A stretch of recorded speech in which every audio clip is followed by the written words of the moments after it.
it was a good thinking that Kumbh means you have to celebrate the collection of thoughts here, not human beings. For 12 years, we have been meeting here almost without stop, except COVID stopped us from 1 year. In fact, we are 13 editions, but physical, there were 12 editions. I must emphasize, Chennai has been very kind to us, and Shastra University has been very liberal in having a faith in us that we can deliver the best. For 12 years, he has been with us. It has been one of its kind conclave. Many others copied us later on. We have been leading others, those who claim to lead us. We started something which was not there at all, because education was not the primary objective of this country. Education was just for business for some people, because more Indians remain uneducated, uninformed, but it was for the Western world to fool us. Education never got the priority which we are getting now. We decided, okay, as a newspaper organization, it is our responsibility to bring to the focus the kind of education India needs again. Because we were the best in the past. But we were given some education system which made us slaves mentally. We were physically freed during independence, but mentally we were controlled by the same education system which was delivered to us through the books, through the literature, which was written by foreigners for India.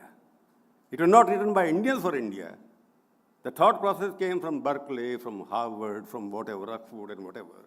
They thought the best method of teaching was from there. We thought, let us bring something to the focus which is required to unite India, because education is the only subject. It is a knowledge which can make India powerful again, and is making powerful again.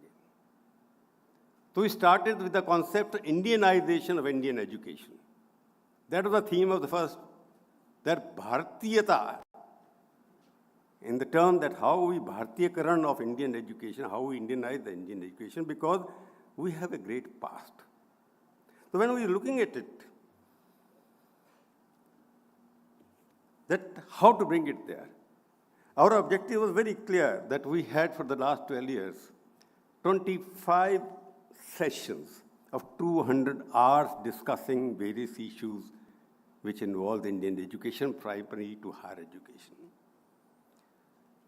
We have 600 speakers so far, from former President Bharat Ratna Pranab Mukherjee and Dr. Kalam, who was the first to inaugurate it. We had about a dozen chief ministers, a dozen governors, about 25 vice chancellors every year, academicians, film star, sports person, all the opinion makers who came here and discussed the issues of education in this country. It was a kind of, I would call the rendezvous, where the conflict of ideas took place. They were fighting for ideas, not for any ideology. How to make India better educated and better informed and better prospective. So in this process, we had some kind of, when they say, for us, the ThinkEdu education has been some kind of platform individuals who indulge in confrontation of ideas. That my idea is better for you than you. My idea for a better India is better for you. My idea of a better education is better than your idea of education for you. There may be a conflict. Leftists may think in some particular kind of way. What we provide is a platform, okay, you discuss what is good for India, what is not good for India. Let us forget the bad and adopt the good. So we wanted to define the good, how to make the better the best. We were from the worst. We wanted to make it good. And when we reach the good, we wanted to make it better. Now the stage has come, how can we become better than the best in the world in terms of education, which we are going there. National education policy, for example, which came after many years of fighting, many policies were made. Ultimately, under the leadership of Prime Minister Modi, he made it a point, okay, we'll have a national education policy. Some people still don't agree. But if you go to the national education policy, it has evolved out of discussion and idea which we had in this platform. If you read the national education policy and the speeches on our website made by various speakers, it reflects that we were able to influence some part of it. And Mr. Sahasrabudhe will come in the afternoon, you'll see that he speak about it. So what was this? Our objective was to revive the forgotten Indian rich heritage, revive the Bharatiyata, revive the principle of India, the pride of India, revive the richness of our Vedas and Puranas, revive the relevance of both Kautilya and Chanakya. We were talking about all that which we had. Revive Bharat, who's provided literature and scripture to the entire world. People are reading about them. Revive the Bharatiya model of teaching and learning. That was the whole idea. Revive the concept of one Bharat, inclusive Bharat, pluralist Bharat, and prosperous Bharat. Revive the divide, remove the divide between elitist and irrelevant education to a relevant education which makes Bharat proud. That was the whole objective of education here. So we have been doing it, and we continue to do it, because education, well, language divides, but in this case, people try to divide the India through languages. But national education policy has made such a platform where these languages can be one language of India. Everybody will be studying some language, some part Tamilian will be learned by North Indian, Hindi will learn by South Indian, Sanskrit will learn by somebody else, some other like Bengali will learn with all Bengalis. So we have made that possible so that everybody knows the Indian language, at least one extra Indian language, rather than their own language alone. So we, through the system of education, we have contributed our bit. We will continue to do that. That was the whole idea of that. Coming back to today's program, I'm really feeling very proud to get my old friend, who's the governor now, so I have to follow the principle of protocol, His Excellency Governor Arif Mahmood Khan, who was my friend till he became the governor, so I have to call me governor now. Your Excellency, we are really thankful to you for coming here. He is one of the ministers, was one of the ministers, who was the youngest minister in Rajiv Gandhi's cabinet. He created a history of a different kind, resigning on principle. He could have stayed on. He comes for a community which people think is not the part of the mainstream. But by one action, he proved that this community thinks better than all of us think. He resigned on Shah Mandu case, and that he left politics to study Indian literature, Indian thought processes. And when he was in Banwas, political Banwas, I think he is one of the rare scholars who speaks more Sanskrit, knows more about Indian Vedas and culture than anybody who teaches them. So we have to be proud of him when he speaks on any subject. You can't figure out that whether he went to those gurukuls where these things are taught or not. He can tell us what is actual Bharat. He can tell us what is actual Dharma. He has been governor of Kerala, which is most fiery state, troublesome state. He has been there for 5 years. He has been facing demonstrations. He has been facing geraws, but he has stood his ground. So he is with us today to deliver the inaugural lecture. Sir, the stage is yours.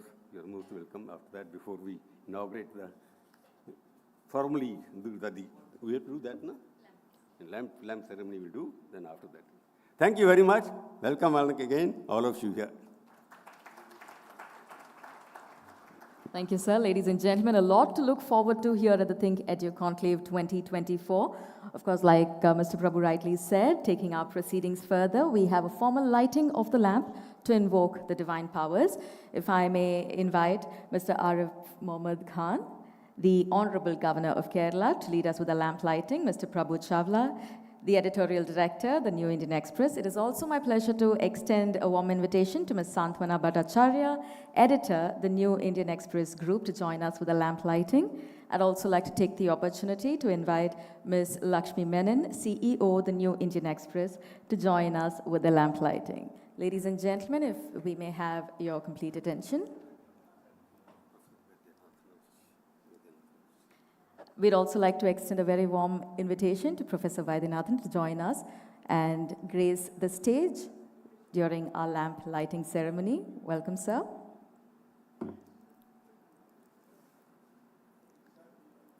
Professor Vaidyanathan Subramaniam, welcome, sir.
A beautiful start to the ThinkEdu Conclave 2024. Please join me as I extend thanks to Professor Vaidya Subramaniam. Thank you, sir.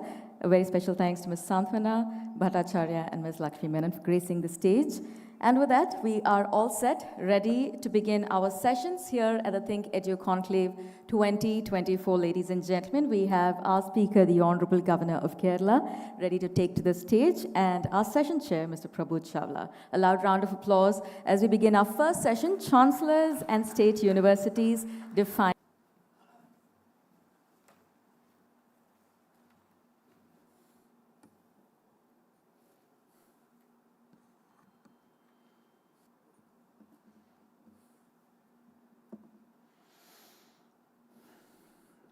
Shri Prabhu Chawla ji, the new Indian Express family, ladies and gentlemen.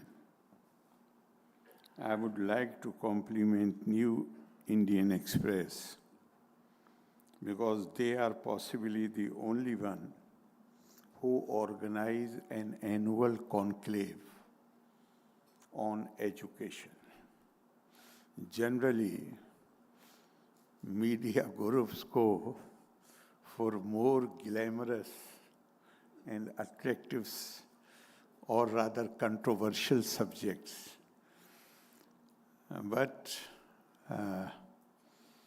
to pay attention to something which is absolutely basic,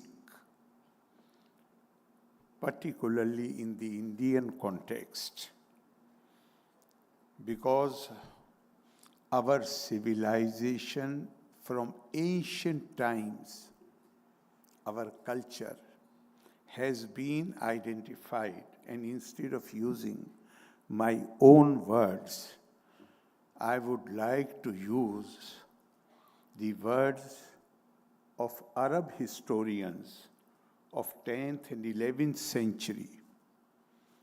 Each one of them has written world history, somebody in 10 volumes, somebody in 11 volumes, 8 volumes. And surprisingly, there is one thing is common there. In the first chapter, most of it has been devoted to India. And why? They say that there are 5 dominant cultures or civilizations in the world. The Iranian civilization is known for its majesty.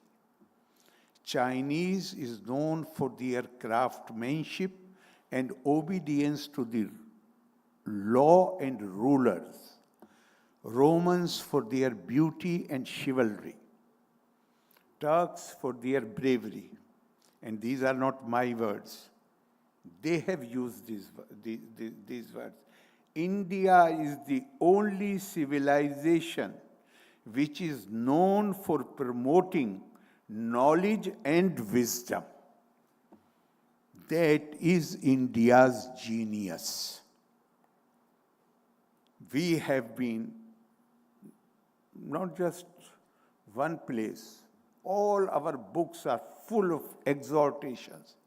Tapa swadhyay nirittam. Ever devoted to the pursuit of knowledge. And then question has been asked, what is tapa in Upanishad?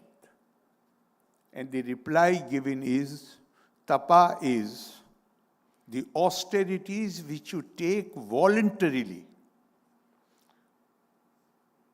which you enjoy. That, what is that tapa? That tapa is swa adhyay, acquisition of knowledge, plus sharing the knowledge with others.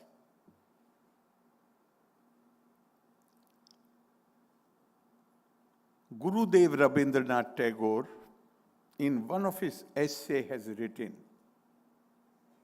India cannot attain true independence unless it is recognized that her foundation is in mind. Our foundation is not in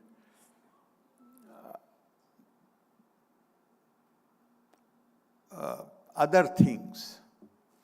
Her foundation is in mind, which with its diverse powers and confidence in those powers goes on all the time creating Swaraj for itself. Our Honorable Prime Minister Shri Narendra Modi last year, in his address from the rampart of the Red Fort, he talked about Panch Piran. And one of the Panch Piran is to develop better understanding of our cultural legacy and be proud of it.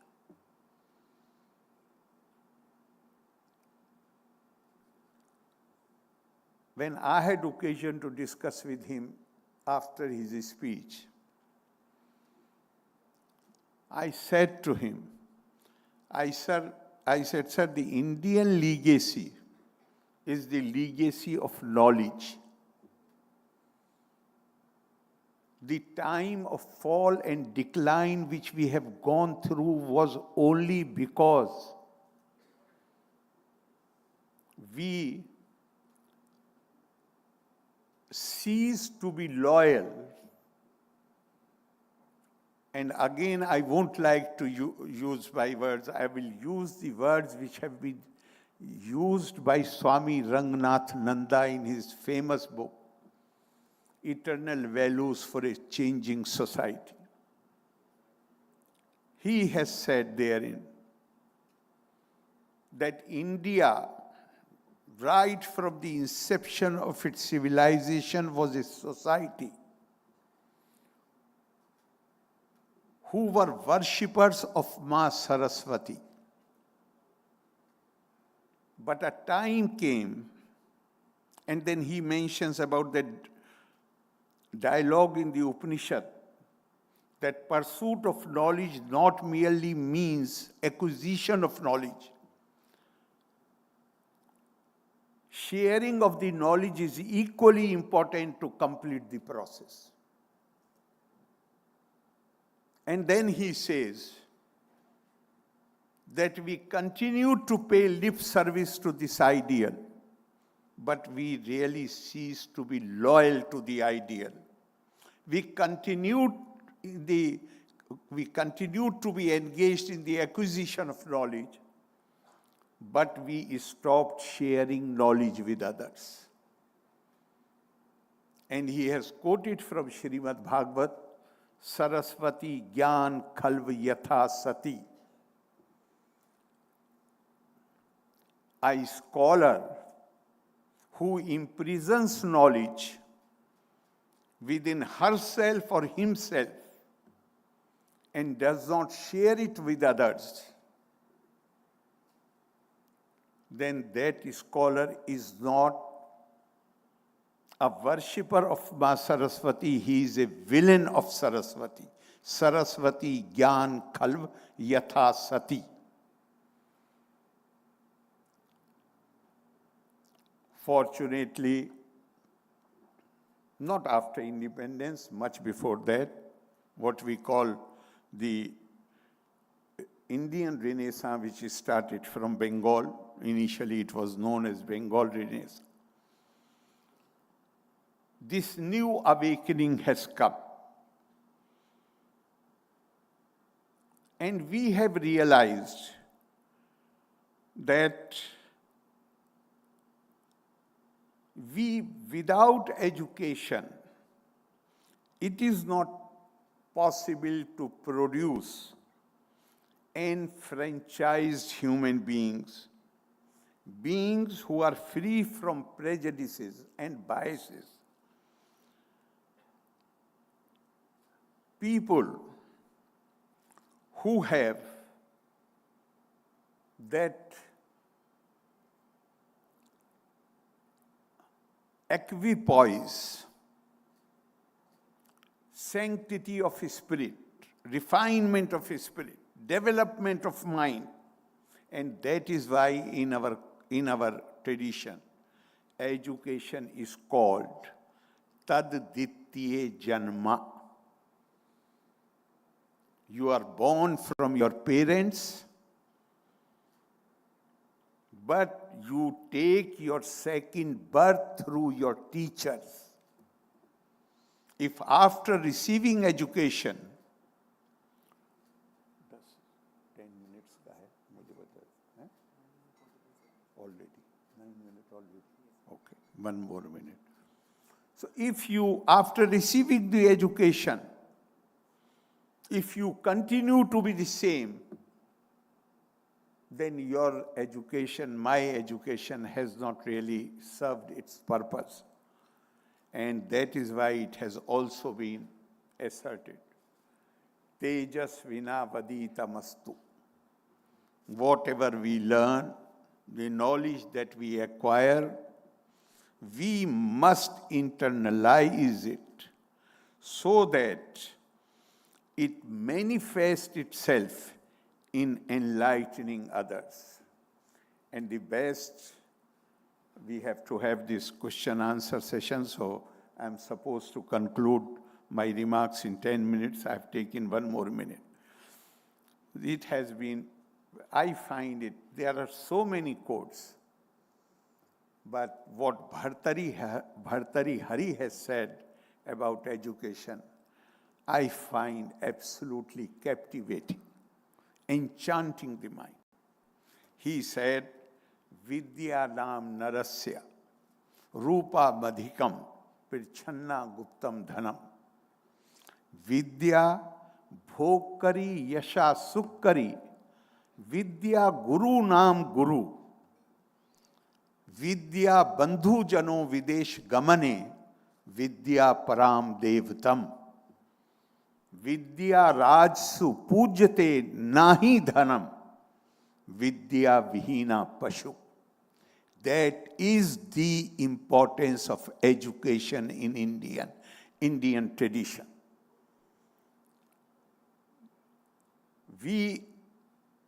I agree with one which is defined by Atma, all inclusive, the common inheritance of all mankind. What to say of men and women, people belonging to various nationalities? Our culture does not leave out even animals, birds, or plants. Because once you create others, others are to be feared. Others, there is a natural instinct. You fear the other. You try to dominate the other. You try to exploit the other. That Indian culture does not allow, and that is why it has been said, Ano bhadra kirtavo yantu vishvata.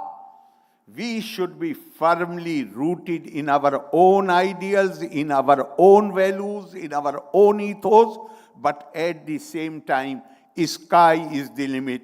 We should be ready to expose ourselves to all kind of thoughts. Because without comparative study, it is very difficult to crystallize your thought process. And finally, I would say that emphasizing the importance of the education, because we often hear this term Vishwa Guru. Vishwa Guru is not an upadhi, it is not a title. It is a role which has to be performed. And Indian thought leaders, whom we call rishis, what they had envisaged. They had envisaged Etad desha parshu tasya sakashad agraj anmana swam swam charitram shikcheram prithviyam sarvam anava. Their vision was that India will be such a hub of knowledge that people from all over the world, they will come to India not to learn about Indian culture and civilization, to learn about their own culture, about their own civilization, about their own values, about their own ideals. The expert teachers will be available in India, and they will come to India to know about their own history and their own culture. I hope and I pray that we pay heed to all this which was dreamed by our thought leaders, and we truly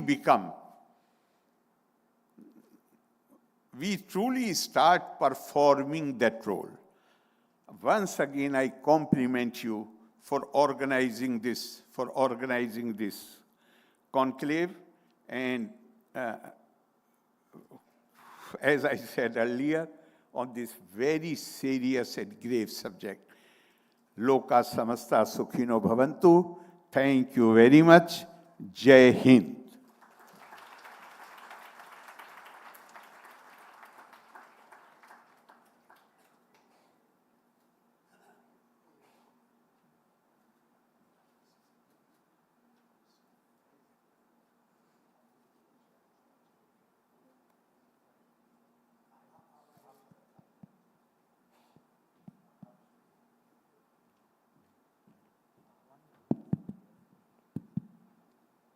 Thank you, Your Excellency, for giving us ideas of what kind of system we need, culture we need here.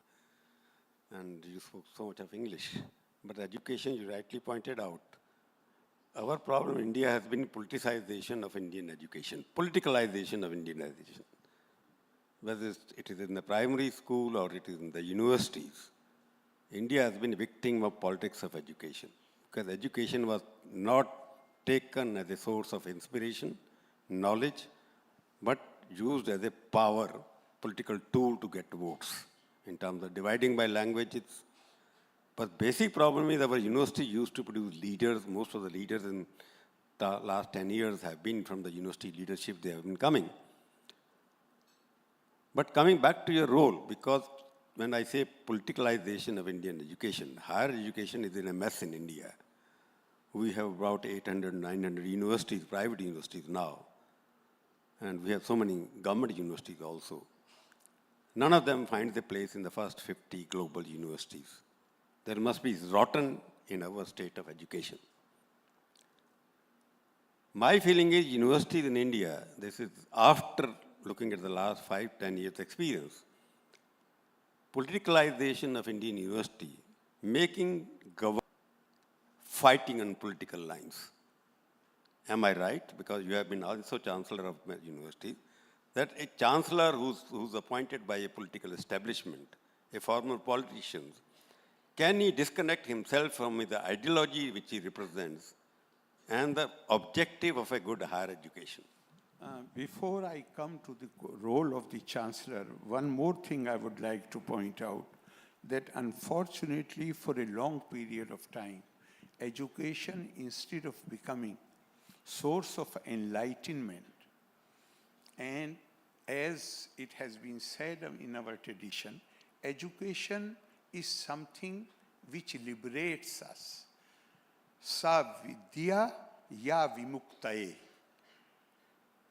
Instead of that, education for a long period of time became something like you need a license to carry a gun.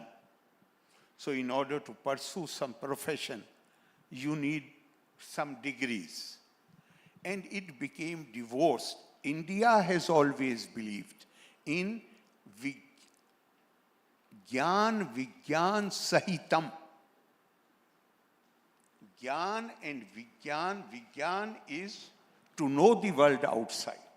And Gyan is there is a whole world inside you. So Gyan Vigyan Sahitam. Sangya Pragyam Apekshate. The end of all scholarship, all learning, is wisdom which results in doing good to others. Unfortunately, that is the major ill from which our system of education suffered for long period of time, because Macaulay had a clear vision. Not that I would like to say that was alien. Nothing is alien. Anything from Indian viewpoint. nothing human is alien to us. But they had a limited objective of that education, to create India, to educate a number of Indians who can serve them. And they were prepared only for that purpose.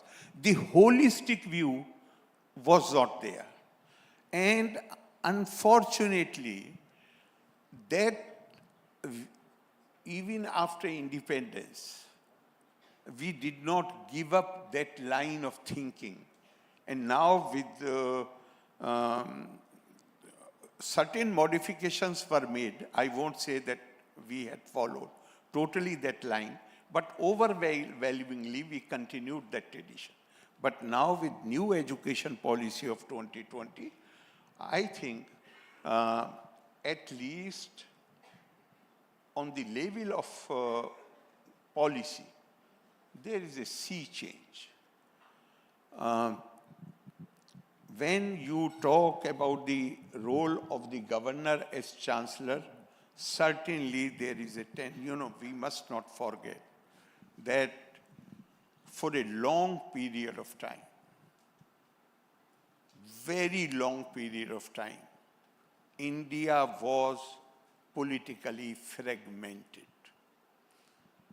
It was that politically fragmented India when Shankaracharya arose from Kerala and he went around the country, created 4 mutts, and people generally say that by establishing these 4 mutts, he created a sense of unity among Indians who were essentially politically deeply fragmented. India was divided into small parts. But I personally believe that buildings, it is ideas, not buildings, which bring change. What the achievement of Shankaracharya was not creation of 4 mutts. The real thing which he did was, he took out 4 Mahavakyas from the 4 Vedas and gave one Mahavakya to each one of these mutts. And all those 4 Mahavakyas, they have almost the same meaning. Aham Brahmasmi, Tattvam-asi, Pragyanam Brahma, Ayam Atma Brahma. Meaning that the unique contribution of Indian civilization is that it has divinized humanity and has humanized the divinity. And if I use the words of Swami Vivekananda, he said, my mission, and remember that right from Shankaracharya to Swami Vivekananda, no one has ever claimed originality. They have only reinterpreted the old ideals and values into taking into consideration the new environment and the changes which have taken place. So Swami Vivekananda said, my mission can be explained in very simple words. I want to teach unto mankind. He did not say to Indians. I want to teach unto mankind their divinity and its manifestation in all movements of life. That is what, that part is what was totally lacking in our education, because it has a universal approach. As I said earlier, religion, any culture defined by religion will create others. Any culture, vipra bahuda vadanti, all people should not be confined to one single interpretation of reality. That we have this universe.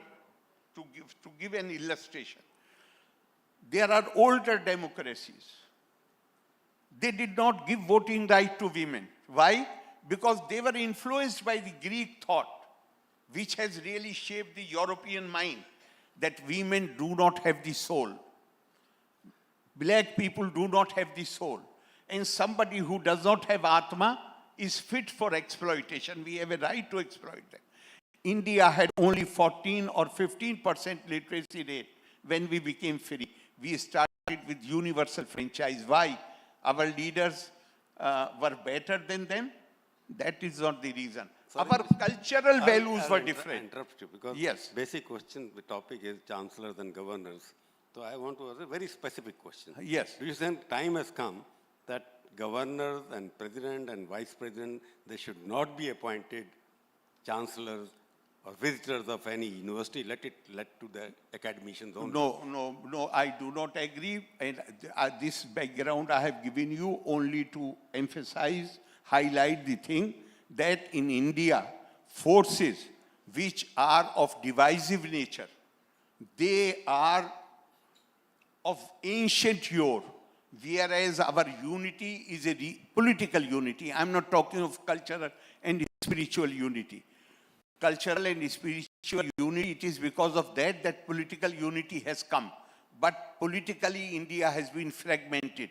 And there is no dearth of politicians who are swayed when they get public support, who get swayed and they start pursuing things which are not really very conducive to strengthen the national unity. They start doing things which give strength to divisive mindset. So you mean to say- Therefore, Sir, and autonomy of the university, here you have educators sitting here. Autonomy of the university is a sacred concept. In United Kingdom, when a minister has to seek opinion of an academician, he never calls him to his office. The minister himself goes to the house or the office of the academician. In USA, if you have to give evidence, whosoever you may be, you will have to stand in the dock. But if a teacher comes, whether teacher is from primary school or from university, he is the only one, she is the only one who is offered a chair there. Unless we show respect for the autonomy of the universities and to protect the autonomy of the universities, you will have to save the universities from interference by the executive. And the only way you can save it from from interference by the executive is that the chancellor should not be appointed by the executive. No, I'm just saying, okay, we'll go because time is a little. So basically, you're saying that for autonomy of the university, you need a politician to be the chancellor of a university, whether selected by a government who is at the center or in the state, because it happened conflict between that. So you're saying there's no need for a change of present people, governors heading the university. Honorable President and governors, I think it was a very wise decision taken by, at that time, that chancellorship or the responsibility to protect the autonomy of the university shall not be wasted in the government, but at the central level in the Honorable President and at the state level in the governors. Other question you must have read in the newspaper, I have also read it. Honorable retired Justice of Supreme Court, Nariman, has pointed out about the role of governors in his speech recently, which he has chosen you also there in that. He has chosen to? He has spoken about chancellors and everything about the judgment. Okay. No, So what do you want to say about Mr. Rohington? Well, Because Rohington is well respected. He is not a person who is politically aligned, but he has taken. No, I don't think you have read it really with care or heard the speech carefully. His whole anger was directed at me. He was not talking even about the chancellors. He was just showing his deep anger against me. And Governor of Kerala, although the fact is, most of it about me, he did not mention Punjab governor, he did not mention Tamil Nadu governor. All three cases were pending there. He was unhappy with me. I wish he had told the audience what I have here with me, this paper, and I will give it to you. The government of Kerala has sanctioned. What is the name of the Honorable retired judge of the Supreme Court, whom you have mentioned? What is his name? Say a bit loudly. Rohington. Full name. Full name. I call him Rohington. Full name. Rohington Nariman. Nariman is Is father. that right? Is that right? Now I will read the government of Kerala. This is Gazette notification. The Advocate General has requested the government-wide reference so and so to sanction 30 lakh rupees to be paid to Shri Fali S. Nariman, Senior Advocate of the Supreme Court, 9,90,000 to Subhash Sharma, his junior, 4 lakh to Shri Zafir Ahmed, again his junior, and 3 lakh rupees to Shri Vinod K. Anand, his clerk. Total is 30 lakh, almost 14 lakh, and 3 lakh. Which year? Which year? About the same, this case, the case which was filed against us in the Supreme Court. Fali appeared there. He had not appeared. This is what I am telling you. Only for giving opinion. Only for giving opinion. I wish he had informed his audience that there is some conflict of interest when he was speaking against me. I will not get And I'll, in fact, this is very important. Can anybody in this hall imagine of approaching the Supreme Court if he has to pay this fat amount to the advocate only for giving opinion, not even to appear in the court? The father is receiving the money and son is blasting the governor for having not allowed a situation where that opinion can help the Kerala government. That is my answer. Anyway, you have given us information because Fali Nariman is very respected. Sorry? Fali Nariman is the most respected. Sir, most jurist even respected. now. I am not saying he is not respected. And I am only showing you the gazette notification of the Kerala government. I Will you be in a position, if your case goes to the Supreme Court, will you be in a position to pay, and you are one of the leading men in the country, will you be in a position to pay 40 lakhs only for opinion? I would not get into debate with Honorable Sir, Chairman on what this. kind of... I will take it as information. Sir, we are discussing education. I What will- is happening I to will- our judicial system? I will take it as information for a newspaper, so Yeah. that is, I won't comment Yes. on whether it's right or wrong, Yes. because let the public judge about it. Yes. I will leave it the audience for Sir, one. if somebody from my family is being paid such huge amount, and without mentioning that fact, I am lambasting somebody in my public lecture, is it even in accordance with the principles of the natural justice? No, The bills about which they had gone to the court, there must be sitting many lawyers here. Though the bills which have been passed by the assembly, the purpose is to remove the governor as chancellor and give the authority to the government to appoint the chancellors for each university.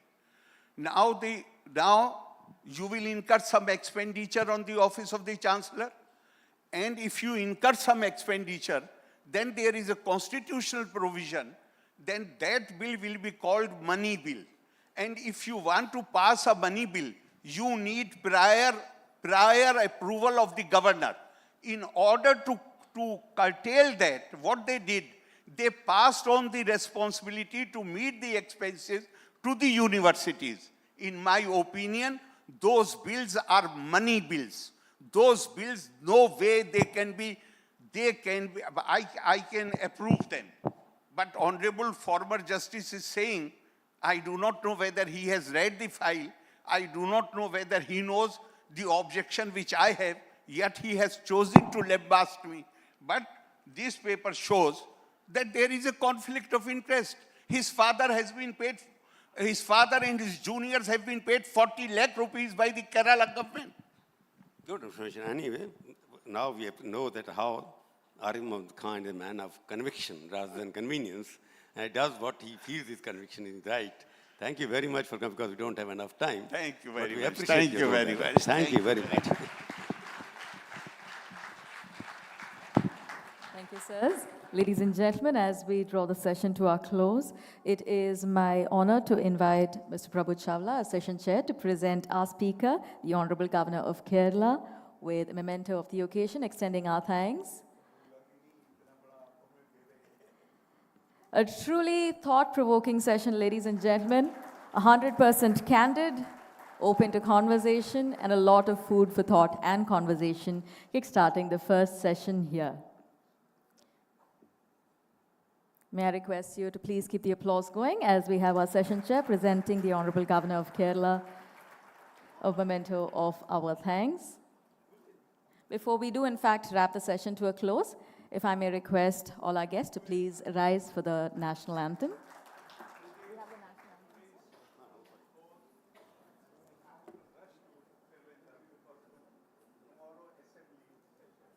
We truly appreciate your presence here, sir. The Honorable Governor of Kerala, ladies and gentlemen, as we draw the session to a close, we have the national anthem.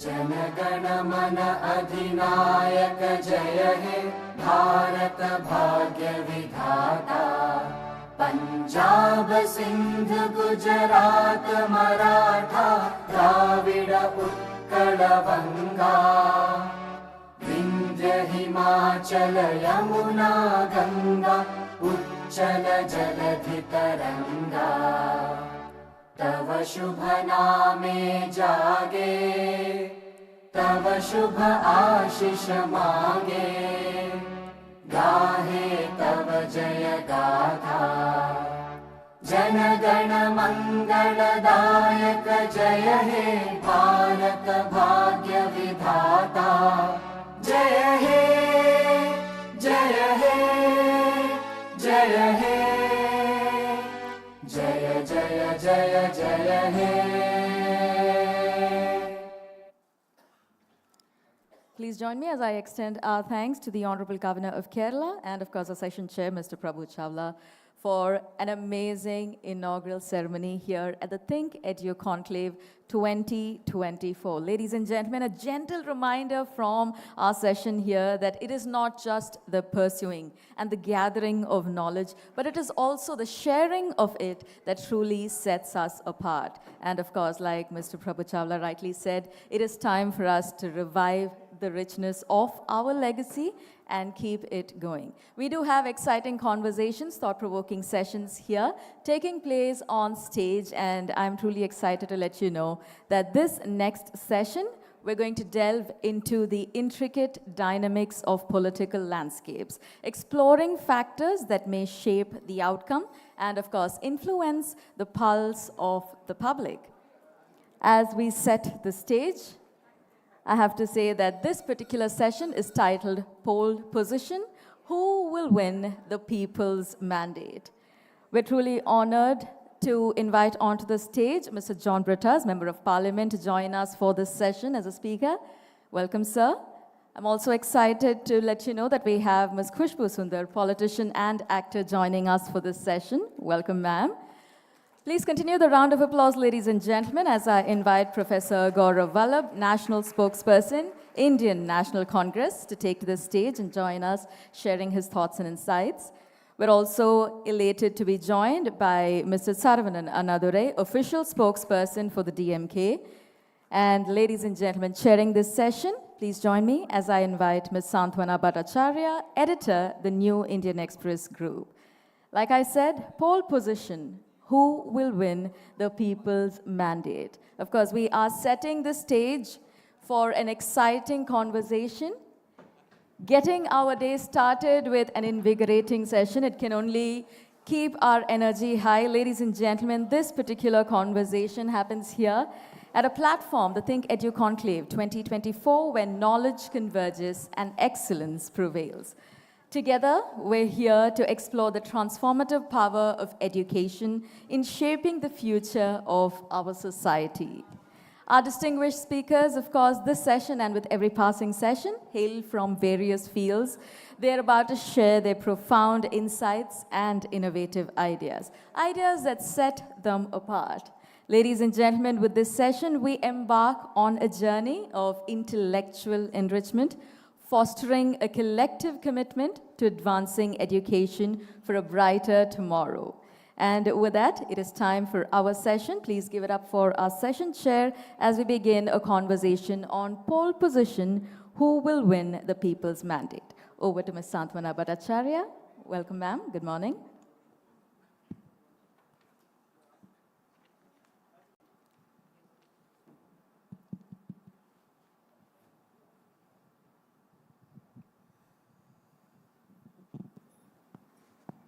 on?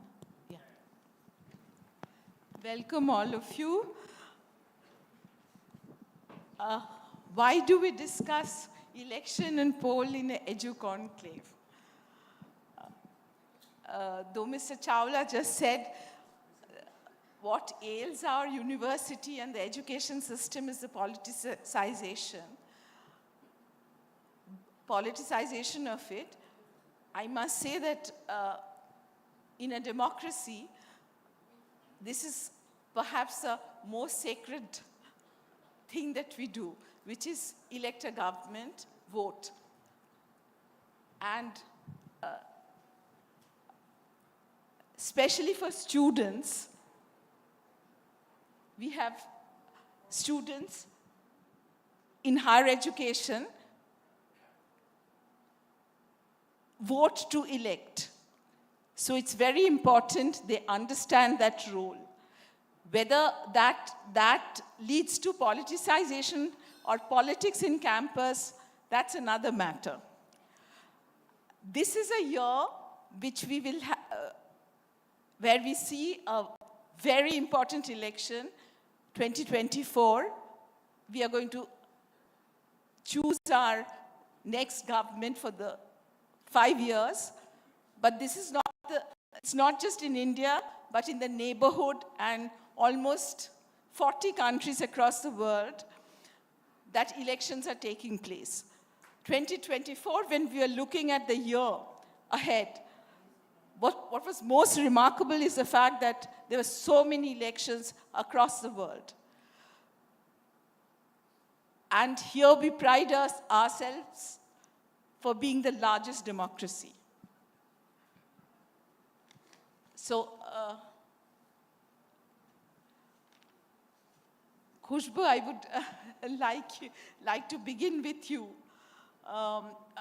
We'll have a common question, this thing, all of you respond to it, and we can begin with you, because we just have the consecration of the Ram temple, which in a way has set a massive narrative for the election. So, tell me, you are a politician from the South. How much of that is going to impact elections in South and particularly in Tamil Nadu, in your state? Hi, very good morning to everyone. It's such a pleasure to be on the dais with very good friends of mine. And I think I don't look at this, the inauguration of Ram Mandir, as a political bait, and especially down in South, because we know I come from BJP, I'm the national executive member of the BJP, but I would still like to accept the fact that yes, as far as Tamil Nadu and Kerala is concerned, BJP is a step behind. We are not finding a very great foothold till now, but yes, there is going to be a huge change in the next 6 to 7 years. And this election is going to be definitely challenging for us. And we would like to believe that we are going to make a huge mark in the upcoming elections in 2024. And that's because we have always seen there's a change of pattern in voting when it comes to Tamil Nadu, and especially in the South, between the assembly and the parliamentary elections. So people, when you see in Tamil Nadu especially, the kind of love and respect they have garnered for the Prime Minister, I'm sure there's going to be a huge change, and it's for people to choose right that who's going to be at the center, who's going to be at the center government, and they see the kind of progress the country has made in the last 10 years. So I think people are intelligent enough, and we'll wait and watch as to what the election results are going to be. Since it is Kumbh who started it, in all fairness of things, I should allow Mr. Anadu Rai to come in on the same issue. Yeah. How much the Ram temple and the Ram narrative going to determine elections, particularly in the South and your state? Will it have the kind of impact and frenzy that we are witnessing in the North? Yeah. And particularly the Hindi heartland states? Yes. Good morning, everybody. We had this Ram temple consecration a few days back. And in the state of Tamil Nadu, it has never had any impact. Even in 1971, there was this massive rumor which was said that Periyar and his followers slippered Ram's idol and took it on a procession. DMK won a massive mandate in 1971. The biggest thing is in the state of Tamil Nadu, people are smarter. They understand that we should not mix religion and politics. That is why we were able to ward off BJP in the state of Tamil Nadu. Though BJP in 2014, from 2014, in the last 10 years, they have made massive strides across the state, across the country. In Kerala and Tamil Nadu, they were not able to make any dent. They were not able to make any inroads. This is the important reason. That apart, when it comes to temple, the BJP always portrays that we are a party, DMK is a party which is against the Hindus, and they are the party who are supporting the Hindus. But if you look at this consecration, it was very clear that it was a political move. 2014, 24 elections were playing in the mind of Mr. Narendra Modi. That is why a half-built temple. It was not completed fully. They wanted to go ahead with the consecration so that they thought we will not be able to speak about any other issue. If you look at the narrative in the last 1 month, did anybody speak about the petrol price rise? The diesel price rise? Of course, they're not rising. They're kept at a constant because elections are approaching. And if we take the international crude oil price as the benchmark, which it should be, the petrol price should be capped at 62 rupees. But we are paying 100 rupees. So where does that 40 rupees go? It goes to ensure that the loans given to the corporate friends of the BJP are waived off. We are subsidizing the loans taken by the big corporates. You and I cannot go take a loan. We know how difficult that job is. So the idea of the BJP, of this consecration and everything, is that to push back every other issue of the common man, unemployment, that is the biggest issue. They don't want us to talk about. Now it is over. Another 1 month, they will keep talking about this again and again and again. But fortunately, in the state of Tamil Nadu, we have a leadership, we have a government which prioritizes education. We have libraries in every district. Within 15 months, we were able to build a massive library at Madurai. This is what every government should do. The union government, the BJP government said they will build an AIMS. When? In 2014. 2014, they said 16, this thing was laid. But even now, everybody knows, not even one brick was laid. This is the importance the BJP gives to education, and the importance given by the DMK to education is also well known. Okay, Mr. Anandurai, we've understood you are building temples and BJP is, you are building libraries. Absolutely. And BJP is building temples. But, you know, between emotion and intellect, so it is going to be a contest of that sort. See, that is why I said people of Tamil Nadu are smarter. They know. They know what is important to them. Can I just give one simple... If you look at the number of best colleges in the country, of course, Mr. Prabhu Chola was lamenting. Just a moment, Most of madam. the universities Just a and moment, colleges madam. are owned by DMK. Just a moment. Khushbu, just a moment. Mr. Prabhu Chola was lamenting that we are not among the top universities in the whole world. But at least when we compare in the state of India, in the country of India, Tamil Nadu, if you take the top 100 colleges, almost half the colleges are in the state of Tamil Nadu. If you take top 10 universities, at least 4 or 5 of them are in the state of Tamil Nadu. That is because of the Dravidian ideology, that we give importance to education, we give importance to English. That is why we are having this conversation here in English. But here, if you ask the BJP leaders, they will say, why English? It is a colonial hangover. All the leaders, all the BJP ministers, their sons and daughters would be getting a degree in Oxford, Harvard, everywhere. But they don't want us to learn Hindi, English. Okay. They say, please read Hindi. Hindi is our national language. You must allow your other panelists to also have a say. Can I just respond Khushbu, for a minute? quick point, and then I have to allow Mr. Yes, I would like to just mark, thank you, Sarvanan, for such a strong points you have placed, but I would like to remind you that with the Pran Parishta Puja, which was happening, because it's not going to make any impact in Tamil Nadu, yet the government of Tamil Nadu made sure that there was a complete ban on the telecast. The High Court had to intervene. They made sure that when you talk about Sanatan Dharma, it was said that it has to be eradicated because it is about COVID and cancer and dengue. Then we talk about the colleges. Most of the colleges and universities are owned by the DMK members. We have to keep that in mind. And let me remind you, none of them are state government. They all are CBSE board, because Hindi happens to be a second language in their own schools, including the school which is owned by the Honorable Chief Minister of Tamil Nadu. His own daughter runs a school which is CBSE board, and it teaches Hindi. So it's a complete farce when you say that Hindi eradication, there's an imposition of Hindi. Everybody can speak Hindi except the people of Tamil Nadu. Their own DMK leaders, when they go to Delhi, they learn this Hindi is not a because they say debate. it's a time of survival. I think education should be left to the people who know what is education about. No, We should not be we'll even come back talking to about it, and we should stick to the discussion what we have here. That is about the poll mandate.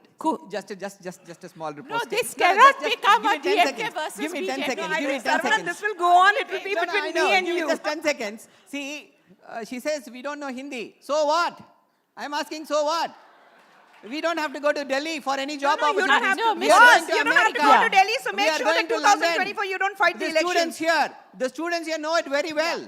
Almost in the state of Tamil Nadu, each and every one of their families will have Last a year, child Karnataka had or their 60,000, cousins or their 65,000 now people that who niece, actually nephews wanted to in learn London Hindi. or in Tamil Nadu, you had US. That is 2.5 because- lakh people who because applied we to did learn not read Hindi in Hindi. Tamil Nadu This is alone. not a English. TV debate. Please cooperate. This is not a TV debate, and we should not value judge any linked language. Okay, Hindi is spoken in more than one state. It is not spoken. I am a Bengali myself, but I have worked most of my life in Delhi and in the northern states. So, linked language, we should not value judge that. And knowing a language, whether it is English or any other language, should not be judged in any way. Okay, Tamil is a great language, and we have had great literature in Tamil, and studying in a university in Kolkata, I have read some of the seminal texts of Tamil literature in translation.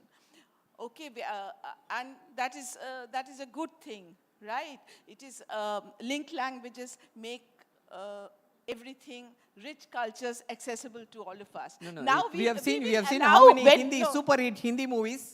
We had Basigar running for 1 year. That is because we did not hate Hindi.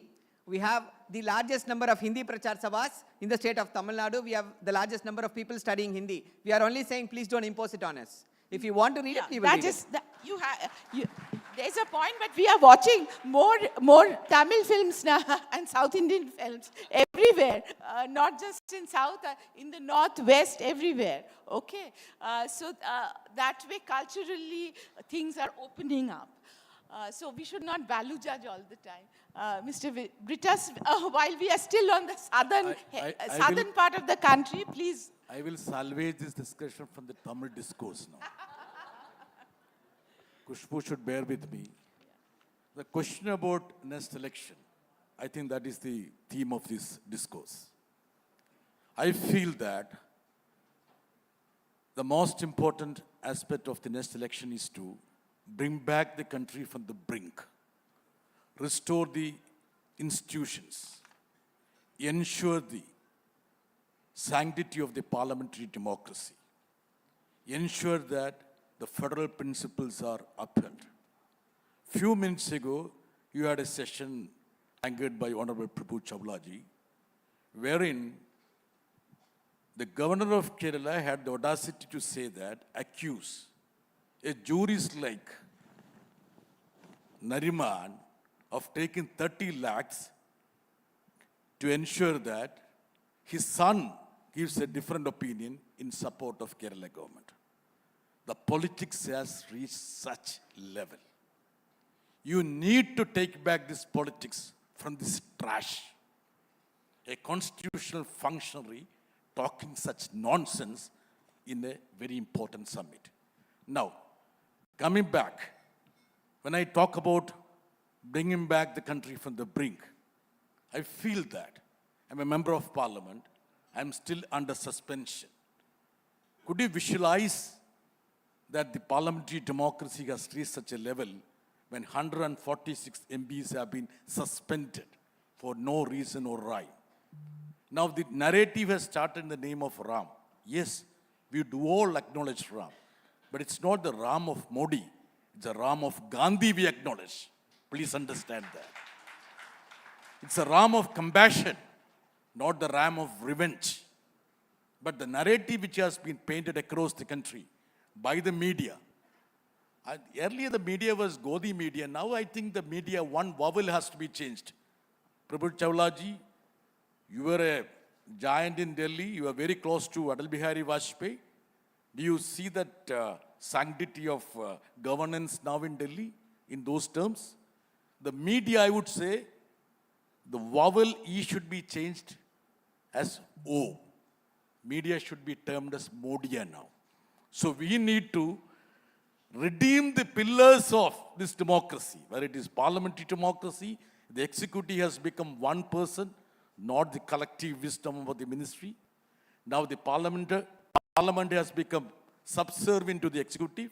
You know the plight of the judiciary. You have a Supreme Court judge saying that the common man has lost his faith in judiciary. And you know what has happened to media.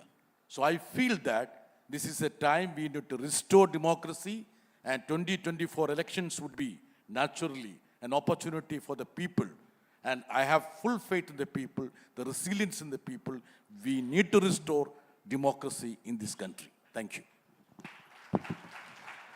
Gaurav, now you tell us.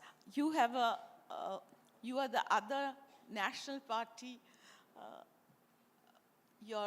One of your prominent leaders is leading a yatra in the Northeast. And your presence in the Hindi heartland it's almost like a disappearing act, especially in the state where this temple has been consecrated. So tell us what is going to be your narrative. And here, while you are in coalition, in an India coalition with the left, but in Kerala you are at loggerheads with each other. You can't decide what is going to happen in Bengal. Every day we are getting, whether we are Modia or media, we are reporting on the bites I'm that glad you that hold. she accepted my proposition as No, Modia. because I give you platform here. That is, the fact is, you are able to come and... You're speaking the fact now. Yeah, okay. You are coming and sitting in a media platform talking to students, and we are providing you that platform. So what you call us, it's up to you, Gaurav. Namaskar to everybody here. One lesson which I would like to share with my students who are here, that always try to sit very next to the anchor so that you get first chance to speak. The more is the distance, the last will be your probability to speak. We were discussing about Hindi, English, Tamil. Anyhow, that is not our agenda today. We had started our discussion with the Pran Pratishtha of Bhagwan Shri Ram. That is very good.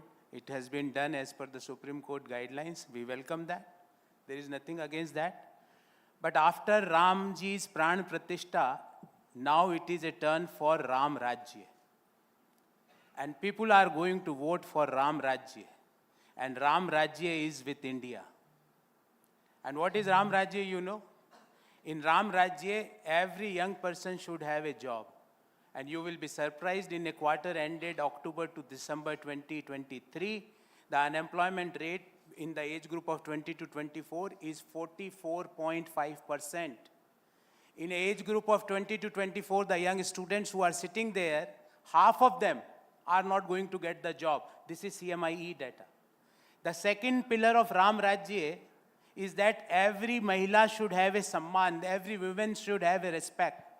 And you will be surprised, and Khushbu is aware of this data, I am very sure. As per the NCRB data of 2022, every 51st minute there is a crime against women. Is this the Ram Rajya? The third pillar of Ram Rajya is that the farmers and the other people should get their honorarium for their mehnat. As per Government of India, a farmer's family is earning 6,426 per month for entire family. In other words, hardly 200 rupees per day for a family of a farmer. This is not going to be Ram Rajya. The fourth pillar of Ram Rajya is that there should be Sadbhav. There should be unity in diversity.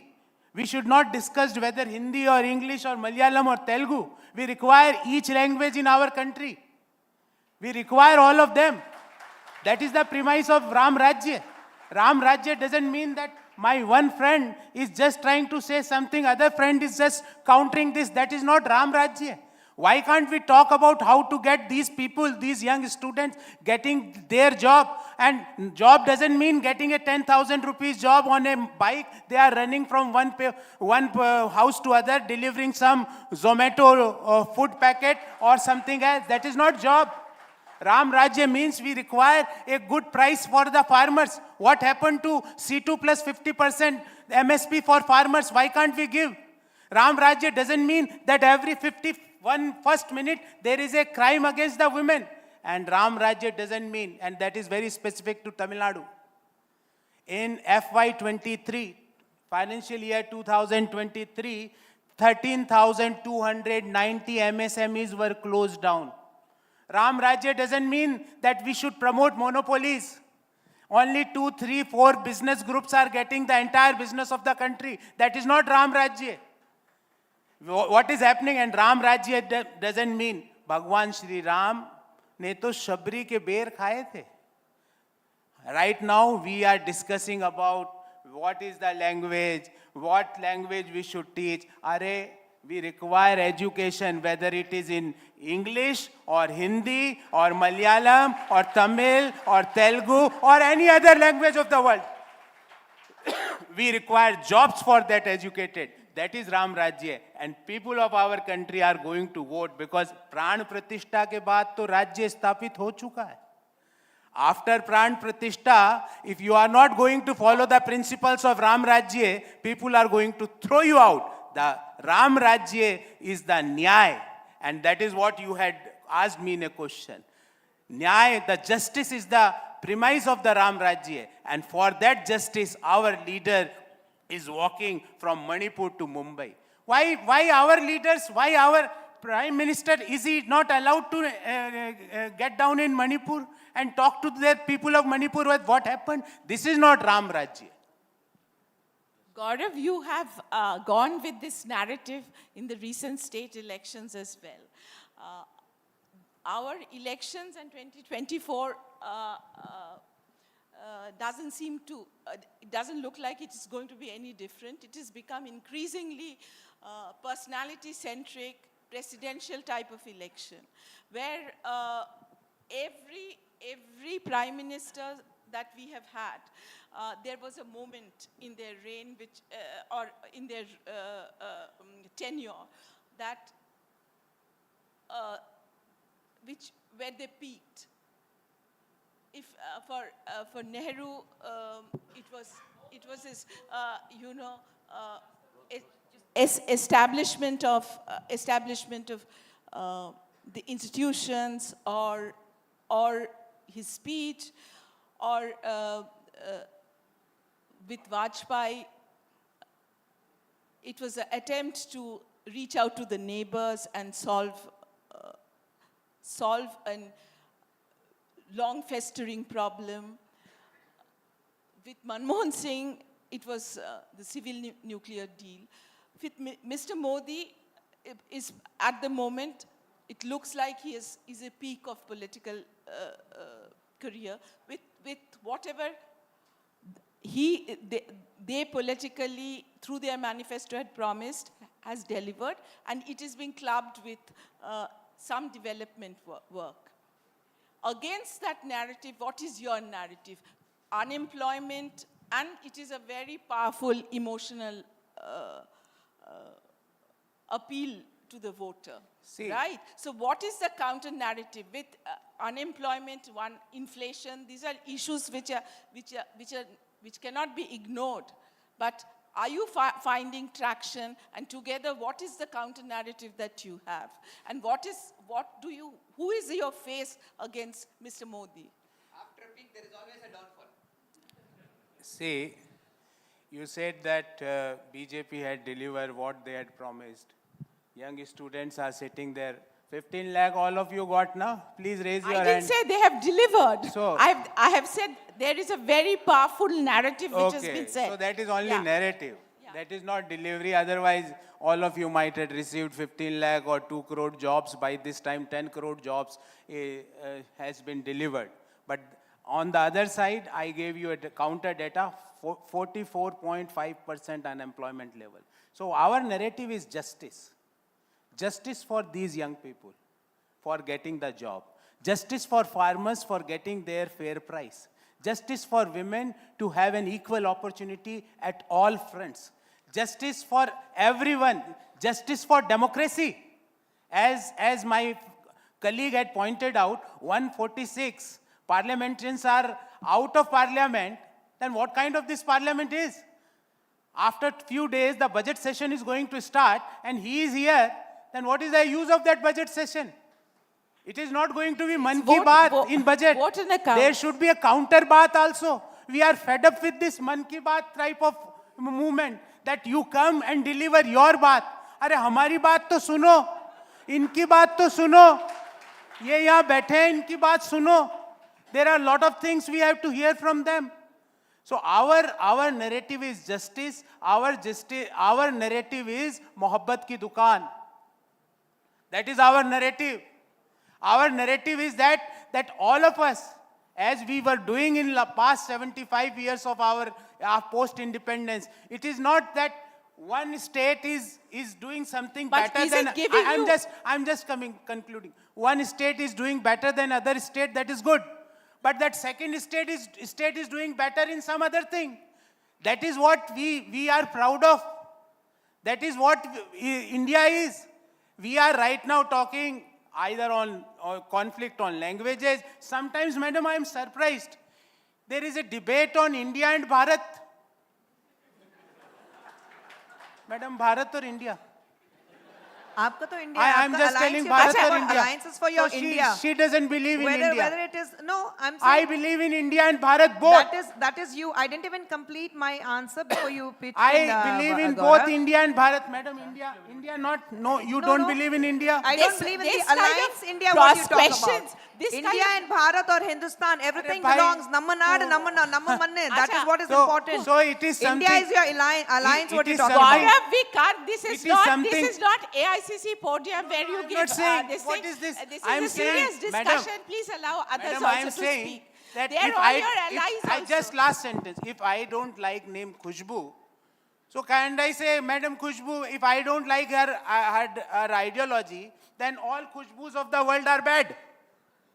So I will say this, I don't believe in the ideology of Khushbu Sundar, then all Khushbus are bad. No, I don't say like that. You have so in the if you democracy, don't- you so have all you the have a rights to have problem your with own India. perception.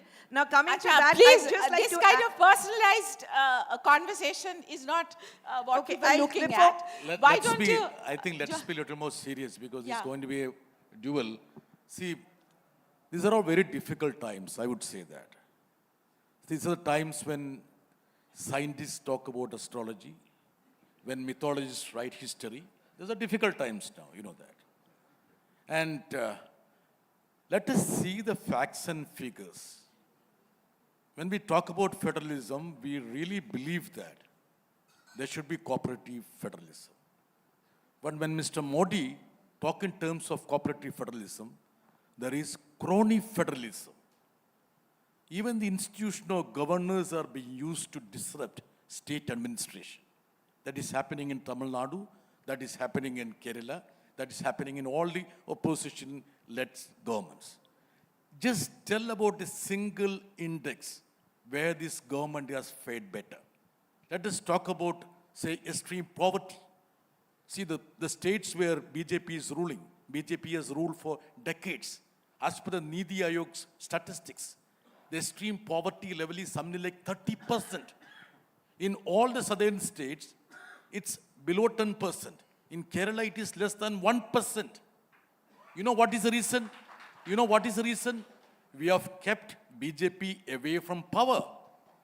You talked in terms of a narrative that it's a foregone conclusion that BJP is going to come to power. That is a narrative of the Modia.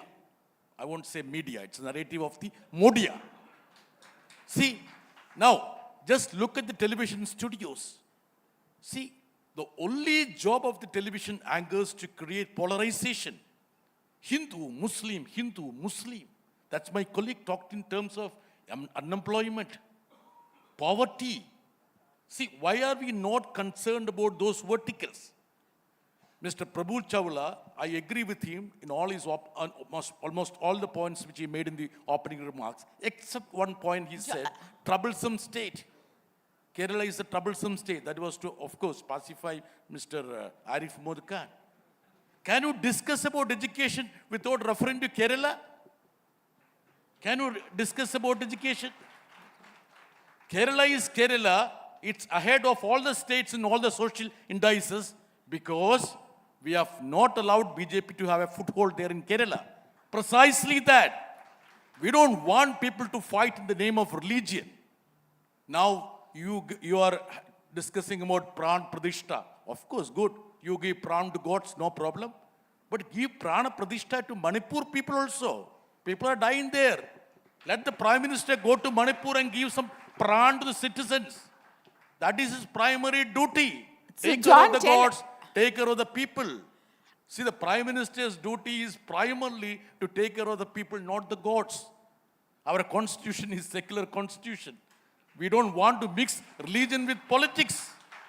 Even the thin line of difference between religion and politics have been completely conversed.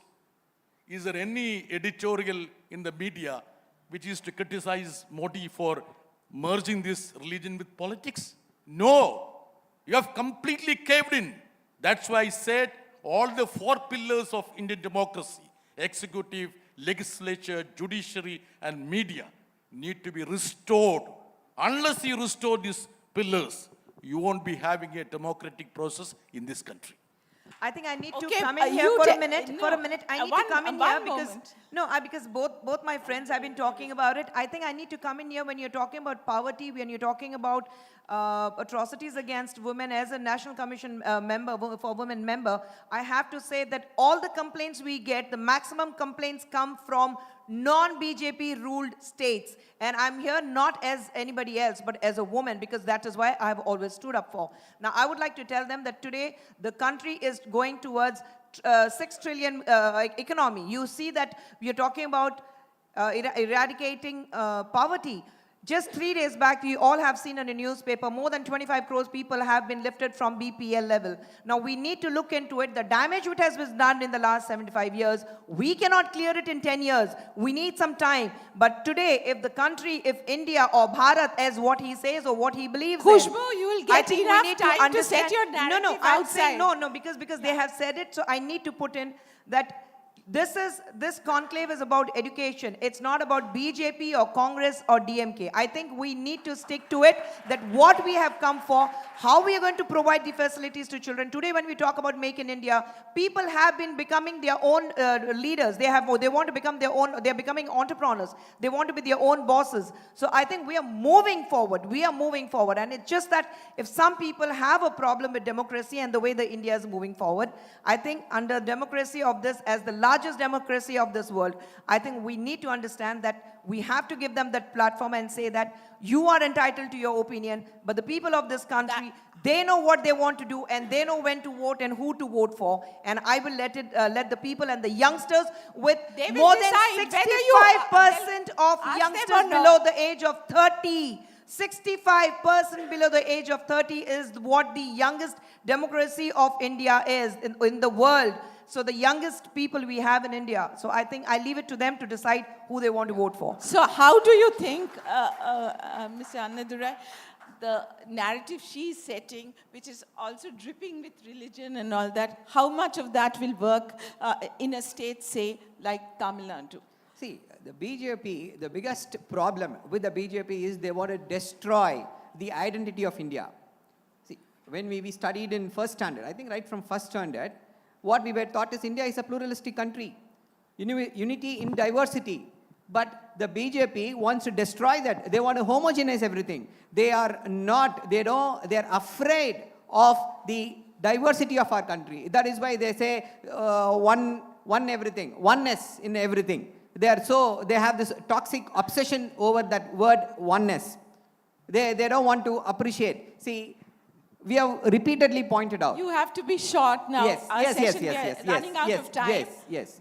See, we have repeatedly pointed out that this diversity is the important reason for our integrity. You want to crush this diversity, the integrity will disappear. But the BJP does not want to learn its lesson. When I want to finish, I want to also, Mr. Prabhu Chawla, while questioning the governor, he asked one valid question. What is the role of the governor being the chancellor? He never answered it. If it was a TV debate, I would have interfered and said, Mr. Governor, please answer. Or I would have given the answer. Now I'm telling you, see, the governors were made chancellors, not now, from the British times. These universities set up during the British time, those statutes were simply followed. If the state government says, we don't want the chancellors to be the governors, they are well within their rights to change them. Because it is the will of the people. So far, we did not have any problem because the governors were apolitical. But now, we are seeing the governor in the state of Tamil Nadu spreading rumors. He said he went to this Godanda. Last 10 seconds. See, a classic example. The governor says, I went to the Godandaramar temple. I saw the priests. I could see fear in their eyes. We thought he was an ex-IPS officer. We did not think that he is a psychologist who could see fear looking at the eyes. Or we did not know that he is an astrologer who could foresee that these people were having heavily. We were all tired because we were making preparations the whole night. So this is the kind of narrative BJP wants to divide people on the basis of religion, on the basis of everything. That is what they are experts at. And everybody has pointed out clearly how the people of the youth of this country are given a rude jolt. They don't have jobs. And what did Mr. Amit Shah say? Sell pakoras. That is also a job. This is not what we want. For that, we don't have to have this kind of education. And one of the most worst thing about the BJP is they are trying to stop the access to education. NEET. Okay, MBBS, you'll have to have the merit. That is a different debate. QET. Your +2 is not enough. You want to join a BA economics? You'll have to write an entrance examination. Are you willing to write their entrance examination after studying +2? Why should they undergo this ordeal? They say, whatever you have studied until +2 will not have any impact. We will only look at what you write in that examination. And how do people get clear in these examinations? By going for a coaching class. See, this is what the BJP is for. They don't want inclusive growth. But the Dravidian ideology says, include everybody, give access to everybody. Our great leader, Dr. Kalaignar, said, up to 10th standard, no fail. Pass everybody, because we want to give them minimum access to education. Even if you are a dull head, no problem. Go up to 10th standard, grasp whatever you want. But the BJP's new education policy says, 5th standard we will have a public examination. Will any student, have you ever written a public examination in 5th standard? Would you have gone to school? Everybody would have bunked school and sat at home. This is the ideology we are opposing. This is the ideology we are saying, enough, 10 years we have seen. where India is. We don't want India to be where Mr. India it is in the Anandarai, now next we 10 will have years. to, we are completely run out of time. We have to wrap up. All of you have put forth your narratives, and let's see what 2024 throws up. Can I have a Thank last you. slide? Yeah, please, and also say how much of your narrative will take you out See, of Kerala. I will, because I know it's time to close now. Only one line I have to say. Let Ram save this nation from Modi. That's all. No, but I would like to also give my Yeah, last please, word. please have your- My last line would be when you talk about the education policy, I think if DMK is talking about Dravidian movement and Dravidian ideologies, I think they should forget everything and bring in Samachir Kalvi, which was brought in by Kalingar, which they do not follow. Secondly, when they talk about, against Modi, I think if they have one leader in the India alliance, what they're talking about, they can place one person, India and the 28 other parties, what they have, one person who's going to be the face against Modi. Secondly, when my friend Mr. Sarvanan spoke about the NEET, I think you should give the credit to them because it was Nalini Chidambaram who stood at the steps of Supreme Court and she said you cannot take NEET out of Tamil Nadu. And let us remember, NEET was brought in by Congress. Thank you. May I have the last line? And the last line Please, is that... one, very short. We are completely out of time. Last line is that, as an anchor, don't give last line to anyone. Any, That's a good one. any Tom, Dick and Harry will do a better job than Mr. Modi. If I may request our speakers to please remain on stage for a quick minute, I'd like to invite Ms. Lakshmi Menon to present our speakers individually with mementos. Thank you very much to our speakers, our session chair, for an explosive conversation. Of course, no glossing over any topic here at the ThinkEdu Conclave 2024. And I do have to say that the candor that we have experienced in this session will in fact continue. We do have a lot of conversations, a lot of interesting ideas, different perspectives, multiple narratives, all being shared here on stage. Ladies and gentlemen, please join me as I extend our thanks to each of our speakers. A loud round of applause as we share our gratitude. A quick photo op. We truly appreciate the time and, of course, your valuable insights. Very special thanks to our speakers. Thank you very much. With that, ladies and gentlemen, here at the 13th edition of the ThinkEdu Conclave, I'm happy to let you know that we have an exciting new session. This is going to be, well, exploring the future in a single glance. Careers of 20. What should students prepare for? Of course, we're ready to awaits the next generation. And to take us through this conversation, it is my pleasure to invite Ms. Ruchi Anand, Senior Director, Talent and Learning Solutions, India at LinkedIn. Welcome, ma'am. Thank you so much for joining us. It is also my pleasure to invite Ms. Innocent Divya, Managing Director, Tamil Nadu Skill Development Corporation. Good morning, ma'am. Welcome. It's a pleasure to have you here with us. Chairing this session, I'd like to invite Ms. Kaveri Bamzai, Senior Journalist. Ladies and gentlemen, this is going to be, like I said, a look into the future in one single glance. We look forward to an exciting conversation. A loud round of applause as I hand over the floor to our session chair, Ms. Kaveri Bamzai. Hello. Quite an anticlimax, I think, after the last session. But we'll try and at least make up with information, if not with firepower. Thank you so much, both of you, for joining me. I want to start with you, Ruchi, because no one knows this data perhaps better than you. LinkedIn is where we all go to apply for jobs and look for better ones. What really are the jobs currently that people are looking for? Thank you, and thank you for the opportunity. Good to be here and share, some of my views representing LinkedIn. So to answer your question, let me just set a broader stage first in terms of where we are. As per the World Economic Forum data, there was a report which was Future of Jobs that was released mid last year in conjunction with LinkedIn data, because today LinkedIn has over 1 billion members globally, and we have updates on the platform that we have 5 million updates per minute.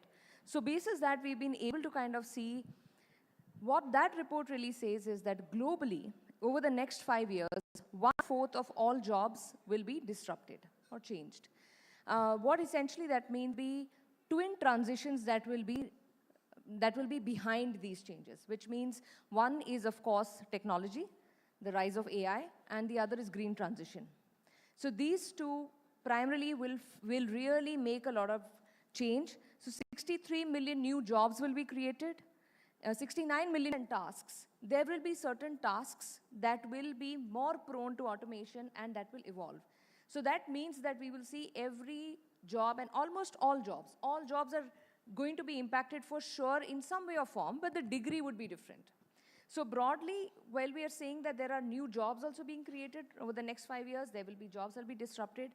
And essentially what this is taking us to, from 2015 till today, in India, now let me come to India specific, we've seen a 30% shift in skills for all jobs. And this is slated to go up to 65% by 2030. What does that mean?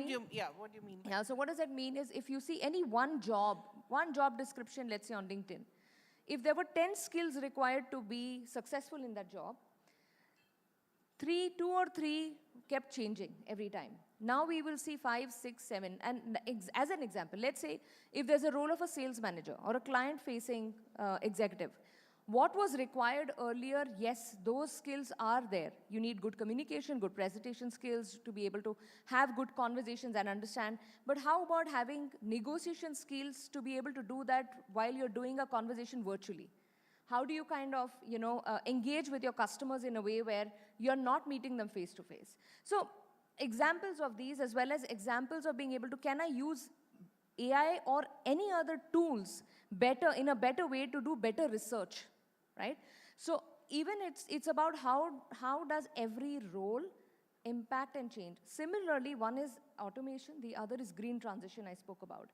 If we think about it, the maximum new jobs in the coming few years, I'm talking slightly long term, green transition, which is green skills that are going to be required, because every country has aggressive net zero goals. Every role, so even for example an accountant's role, will an accountant have green skills? What does that green skills mean? Do I have skills to be able to look at, calculate sustainability when I look at accounts, So different roles will have more skills that will be added. That's what I mean by 65% skills will change. And that's where we're seeing. But I want to just end, my response on this is, with all of this rise, what is coming up more importantly is the importance of human skills, is the importance of soft skills. More and more, what recruiters across the world and in India are looking for, they're looking for candidates who have a willingness to learn, adapt and grow. Obviously, problem solving, creative thinking, all those things will come in. But broadly, I think learning now is no more an option, it's an imperative. And lifelong learning at that. So, that's often said, Ruchi, I just want to take that forward a bit. It's often said, but how exactly is it implemented? When we hear of soft skills, I mean, at the end of the day, there's an exam, there's an interview. Yeah. The interview techniques are still as dated as the people who conduct them. So when a student is told, okay, you have to learn these soft skills, what does it mean in terms of how he or she prepares for an interview and he or she prepares for that job? Yeah. So firstly, I'll also say that we are seeing a shift in the way hiring is also being done. And but less so than it ought to be, right? Moving in that direction. And if I at least look at LinkedIn data, we talk about this whole skills first mindset. On recruiters in India on LinkedIn, over 50% recruiters use a skills-first approach, and I can qualify that, over global. Global is also moving in that direction. It's in the range of 35 to 40%. When I say that, what does that mean is, and how can a student be ready for this is essentially when you're actually preparing your profile or even preparing for an interview, what you essentially will need to highlight is whatever experiences you've had, either as a student leader, placement cell coordinator, or any in the sports, you've been in the sports team, what are the skills from there that you have learned which can be applied anywhere else? And highlight those. Typically, if you see, for a fresher, a CV would be just, with the degrees I've done my graduation, post-graduation, and this is my 10th, 12th marks and graduation marks. Yes, that is there because that's what we also look at. But more and more what recruiters today are looking for is your experiences that you've had even as a student. What skills have come to the surface? So basically asking them to flip their bios. Flip that, because things like, for example, I while being the team leader or a football coach or whatever in the team, I've looked at conflict management. Right. I've been able to manage different ways to approach or create the team spirit, because Or be today collaborative, which is such a big which is skill. very, very important today, because when you enter the workforce, for students, when you enter the workforce, you're going to be working in a very mixed environment. It's going to be hybrid. You will be working with people who you're not used to seeing in office every day. But you still need to get a lot more work done and get greater results. So that's where the skills aspect comes in terms of how do you highlight those and build towards those with various experiences and exposures. Yeah, so we'll come to the jobs of the next 5 years later. But Divya, I want to bring this up to you because you've started this I Am the Leader program in Tamil Nadu. And you're in a way preparing the youngsters of today and saying you have to inculcate leadership skills within you so that you can be the leaders of tomorrow. Talk a little bit about this and why the government is doing so. Good morning, and thank you so much for this opportunity. I agree with Ruchi in the fact that she said that adaptability skills is one thing that the industry is looking at. Yes, we understand that because the pace at which transformation is changing today is incredible. Even as we are speaking, there's such a remarkable pace at which it is transforming. Therefore, we cannot only depend on educational institutions because they have a curriculum, and to revamp the curriculum, it takes time. They need textbooks. They need preparation of the faculty. And that is why a program has been designed by the government of Tamil Nadu, having this point in mind that, rather than preparing, of course, we are capacity building the universities, but while we take time to do that, we can't wait for the generation, the entire, group that is coming out, graduating out of colleges, to be entirely industry irrelevant. That is why this program has been launched at a massive scale.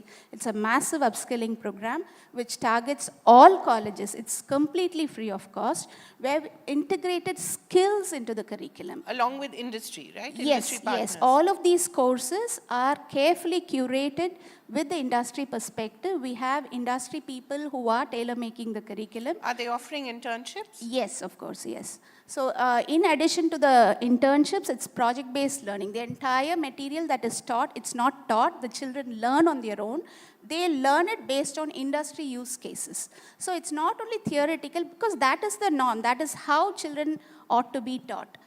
All of these skills that she just mentioned, the transferable skills, they would learn it while they are while they do this project-based learning, where it's a solution-oriented mindset that they will develop. There we also, here we are also integrating all disciplines, whether it is an engineering project-based learning, all of the team comprises of an interdisciplinary team, all streams of engineering. So there they develop on their own, naturally, collaborative skills, team spirit, creative thinking, and all of these skills that an industry is probably looking at when they're hiring individuals, from colleges. And Tamil Nadu having a very strong network of engineering colleges. Yeah, we have what, almost 500? We have, almost 470 now.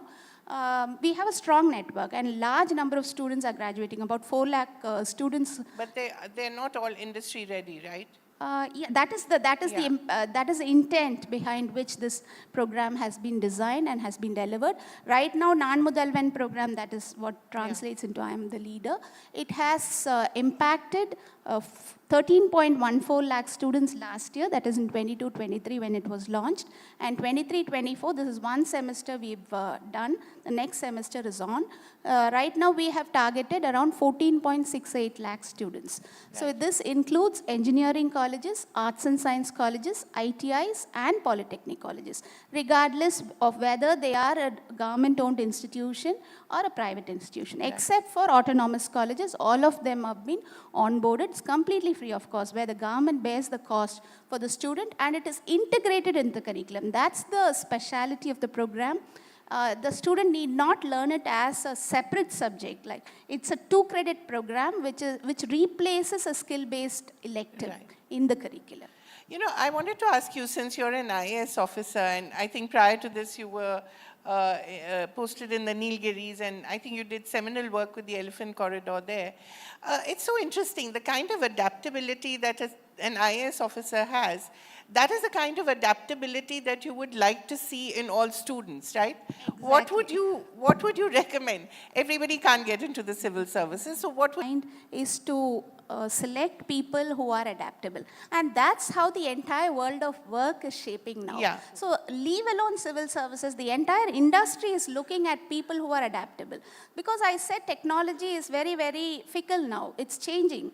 So they're looking at an individual who probably would be able to learn whatever technology change is there, quickly adapt to it, get into the role of things and start performing immediately without any, delay. So what would your advice to youngsters be? What are the 3 skills that you have that perhaps have made you so adaptable?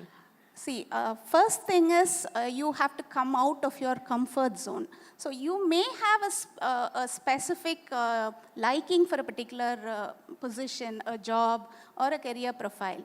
But that's not the norm now. That's very interesting you say that, because you actually demanded a transfer from the Nilgiris, right? Which I think proves the point, right? Yes, yes. I was there for 4.5 years on a Supreme Court Doing order. very well. That is for the people to And then decide. you asked for a transfer. Yes, I asked for the transfer because there was a particular Supreme Court order which said that I cannot be transferred without the court's order. Right. The permission to But you transfer. wanted another experience. Yeah, it was almost 4.5 years, Right. the elephant. So my point remaining there, Right. Sorry, I interrupted you. So one is getting out of the comfort zone. Yes, you need to get out of the comfort zone. You can't settle anywhere.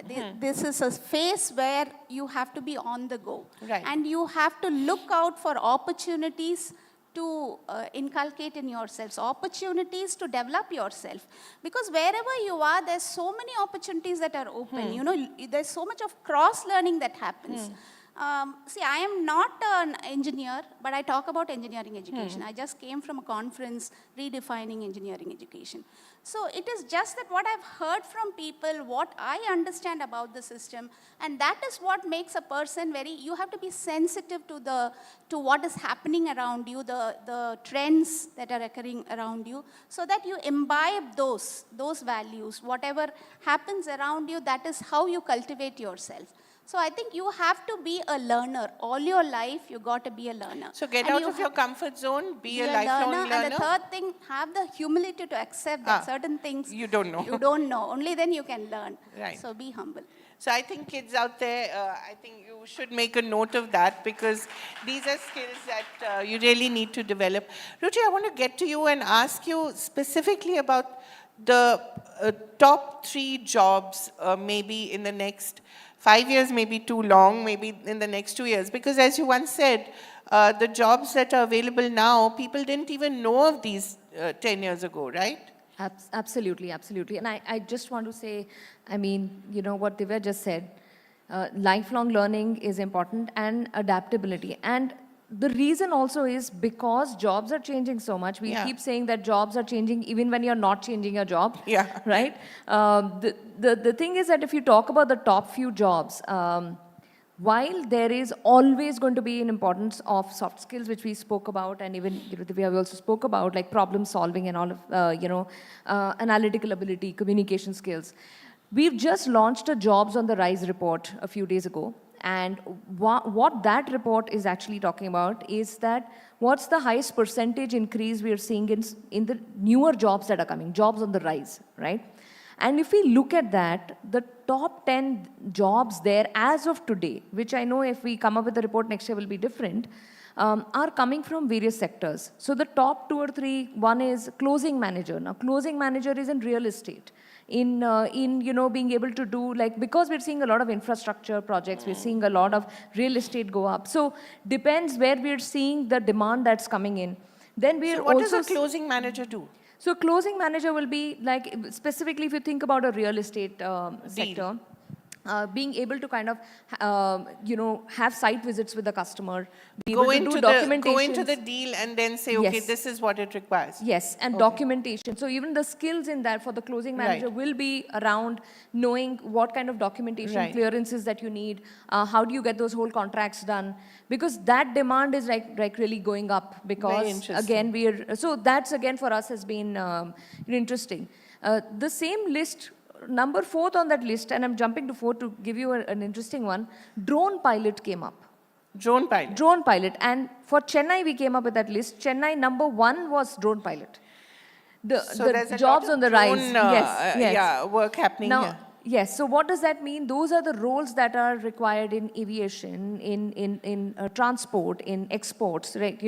Where there are, where drones are required for surveillance Right. and a lot of things, right? So again, the report that we've come up with also actually says not just the jobs that are on the rise, but what could be the next job that the persons can look at, people can look at, because these are all transferable skills. Right. Then the other 2 or 3 that we saw is again content and social media, as well as marketing specialists. Then of course in HR operations. So by we saw, content specialists, you mean everyone has to be an Ori? I mean, I'll reserve my comments on that because it's very difficult to wrap my head around, how Ori. he's the rise of Ori. But all said and done, idea being that how well do you communicate? You're able to kind of present, even, if it's, you're working in an organization and you're looking at engaging customers or prospects, which are, let's say, in some other part of the world. How well are you being able to package that information? So, of course, marketing specialists in that way, having good knowledge of social media. So all those skills are something that are coming up. So if it's difficult to say one job for everyone, but it's like there are jobs in that list which are for every function. Please and every put it kind out there so I that will. all of us can read Yes, it. yes, we have the link. I don't know. I'll see if the best way to kind of share that. Yeah. But there are these kind of roles that we are seeing. But having said that, I think the importance of for students to think about importance of soft skills and always be learning. So I think to add to all the work that Divya ma'am, you actually just spoken about. At LinkedIn as a platform, also what we've been doing, we have LinkedIn Learning, 21,000 courses. Is India the largest customer for LinkedIn? India, our largest member base. So we are, after the US, we are 117 million members in India And how now. many for the US?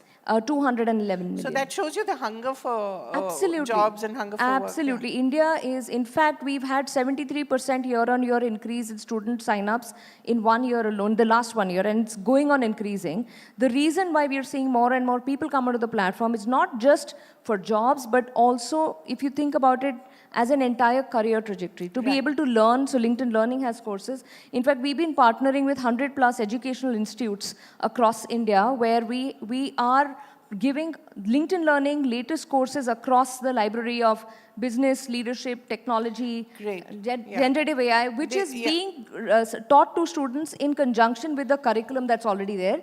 To ma'am's point, it's all about how do you make them employable, right? To make them ready for the workforce. Right. So those are the kind of, and that's why it's not just when you're learning, when you're getting a job. But let me tell you, even I am constantly on LinkedIn Learning because I need to constantly upskill whatever is coming in and the flow of work. I hope it's not too expensive. It's not very expensive. Okay. What is your definition of not too expensive? How much does it cost to be on LinkedIn Learning? Well, if we go through, we have there are various ways to go through it, either if you have a LinkedIn Premium account or most importantly, if you are able to actually get that access through your college. So there are ways in which we can do that. So maybe a shout out to colleges to maybe put their kids on. We've already been working with quite a few. Divya, last question to you really is, so you have this program, it's preparing students for the future, but where are the jobs? Yeah, see, we are not stopping with only skilling the students. We are ensuring that they get the proper job placements. We are also in tie-up with LinkedIn. Almost 5 lakh students have been onboarded on the LinkedIn platform through the Nan Mudalvan program. So here we are also looking at jobs. While we say that we are looking on the part of the government, what government is doing is we are actively collaborating with the Industries Department, Guidance Bureau, MSME. And Because we all are- apprenticeships do not necessarily translate into jobs. Yes, yes. So we are collating the requirements of the industries at the government level, and we are organizing pooled placement fairs at colleges, both engineering colleges and arts and science colleges. Only last year, we've placed around 1.19 lakh 1,19,000 students in campuses. We have the data with us. And this year we're planning, because there's a IT hiring freeze this year. They are hiring in very we small know numbers. so many job So we're losses. targeting GCCs. We're targeting the rest of the sectors like retail, FMCG, and marketing positions, sales and marketing positions for arts and science grads and product design for engineering. So we have spoken to almost all the industries, and we are planning to have a single exit system for engineering grads. Like the one that was operated few years back by the Anna University, we're planning to have that. So we've already interacted with the industries at the government I level, hope you're in and touch we are- with Shastra University as well.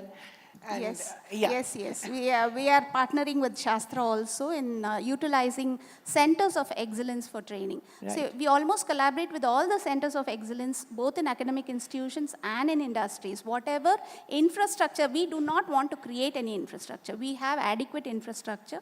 We just need to leverage those facilities in order to train large number of students.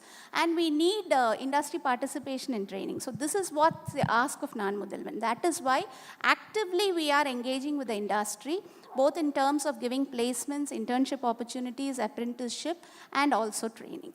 Wonderful. Thank you, both ladies. It was, I think, a very informative discussion, and I certainly took away a lot from it, and I'm sure the youngsters did too. Thank you so much, Kaveri. Lovely. Thank you so much, ma'am. Ladies and gentlemen, before we draw the session to a close, it is my pleasure to invite Mr. Prabhu Chola, Editorial Director, The New Indian Express, to present our speakers with a lovely memento, extending our thanks. A loud round of applause, ladies and gentlemen. Of course, through the session, I think we've learned that we've got a wild hunger for the jobs, adaptability skills, transferable skills. We've heard so much, and I'm sure that we're going to be Googling a lot of these topics as well.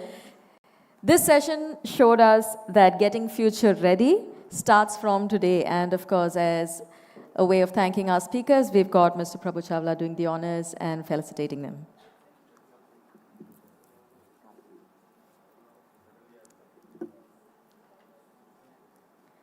And with that, I'd also like to take the opportunity to extend a very special thanks to our streaming partners. We've got Daily Hunt, who've partnered with us, and of course, a lot of us joining us virtually. Ladies and gentlemen, give it up for our speakers as they take her leave. Thank you so much, ma'ams.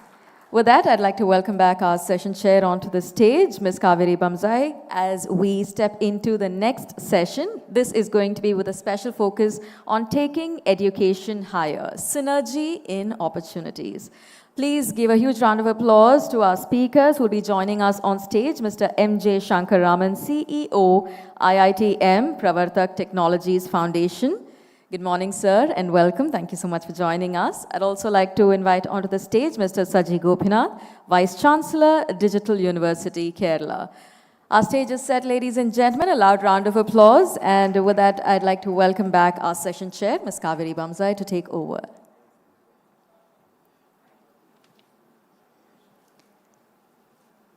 Taking education higher, synergy in opportunities. We begin our session. So this is almost like a continuation of the previous discussion, just with different experts. I'd like to start with you, Mr. Raman, because you were with Wipro, HCL, Cisco, so you've been with the industry before and understand exactly what industry wants from students. How has that informed the way your university teaches? Okay. Are you able to hear me? Yeah. Okay, fine. I think so. So if you look at IIT Madras, okay, so there are two different streams that they are in. One is the research stream and Right. other is the industry stream. By industry stream, I'm talking about the IIT Madras Research Park. Which is Pravartak. Which is Pravartak. Pravartak is a part of Research Park. Right. So the research part of it is fine. You publish papers, you get good patents. But how are you going to translate that research into products and market it? See, this is two different ball games because I think both are two different extremes. You could have a fundamentally great patent, but it may not be converted as a product. You might be having a worst idea, but that could be a great product. You know, so these are two different extremes. And at IIT Madras, we concentrate on both. So if you take, for example, a great research that has become a product, it's Agnikul, where we do 3D printed rockets. And you know, a very simple idea which is streamed out is Aether electric scooter, which is one of other from that has come out of IIT Madras Research Park. From your own students? Yes, from the students, obviously. No, and if you look at Pravartak, our IIT Madras Research Park, it is not, you know, close to the students of IIT. It is open to anyone in India. Okay, so if most of us, the companies that we have incubated at IIT Pravartak are not from IIT students, they are from students other than IIT. But they can come to you with a great idea and yes, they can come to us. We have come under something known as National Mission on Interdisciplinary Cyber Physical Systems. We have certain National Mission for on Interdisciplinary Cyber Physical Systems. It's called nmicps.in, where we take 4 stages for entrepreneurs. One, after they complete their bachelor's, if they have a great idea, they can come to us for 1 year. We pay them a 35,000 rupees stipend, and we also allocate some money, about 3 to 3.5 lakhs, for making products. Once that is fine, then we take to the next stage where we give 50 lakhs and ask them to convert it as a patent. We give another 50 lakhs and then ask them to convert it as a product, and then we take them to VCs. So in Pravartak, for example, we are just 2 years old. 4 companies have got VC funding. One from Sequoia Capital, which funded Apple and Google. So the opportunities for these students are huge today. It's not just going for a job, you know, after skilling, I go for a particular job and then, you know, I earn money. But what we see as a problem is that the students still haven't developed the mindset for entrepreneurship. There is no, you know, they are afraid of taking risks. You know, I know one student who came back and said that, sir, if I do a startup, I won't get married. It has gone to that extent. Okay, so but it is tough. Being an entrepreneur is tough, isn't it? Yes, being an entrepreneur you is can't tough. pay yourself, for But instance. we have been talking about job growth and other things. Yeah. Yes, you can exponentially grow engineering colleges, but are you going to get exponentially increase your jobs? That can happen only if you have startups, only if you are innovative. And the normal way of asking companies to come to India and establish centers are not going to be enough, because once those companies don't like you, they will take away the jobs. Exactly. Where if you are an entrepreneur, your job stays with you. So this is the greatest opportunity that India has today if you want to really grow in a nonlinear fashion. And whatever we talked about statistics, people not having between 20 and 30, is exactly the people who want to start these startups. I don't want a 50-year-old person to start a startup. What interest is he in? What problem do you have with 50-year-olds, sir? They're very hardworking. No, they are very hardworking, but unfortunately, the kind of hard work that is needed, okay, they are very good in guidance, okay, but someone has to do the dirty work. If you don't go without sleep for 3 days, let's assume, a 25-year-old can bear, but not a 50-year-old person. So that's the problem. I think the jury is out on that. Anyway, Mr. Gopinath, I want to bring this the same question to you, because you were also with the Kerala Startup Mission, if I'm not mistaken. So these are things that you also must have seen through your, you know, through the years. What is it that you advise students? Is it the same as Dr. Raman is saying, or do you have anything else that you offer them? Absolutely. In fact, the 2 roles which I played the startup mission role and now as a digital university. You know, even the role of digital university itself is primarily to see that the innovation happens. Because there is in the last session we spoke about jobs getting disrupted. But there is an underlying change which is happening. You know, we are moved away from an industrial world to a world which is more digital. Right. And there is an underlying philosophical changes. If you look at most of the products which we are now familiar with, take about WhatsApp or Meta, which changed our life, they all came from small companies. They did not come from big companies. Absolutely. So you are primarily moving to a world where we think about very large organizations to smaller organizations which are going to become successful. And that is primarily where the startups comes into picture, right? And that happens only when there is an innovation happening. And I believe that it is not only the startups, even education institutions should behave themselves as startups as such. They should actually start looking at how do we create that culture of agility, how do you look at newer changes and come out with take all the opportunities which is available to them, etc. The only addition which I want to add to what he spoke about is that when you speak about startups, many times we only think about value-based startups. Now, this place, Chennai, is a classic example of how profit-based startups can come, right? You have companies which have created $1 billion worth products, but they have not taken too much of external funding. So you need to actually start in the country also. We need to also start looking at startups who creates the value along with profit as such. So what are these startups? In what areas would you recommend that kids go? That's basically where the technology, deep technologies are going to come into picture. And that deep technology, if you have to come into picture, you need to create the infrastructure for that, like what IIT Madras is providing. And in Kerala now, the state itself is providing quite a bit of R&D ecosystem, because we believe that if you want to create a Google from India next time, they cannot come from a smaller group of students. You really provide the support systems for that. No, Agrinkul, he gave an example of an Agrinkul. It is a company which actually created the second launch pad in the country. And that happened because ISRO and others have supported them. IIT Madras has supported them. Right. So that is the model I think we need to go into the next level, where even higher education systems can actually play a role in creating that. So do you need massification of engineering degrees for this, or what do you need for this? Can someone with a liberal arts background, for instance, create the next startup? Absolutely. You need actually a combination of skills, actually. It's all interdisciplinary, and in the last section we discussed this, right? We spoke about human skills are becoming very important, and that many times come from a liberal arts background. So you have a combination of this. Your team should have both engineering and other elements as such. Is that happening? No, absolutely. I'll give you one example. Today I'm searching for a geophysicist, and I'm not getting them, because I get IT engineers only. And finally I had to pull one from Ladakh. Ladakh? Yes. Well done. These kind of skill sets are coming up because of the startups. Otherwise, no one bothers. Everyone talks about BE, electrical, electronics, computer science, and worst case mechanical. And worst case where does the poor BA degree wala go? Okay, so for example, creating beautiful documentations. Okay, right. Because documentation is very, very important. We have taken up a documentation project where if you don't do the right documentation, you are not going to get this recognized as a World Heritage Site. Right. Okay, Which so one is this? Literature, arts. Right. All these people are needed when you go for startups. Right. Because who is going to do the marketing? Who is going to do the brochure? I need someone Right. with a good background in visual communications. I won't need someone who talk to public like this. You Right. know? I mean, so these skills are missing today with students. Right. This So is what are you doing to inculcate this? Okay, so if you remember the last session, they talked about skilling.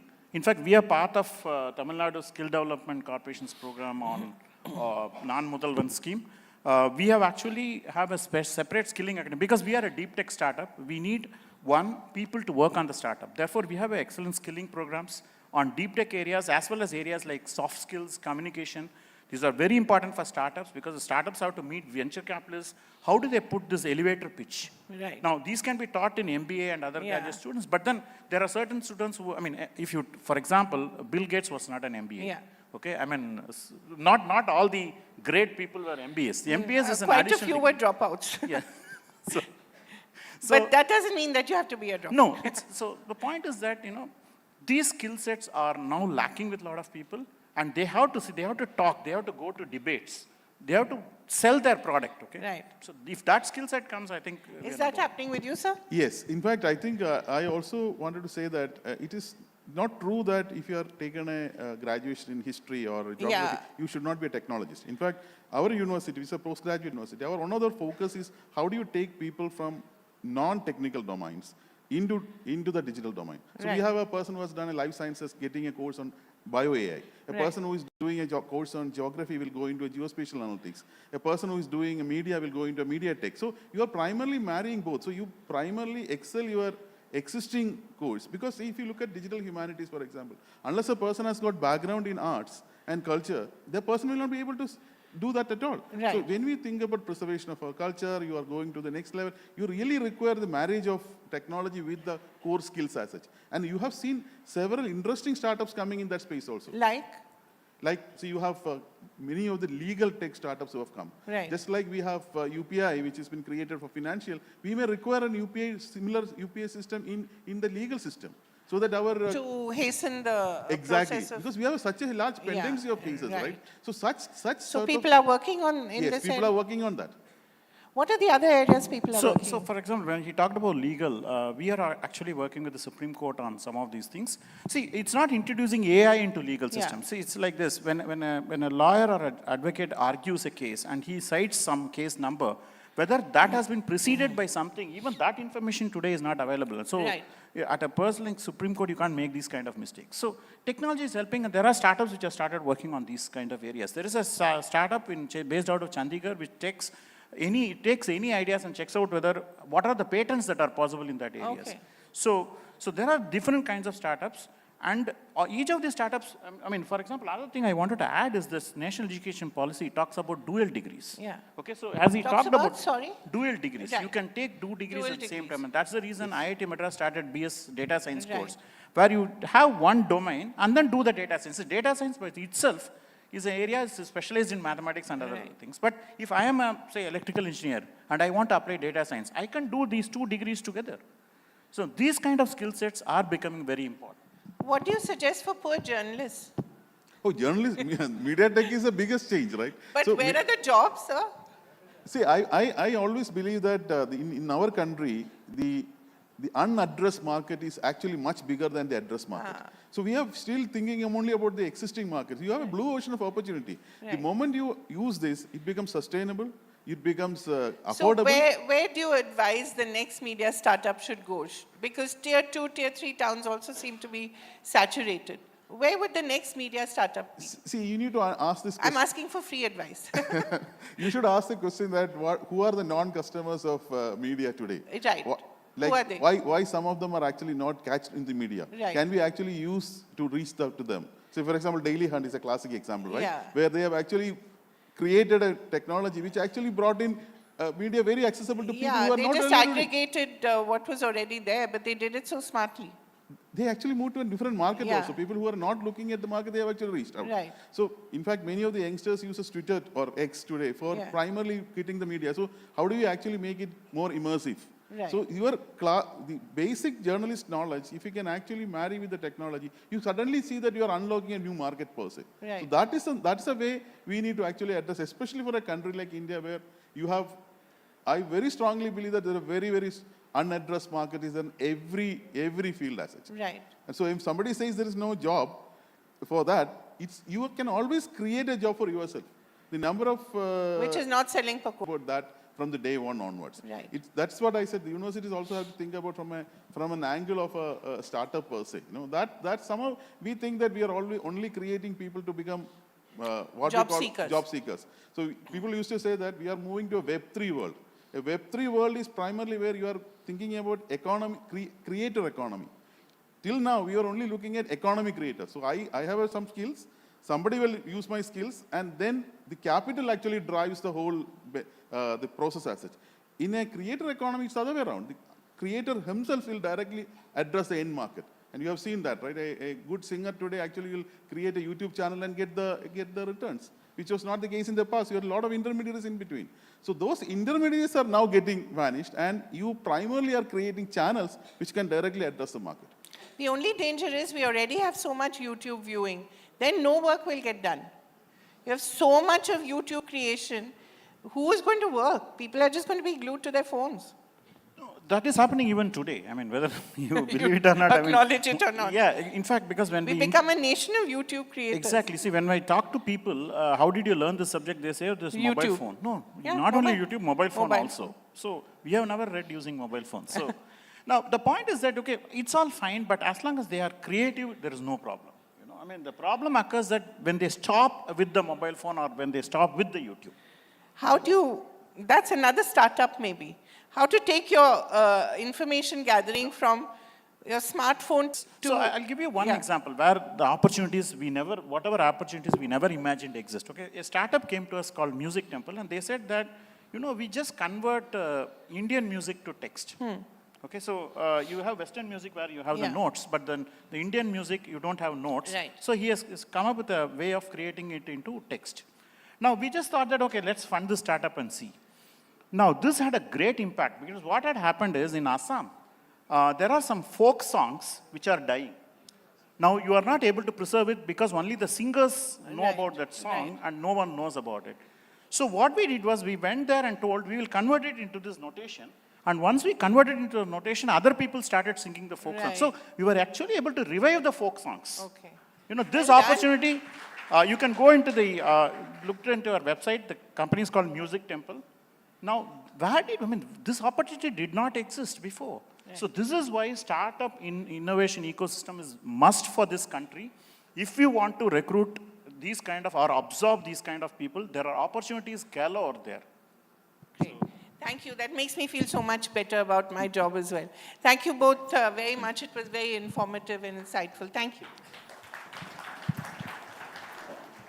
Very special thanks to our speakers. If I may take the opportunity to invite Mr. Prabhu Chawla onto the stage to present our speakers with mementos as we extend thanks.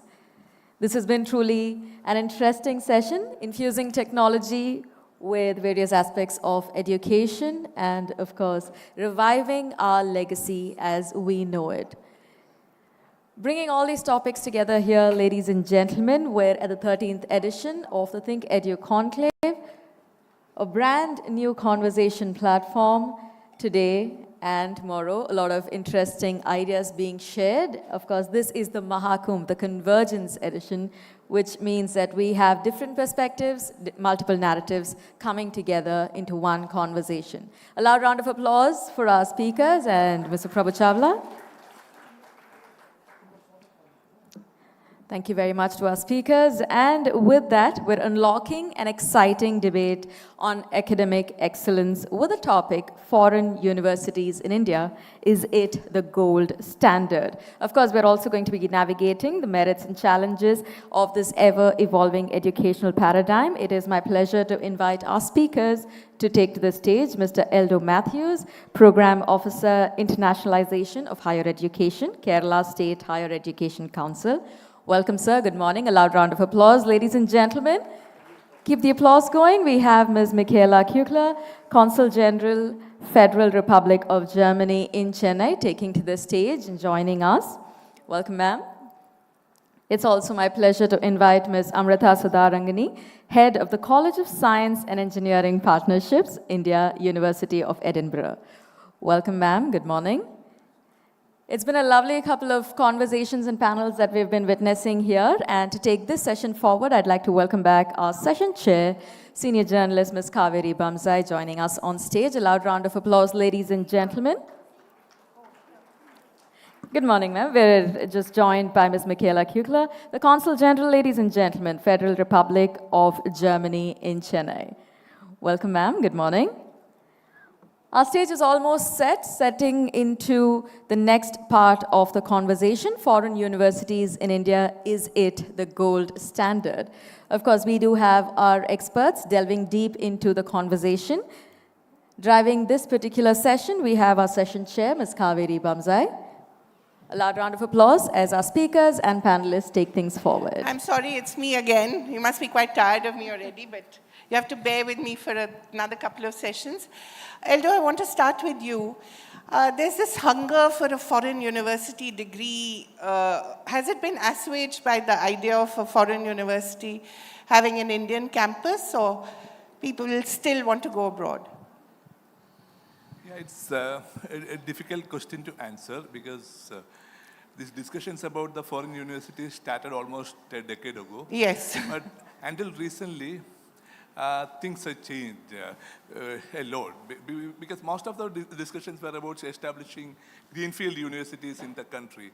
But if the government of India is promoting various types of foreign universities, including joint venture, a kind of partnerships with the existing Indian institutions and also partnership with companies. But of course, that answering that question, whether Indian students would be interested in these universities or whether still they are interested in going abroad, that's again, it depends on a kind of analysis of the functioning of foreign universities in the country, because so far only 2 institutions have started their programs in the country. Which ones are these?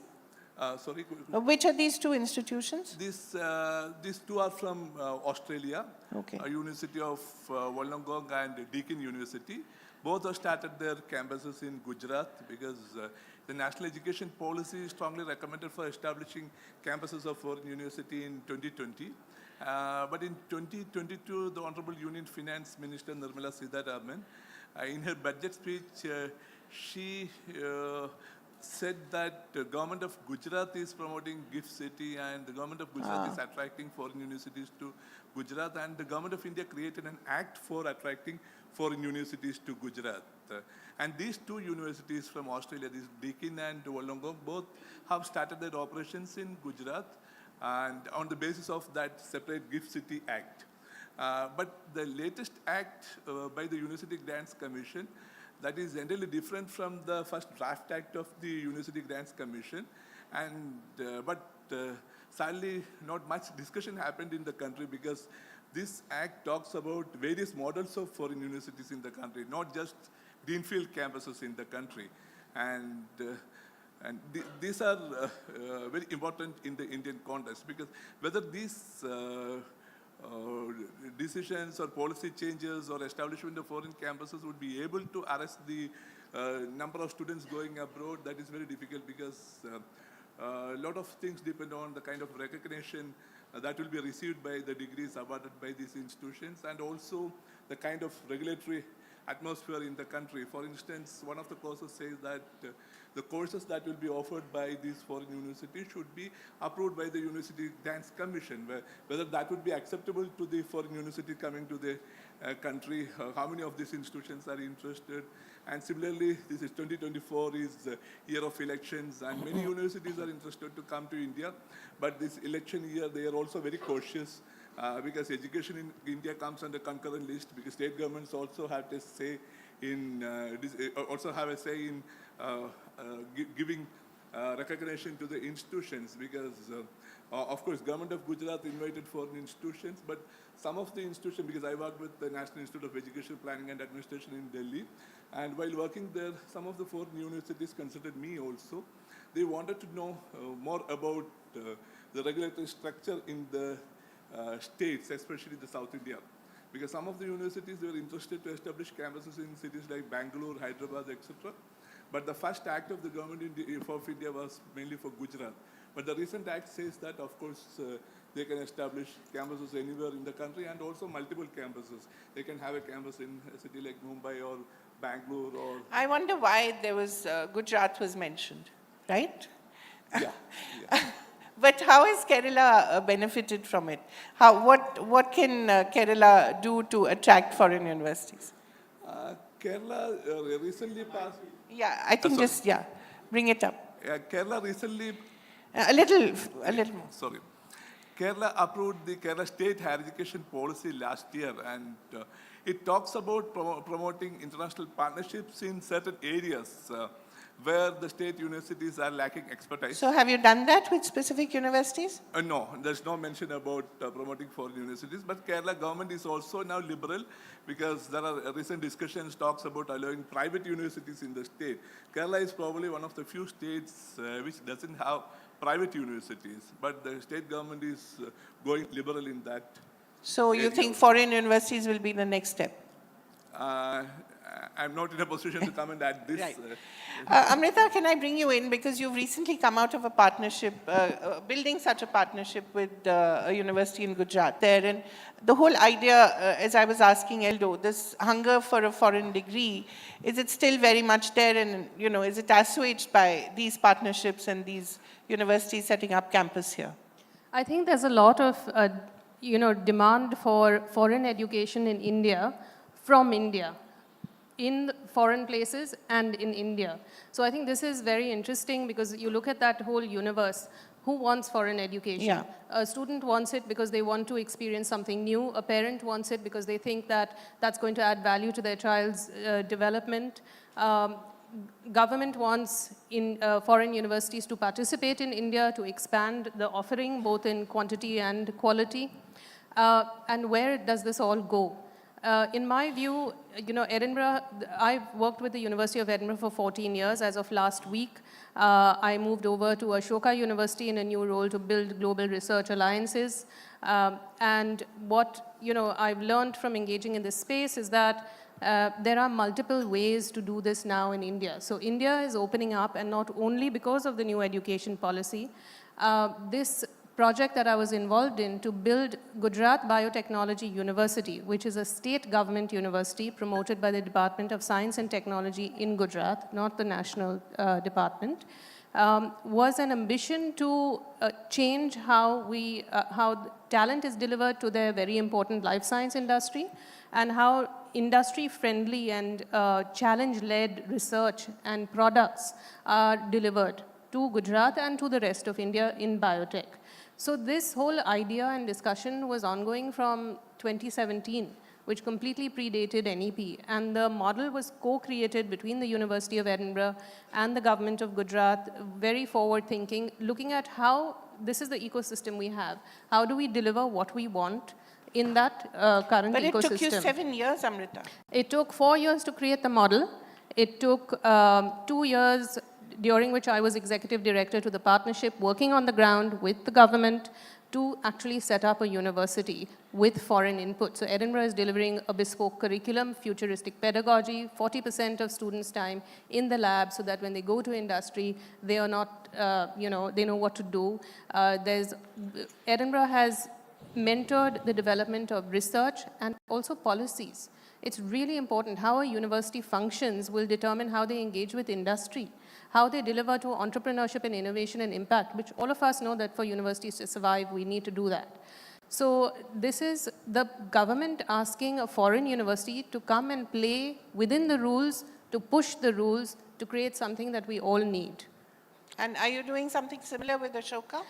Ashoka University, as we know, is a leading private university. They're very strongly embedded in the social sciences, and the ambition is to grow in science and in a big way. And collaboration is the way forward. So it's about engaging from Ashoka outwards across the world. And so that's a different... Yeah. Michaela, I'd like to come to you before I go back to Amrita, because I'd like to ask Amrita about the whole idea that, do you really need a foreign university degree? And kids out there, and their parents especially, who spend lakhs and lakhs, need to know that. So I want to ask you, Germany has suddenly become top of the pops for Indian students, right? So talk a little about how that has happened. Is it also a part of the policy of the government to be more welcoming to people from other cultures and other nations? Because we see a lot of pushback in other countries to immigrants. Yeah, well, thank you very much, first of all, for inviting me for the second time after last year to this live. I feel very honored. I mean, academic exchange is something that has happened throughout the centuries. Right. I mean, that's what academia lives on. Yeah.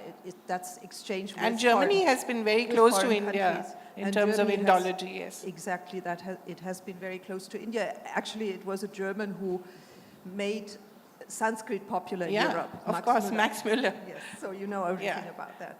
And academic research, academic exchange is always high on the agenda of the German and Indian government. We are going to have intergovernmental negotiations in the autumn of this year, and it will be there on the agenda. Lately, the number of Indian students to Germany has risen from 35,000 in 2022 to now almost 45,000. And there are still some in the pipeline, and towards the end of the year, the numbers are going to rise again. We are very happy with this development. Indian students now constitute the largest group of international students in Germany. Before it was the Chinese, now it's Indian students. There are some clusters like Dresden or Aachen or other places where already Indian students are. Right. So they tend to go to places where they find compatriots. And they don't necessarily have to know German, right? They don't necessarily have to learn German. There are some full-fledged English courses, English 100%. But a new model is also to promote studying in Germany already here in India. So a student would start his program here. Right. he would start studying on bachelor or master here, and in parallel would learn German. Once he goes to Germany after 1 or 2 years and continue his studies, his or her studies, of course, then at first the program will be in English, but English will be less and less, and with the knowledge in German rising, and at the end it will be 80, 90, 100% in German, and the student will be able to finish his program in German, and that's another advantage, I think, of studying in Germany. He will be allowed to stay on for another 18 months to find a job in Germany. So which are the areas that Indian students seem to be moving towards? Well, it's mostly in,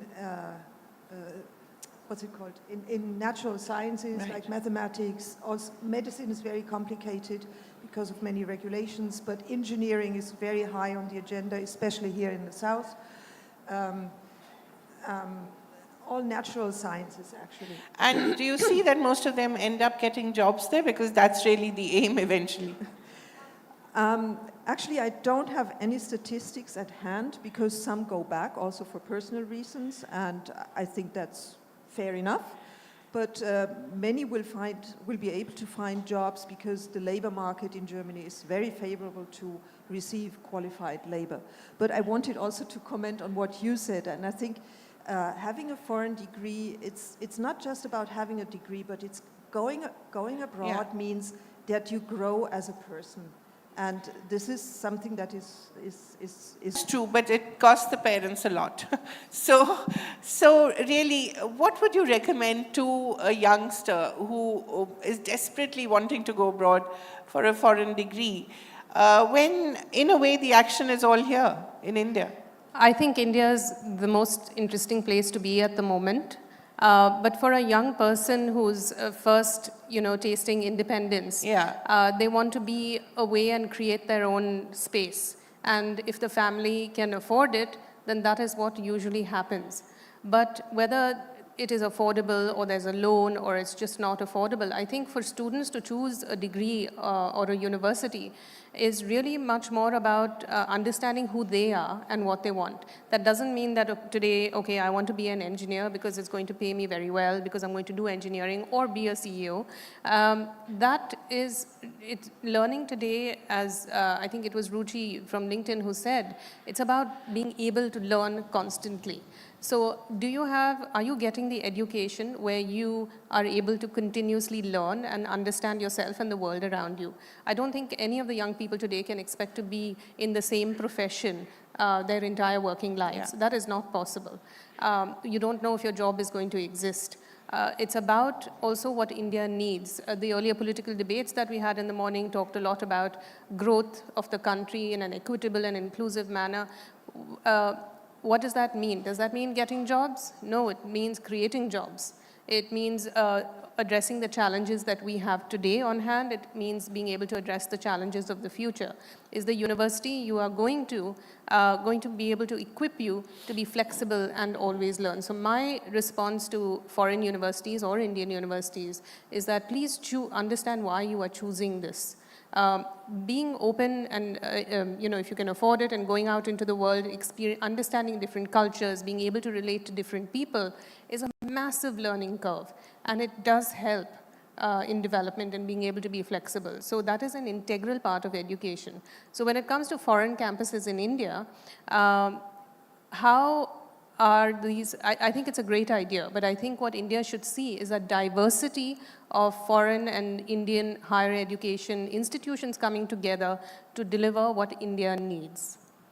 Right, and the whole argument that, you need to maybe do your undergrad in India first and then perhaps develop a little work, get a little work experience and then go abroad. What's your take on that? If you have an undergrad institution in India that teaches you to be curious and challenge and think your own way, why not stay here? Yeah. Right? It's so much cheaper. Eldo, what's your take on that? What's the situation in Kerala? Does it contribute a lot to the people seeking foreign degrees in terms of percentages? I'm not aware of the numbers. Yeah, Just speak into the mic, please. In recent years, Kerala also witnessing the growth in the number of students going abroad. And the government of Kerala, under the Kerala State Higher Education Council, constituted a committee to study the reasons for the sudden growth of numbers of students going abroad. What is the percentage growth been? Percentage, the committees, the report is in the draft stage. And also, getting the accurate numbers is very difficult due to this privacy concern, because most of the diplomatic missions do not share information about the number of visas granted to respective countries. But of course, from a few districts in Kerala, there has been... And where has the move been? To which countries? Mainly to Europe and also to North America. Right. Yeah. So what do you attribute this to? Is it because of the lack of proper facilities in your state, or is it just the hunger to go abroad? I don't think that it has nothing to do with the facilities or the courses available in the state or in the country, because students are looking for better job opportunities and they want to settle abroad. And for their... They haven't heard of Donald Trump coming back. Yeah. Of course, there are challenges even in students facing issues in Australia and all these things, but still students want to use this channel for migrating to foreign countries. Right. Why can't Kerala become a hub? For instance, the Gulf has become a hub for so many foreign universities. Kerala can do the same, right? Setting up campuses there. Yeah, then you don't need to go to the Gulf at all. Yeah, I personally feel that South India has a lot of potential to establish education hubs, mainly because of the cosmopolitan nature of the states. And also existence of industry, and there's so many other things. Yeah, and also the best example is Coimbatore, because Coimbatore during the last few years, the number of African students coming to a small city like Coimbatore has been increasing. The main reason is that African students have been facing a lot of issues in North Indian cities. Of course. And in Tamil Nadu, they are getting a welcoming atmosphere, and they prefer, because I conducted a survey among African students also, they prefer South India over North Indian cities.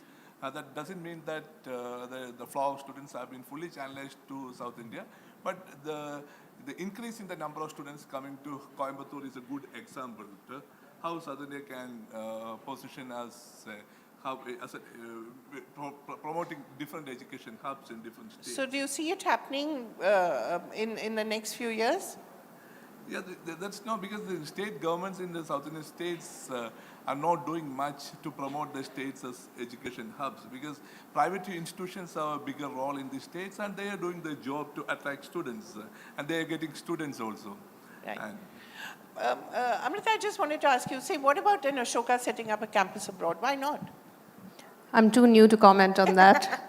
But one thing I did want to say is that, one of the drivers for students to go abroad is about the jobs. Yeah. Right? And there are jobs in India, but how much do they pay? Yeah. Right? So the employability, the quality of life, the opportunity overall is something that is a challenge. So there are students and families who get very mathematical about their decision, right? So it's about saying, okay, if I'm going to pay this much, I'm going to go there, but what is the job I'm going to get? And that's one of the things we are debating even with the Gujarat project, that if we are churning out MSc biotechs of very high quality, who are ready to work in industry without having to go through a 6-month or 1-year finishing school and then move somewhere else once they are ready to work, is industry ready to take them up and give them a fair and attractive salary? Yeah. How much of the innovation ecosystem are we setting up to give them an alternate route? Because these are very bright, young, ambitious people.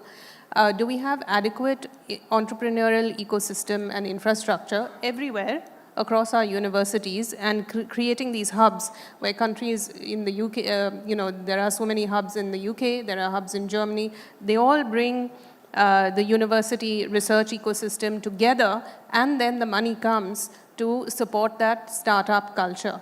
That is something we Indians are known to be startup friendly, the whole system is booming, but are we doing enough? Right. Michaela, one last question to you. If a student wants to go to Germany, what are the two or three skills he or she needs to have? Well, first of all, I would like to refer to the question of costs. Yeah. in Germany, is Germany less expensive? In Germany, we think that education, good education, should be free. And the overwhelming majority of universities in Germany are public universities which do not charge for studies except for when they are offered in English. But if you study as a normal student, you pay your semester fee, which is about 200, 300 euros, including the ticket for public transport, which alone is worthwhile in Berlin, for instance, 1,000 euros a year. So it's really, But you have to know German. We think you should get good education for free. That is one thing. Well, it would help to learn German because it would help you to get the most out of your stay there. You would be much more able to integrate into German society, to learn about Germany, so that would help, but it's not a prerequisite. It's not a prerequisite. So what are the top 2 skills?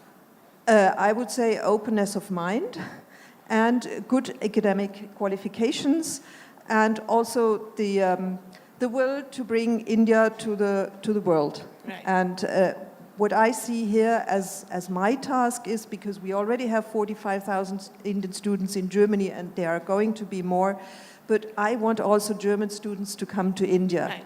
Last semester, for instance, there were 12 German students at the IIT Madras, and I think I would love if there were 100, and that applies to any university. So I'm very glad that, for instance, University of Dresden 2 months ago signed an MOU with IIT Madras, with Anna University, to cooperate much better and much stronger together, so that there will be a real exchange and a balanced exchange between both countries. Wonderful. We could go on forever, but we have to call it a day. We have lots more sessions. Thank you so much for all this information. I hope it was useful to the students at the back. Thank you very much. Thank you so much to our session chair and our speakers. Before we draw the session to a close, it's my pleasure to invite CEO of the New Indian Express, Ms. Lakshmi Menon, to do the honors, felicitate and extend our thanks to our speakers. It's truly been a pleasure listening into a conversation on the foreign universities in India. Of course, we did have diverse perspectives, all of it shared on this platform, and the journey of understanding the complexities, the potential of global education, and of course, within our borders, a lot of interesting ideas being shared. This definitely is a session that needs a loud round of applause from everybody in the audience as we thank our speakers for sharing their valuable insights. If we can get a quick photo op with our speakers and Ms. Lakshmi Menon. Ladies and gentlemen, it's been an interesting day so far, and I can promise you that here at the 13th edition of the ThinkEdu Conclave, things are about to get even more interesting. While we reflect on the diverse perspectives that we've had so far, our next conversation is going to be just as exciting. It's going to be on learning soft skills, why engineers need to be managers. Please give it up for our speakers, Mr. Debashish Chatterjee, Director, IIM Kozhikode. Welcome, sir. I think the applause says it all. We are truly honored to have you here with us. It's also my pleasure to invite Mr. V.K. Tiwari, Director, IIT Kharagpur, with a loud round of applause from the audience. Ladies and gentlemen, an exciting session. Now this is going to be, like I said, decoding a crucial link between technical expertise and the leadership acumen. While we get into the session, it is my pleasure to invite back onto the stage Ms. Kaveri Bamzai to share this session. Like Ms. Kaveri rightly said, we do have a few more sessions with her, so a loud round of applause for our session chair and our speakers as we get this session started. My apologies, but it is what it is. Debashish, I have to start with you because you've just written a book on the globalization of Indian thought. And we've been talking so much about soft skills all morning. So really, what is it about the Indian thought system which helps us to become better managers, become better engineers?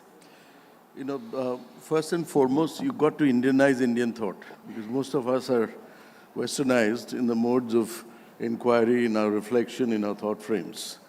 Now, I don't want to give you a theory. I want to give you an example of a person who heads Microsoft, Satya Nadella.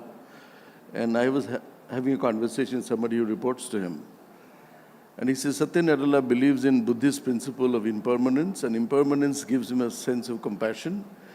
And his product line is based on compassion. You know, he's creating music channels that his autistic son, who passed away unfortunately, is able to use. So I'm just beginning to wonder if the soft skills were not as much part of our upbringing, our growing up. There are three elements of Indian thought that distinguishes itself from the, what you might call Western or whatever. First aspect is Indian thought is non-linear. Where do you see in a movie world where after a car chase or a courtroom scene, heroes and heroines break into a dance? In Switzerland.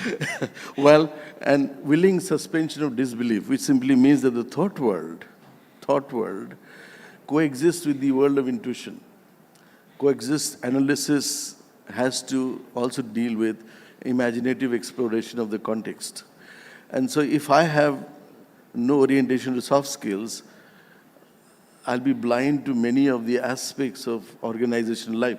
You asked this question, why engineers should be managers. I mean, I could ask you the question, why a journalist should be an editor, or a drummer should be an orchestra conductor. Right. Because if you think organization, you have to go beyond functional skills. Unfortunately, our education system deconstructs education in terms of subject silos, in terms of hard skills versus soft skills.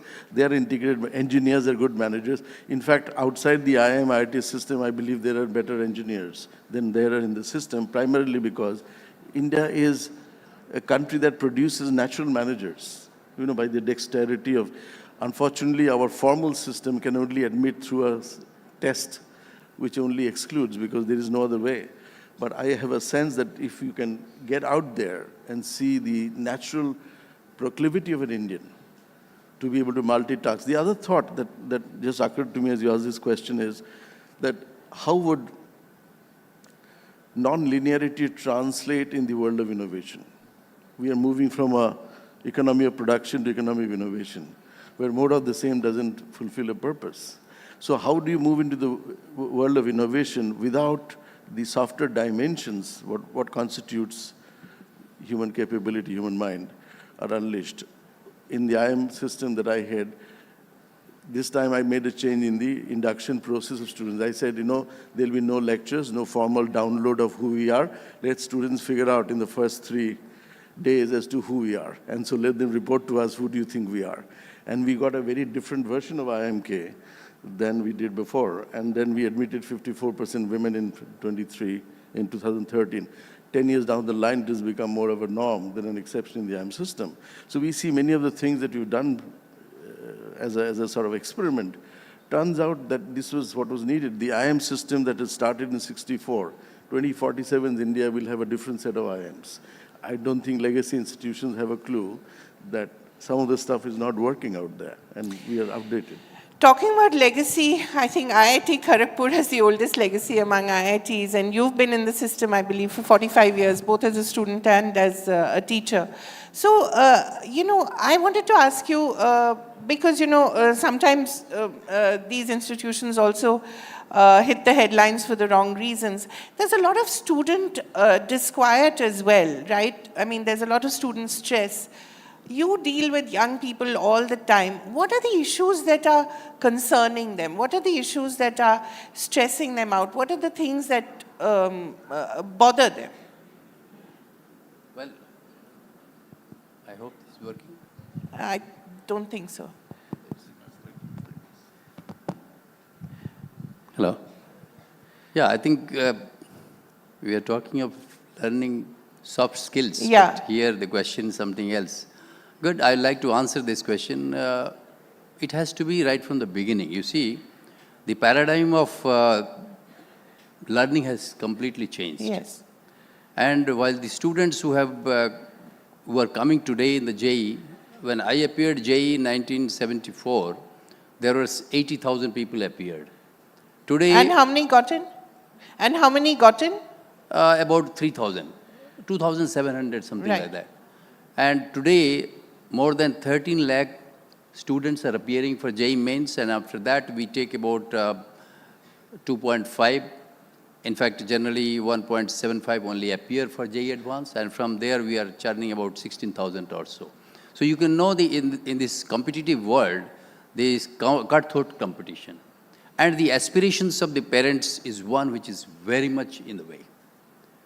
Now today, as we see the students when they come across, or in the all IITs for that matter, they are from various backgrounds, but they are all toppers in their place. And the parents think that my son and my daughter was topper. Why she is not doing well here?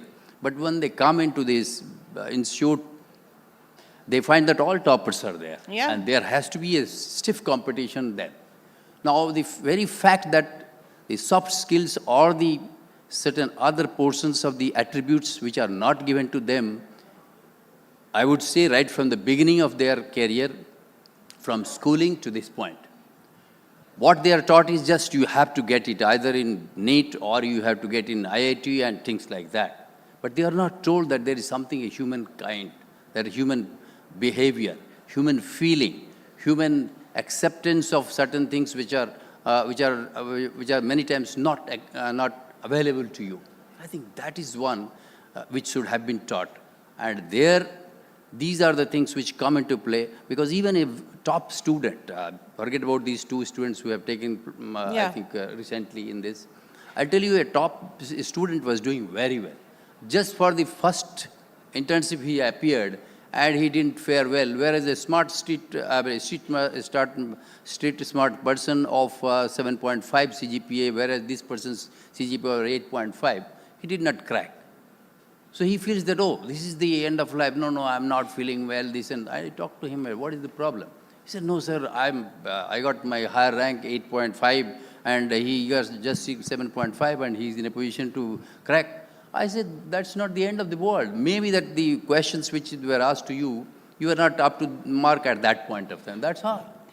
But you should take it easy. And but therefore, the knowledge... But acceptance of failure has not been taught, sir. That's the problem. Yes, exactly so. And these subjects of science, art subjects are very essential. The soft skills or the way to accept things in life, the way they come sometimes. While it is competitive world, you must definitely work hard for it. But also you should put point certain portion of destiny. At the same time, you should also feel that, well, this is not the end of life. Right. I can try again. So do you see a lot of that, or is it just more or less the same as it was when you were at IIT? No, when I was at IIT, we were not thinking of that so much, because the competition was not to that level. You knew you would get a good job, or not necessarily. In fact, those times we did not get so many of students did not get jobs. The jobs which are available today were not available at that time. Right. And in fact, the jobs which will be available after 5 years are not known to us as well. Things have changed over a period of time. But at that time, there were a lot of relaxed way of taking things. Right. We had our classes used to start at 7:30 and that end by 3:40. Now here classes start at 8 o'clock and ends at 6 o'clock, and some of the teachers would like to take classes at 8 to 10 and all that. So where this do is also happening. Where do the kids have time to develop soft skills? Exactly. Now even these kids also find that it is easier to have classes at 6 to 8 than having class at 8 o'clock or 7:30 and all that. It's too early. So it has to be on both ways. But I think we should not take these as an example and say that, yes, a lot of stress is there. Stress has to be there to some extent so that they will do well. But not to the extent that when these cases are coming up, we are taking that this is across the students. I don't think so. Right. Few cases are coming up. Of course. Yeah. But, those have to be flagged, because it's a true. symptom Yes, of they need to be flagged, of course. Yes. Yeah, it's a symptom of something that is happening there. Yes, we should not be at all there. Right. Yes. Right. So your role must most of the time be that of a counselor. Yes, in a fact. Psychologist. Yes, in fact, counselor means there has to be a paradigm shift in the teaching that we do. The classes that we take at that time. See, sometimes our teachers feel that, no, I have to complete the course completely. But he must also know that how much the students are trying to pick up out of that course. That philosophy has to also change. Right. So there has to be both ways, the teacher and the taught. Right. Both have to come into play. Then only this gap will be filled up. Right. Debashish, your thoughts on that? The idea of teaching also having to evolve, which is the whole idea of bringing a new curriculum, bringing new courses. No, I had a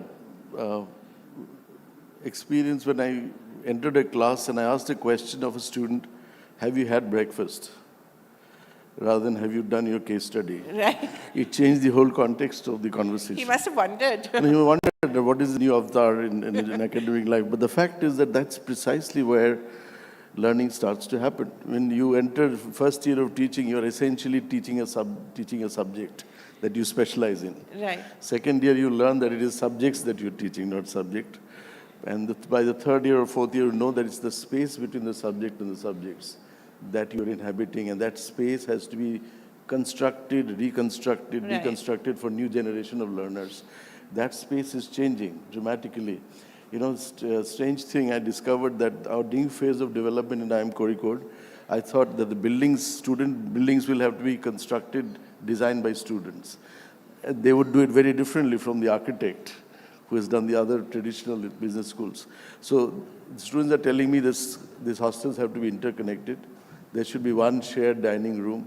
It should be classified in terms of numbers or names of, people.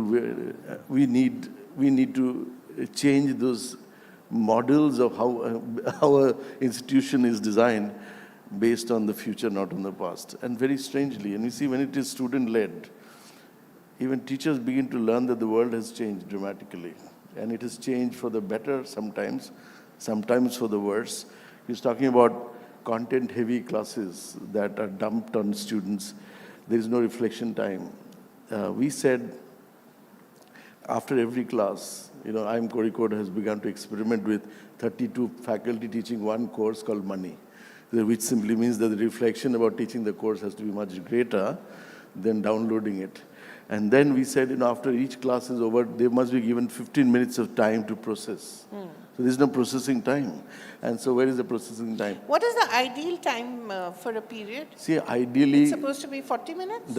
No, we have classes ranging from 45 to 90. God. And sometimes one Are students able to take that kind of...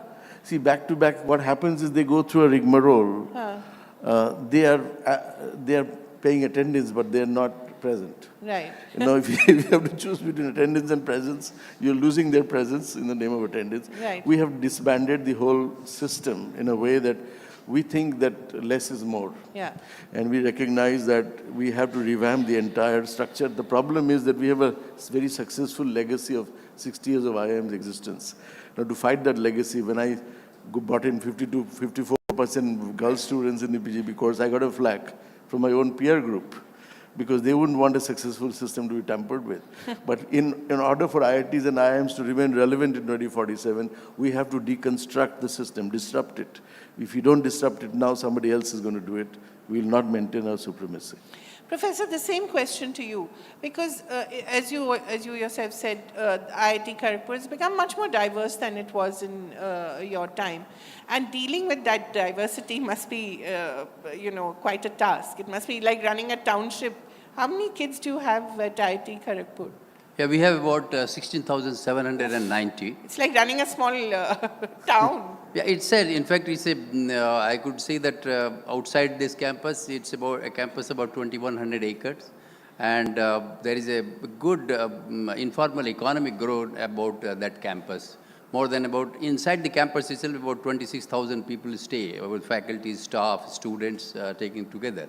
And outside, maybe another 50,000 people take around. And it used to be a detention camp, if I'm not mistaken. Yes, it was. In fact, IIT Kharagpur was started in 1951 and 1946-48 when the whole proposal was started. It was started in the Hijli detention camp. Yeah. So the first few years were started in the Sahid Bhavan, which we call today. Okay. Yes, and now it has, 1956, the new building came up, which is dedicated to the service of the nation, and our motto is Yoga Karma Kaushalam. Right. Yes. So the question was that this township really that you're running is creating the minds of the future, the people of the future. And, the brightest minds in India possibly.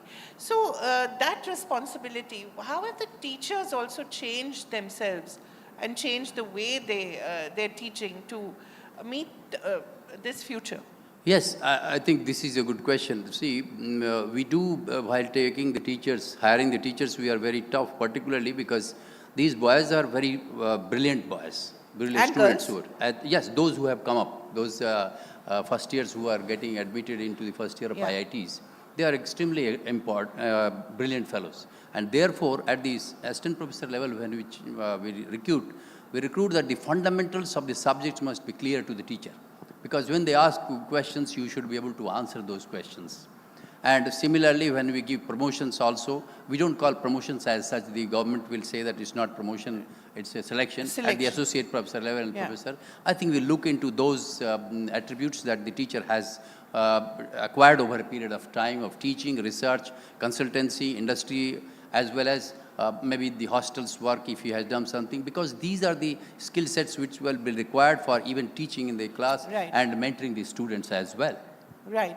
And do you still have that bridge course for kids who, do you have something like that for kids who've just come in and perhaps have not been able to adapt, and you give them a little time to sort of catch up? Do you have anything like that? No, I don't think so. In fact, possibly there used to be something for those students of the category who were not admitted. Right. But there is nothing like this. Those who are admitted, I think there is nothing like the gap. They don't have any no, sort there is of no problem as such. learning pangs at the beginning. No. They're able to yeah, adjust. there could be, maybe there are some who are coming from background of the language, particularly English, and those who are coming from Hindi medium or even Marathi medium or Telugu medium. They could be something, but I don't think they require. They will pick up because we have also English subject to take in the first year. So two things that kids need to know to get in and to get out. Yeah. In fact, it's tough to get in, but I think the situation is not that bad to get out. We do not have any problem of getting out. Everybody gets out at the right time. Getting out successfully, I mean. Successfully, of course, successfully. And we have, at least at IIT Kharagpur, I can say that we have more than 90% placement.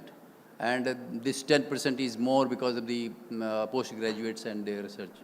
Yes. But otherwise, undergraduates get, And in fact, at IIT Kharagpur, last 3 years, I can tell you that we have on the first day itself about 1,000 placements. Wow. Yes.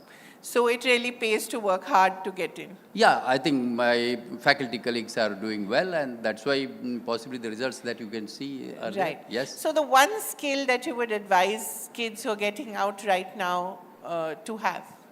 Well, I would say that the extracurricular activities which we allow, for example, in IIT Kharagpur, we have Spring Fest, Kshitij, and other activities which do the students. These activities are the ones where they learn even more than what they learn in the classes that we give. Agree. And I think I would always like to tell them that learn from these, because this, see, all engineers are now going to get jobs, particularly in all sorts of managerial skills. And therefore, soft skills are very important, because the whole landscape of business, or even in the organizations, wherever you are employed, I think they will be employed as, say, managers or engineers and leaders.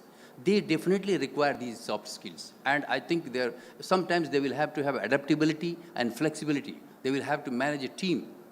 They must be able to also maneuver people of various kinds, maybe stakeholders, non-stakeholders who are technocrats, who are non-technocrats, those who do not understand. But you will have, because as a project manager, definitely you should have these skills to tackle to everyone and satisfy and also complete your goals. So I think these are very important for the students to learn. And we do emphasize on these. Yeah, I know your IIT literary fests have become very popular. Yes, it has become very fast. I think Virasat we had this year itself, whole day, and whole month of January. And we do have Academy of Leadership, which has started, Academy of Classical and Folk Arts. We have, I think, Center of Excellence for Happiness. So, Happiness? yes. And students are taking classes because we have, because of the national education policy, we are the first IIT to adopt everything more or less of national education policy. Who And teaches your happiness course? Yes, all the students, you know. Oh. Yes, yes. And there are we No, are I'm teachers. saying who teaches it? We have hired people who are good at talking, particularly with the human skills and all that in Right. humanities department. Some people from outside, and sometimes we also hire people, adjunct professors to hire, Right. and just talk about these, particularly these aspects of Yeah. how to deal with team in a team, how to talk to persons who are also adverse ideas. Yeah. Accept that, yes, in democracy, there will be difference of opinion, you must take it. That's those things, and it is working very well. I think. It sounds like a course I would love to take. Do you allow mature students? Yeah, why not? If somebody wants to, see, we have also NPTL through which some of the courses are given, and anybody can take those courses. If they're Right. there, yes, they Wonderful. can. Why not? Debashish, apart from reading your books, what would you say kids should do to learn how to be good managers? You know, I'm fond of telling stories. The book you have out there is a bunch of stories that's called Leadership Chronicles. I'll share with you the latest chronicle that will answer your question. I was at this delayed flight from Mumbai to Ahmedabad. Of course, go to Mumbai and then Mumbai to Ahmedabad. The flight, and we got into the flight at 10 in the night. And I saw, to the dismay of the air hostess, that 30-odd students came up to take a photograph with me at the where I was sitting, near the pilots. And so the air hostess was disturbed, but she thought I was some kind of a celebrity. So when they went away, I didn't allow them to take a photograph. They just stood there. And she offered me a special cup of tea and said, "Sir, who are you?" I said, "I'm a teacher, and these were my students." And she was very pleasantly surprised. I wondered why they would come and do this if I was just a teacher doing a technical program. They would come because there are a set of values that got transmitted, even while I was teaching a skill. I think these are the most important elements of the education system, and I'm sure NEP has done due diligence in looking at values. That's a very critical thing.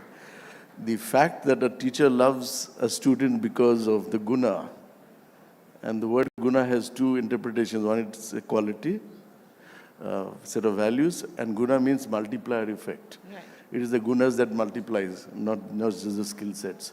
I think India has to, Indian education has to make a mark in the world. India has to look at values as the very basic stance of Indian education that can go global. Our greatest icons, our Buddhas, our Krishnas are known for their gunas, not for their skill sets. All teachers, not just for their skill sets. Thank you for asking that question, though. Thank you so much, gentlemen. It was a real Thank you pleasure. And I will certainly look that up and try and do a course there. Thank you. Thank you so much. A very special thanks to our speakers and our session chair. Of course, before we do formally wrap up the session, it is my pleasure to call upon Ms. Lakshmi Menon to present our speakers. I'm sorry, one second. His book is available outside, so if anyone would like to grab a copy. Thank you. All right, great news right there. Ladies and gentlemen, if you're looking to kind of catch up, I think this book will be the answer you're looking for. On stage, we have the CEO presenting mementos, felicitating our speakers. Thank you so much for taking the time, for sharing your valuable inputs. And of course, we have, I think, begun the exploration of the link between technical expertise and leadership acumen. Of course, the construction and deconstruction of the paradigm shift in teaching that comes alongside this. A lot of interesting conversations here at the ThinkEdu Conclave, ladies and gentlemen, 2024, the 13th edition. Very, very exciting. We now break for lunch, and we look forward to seeing you back here in 30 minutes. That's right. The second half is going to be just as exciting, from Hindutva to artificial intelligence to elections. We have a plethora of sessions coming our way, and just like the first half, a lot of no-holds-barred conversations, informative, comprehensive discussions, a lot to look forward to. Once again, we look forward to welcoming you back in 30 minutes as we begin our on-stage proceedings. Thank you very much for joining us virtually as well. We'll be back. Please do stay tuned. Ladies and gentlemen, the 13th edition of the ThinkEdu Conclave in full swing.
showed us that courage does not need the crutches of power, and that oppression cannot suppress the will of the truly awakened.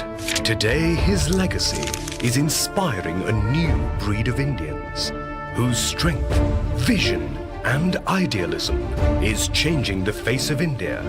Saluting this new Indian, the New Indian Express.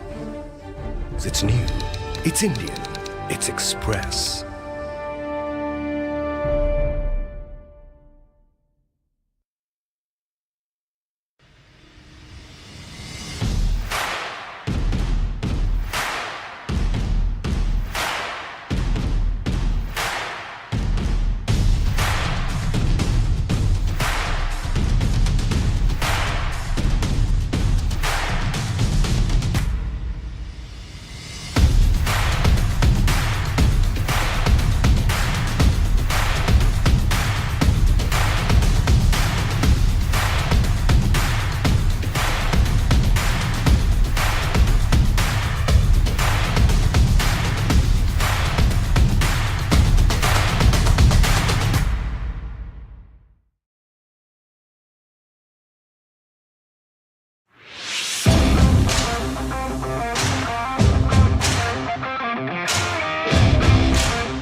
Indulge. I read newspaper probably only one day in a week, and that is when the day Indulge comes to my house. Thank you, Indulge, for a fabulous evening.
He showed us that courage does not need the crutches of power, and that oppression cannot suppress the will of the truly awakened. Today, his legacy is inspiring a new breed of Indians whose strength, vision, and idealism is changing the face of India. Saluting this new Indian, the New Indian Express. It's new, it's Indian, it's Express.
Indulge. I read newspaper probably only one day in a week, and that is when the day Indulge comes to my house. Thank you, Indulge, for a fabulous evening.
He showed us that courage does not need the crutches of power, and that oppression cannot suppress the will of the truly awakened. Today, his legacy is inspiring a new breed of Indians whose strength, vision, and idealism is changing the face of India. Saluting this new Indian, the New Indian Express. It's new, it's Indian, it's Express.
Indulge. I read newspaper probably only one day in a week, and that is when the day Indulge comes to my house. Thank you, Indulge, for a fabulous evening.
showed us that courage does not need the crutches of power, and that oppression cannot suppress the will of the truly awakened.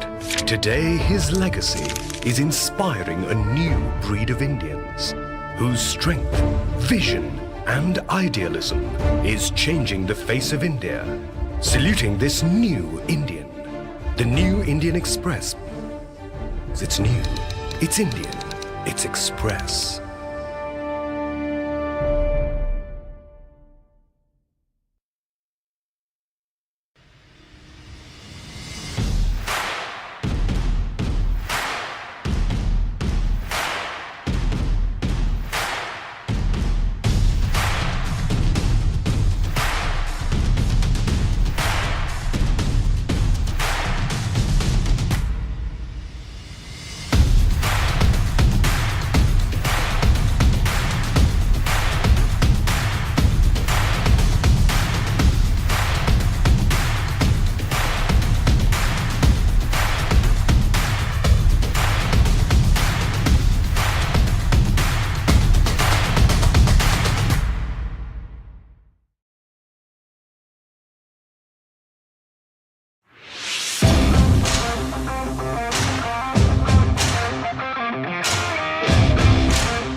Indulge. I read newspaper probably only one day in a week, and that is when the day Indulge comes to my house. Thank you, Indulge, for a fabulous evening.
He showed us that courage does not need the crutches of power, and that oppression cannot suppress the will of the truly awakened.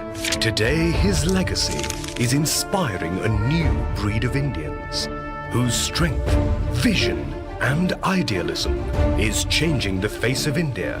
Saluting this new Indian, the New Indian Express.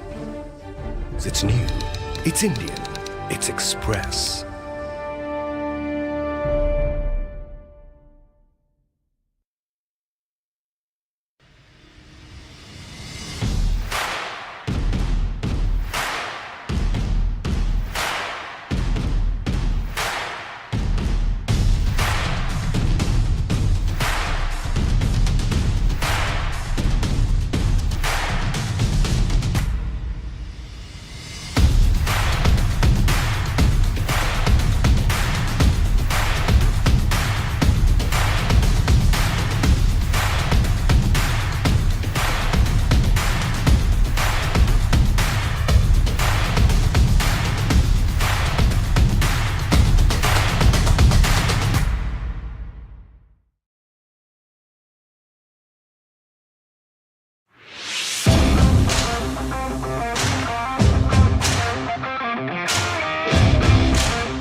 I read newspaper probably only one day in a week, and that is when the day Indulge comes to my house. Thank you, Indulge, for a fabulous evening.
He showed us that courage does not need the crutches of power, and that oppression cannot suppress the will of the truly awakened.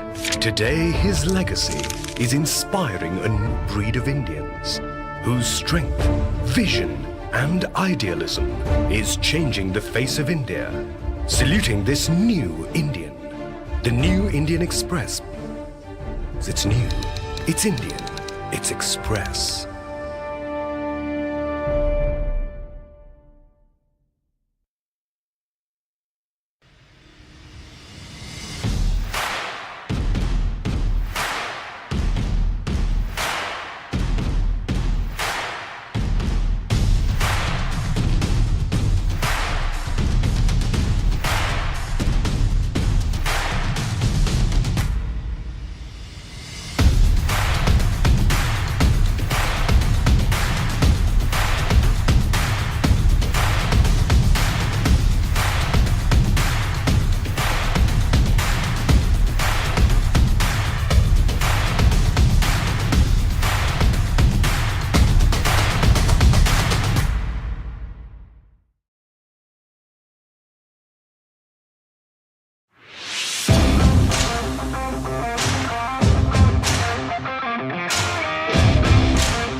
Indulge. I read newspaper probably only one day in a week, and that is when the day Indulge comes to my house. Thank you, Indulge, for a fabulous evening.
showed us that courage does not need the crutches of power, and that oppression cannot suppress the will of the truly awakened.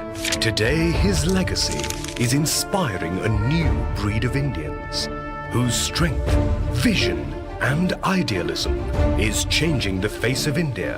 Saluting this new Indian, the New Indian Express. It's new, it's Indian, it's Express.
Indulge. I read newspaper probably only one day in a week, and that is when the day Indulge comes to my house. Thank you, Indulge, for a fabulous evening.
He showed us that courage does not need the crutches of power, and that oppression cannot suppress the will of the truly awakened. Today, his legacy is inspiring a new breed of Indians whose strength, vision, and idealism is changing the face of India. Saluting this new Indian, the New Indian Express. It's new, it's Indian, it's Express.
I read newspaper probably only one day in a week, and that is when the day Indulge comes to my house. Thank you, Indulge, for a fabulous evening.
He showed us that courage does not need the crutches of power, and that oppression cannot suppress the will of the truly awakened. Today, his legacy is inspiring a new breed of Indians whose strength, vision, and idealism is changing the face of India. Saluting this new Indian, the New Indian Express. It's new, it's Indian, it's Express.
Indulge. I read newspaper probably only one day in a week, and that is when the day Indulge comes to my house. Thank you, Indulge, for a fabulous evening.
showed us that courage does not need the crutches of power, and that oppression cannot suppress the will of the truly awakened.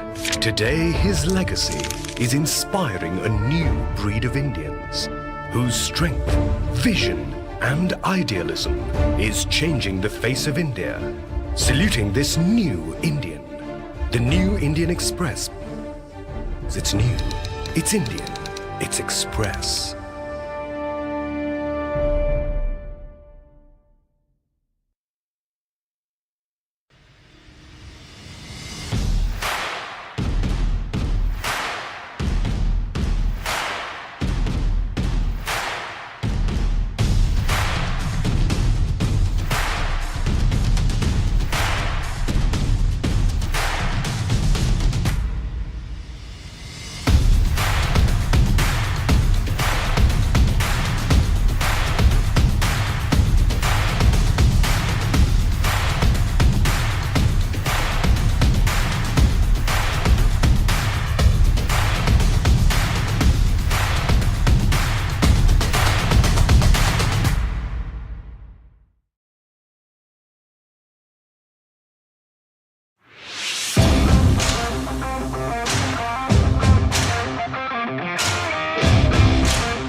Indulge. I read newspaper probably only one day in a week, and that is when the day Indulge comes to my house. Thank you, Indulge, for a fabulous evening.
He showed us that courage does not need the crutches of power, and that oppression cannot suppress the will of the truly awakened.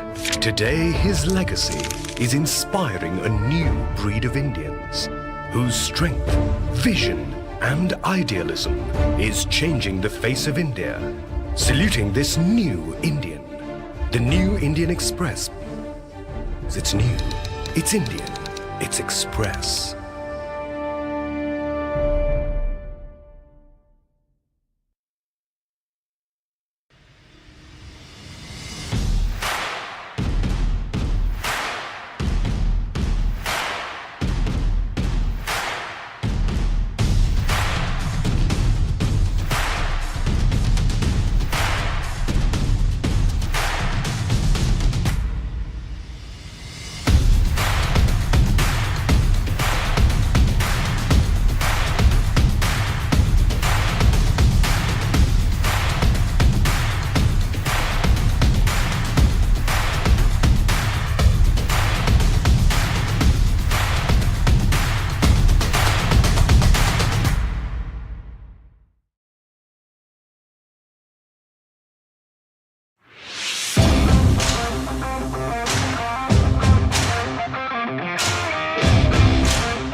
Indulge. I read newspaper probably only one day in a week, and that is when the day Indulge comes to my house. Thank you, Indulge, for a fabulous evening.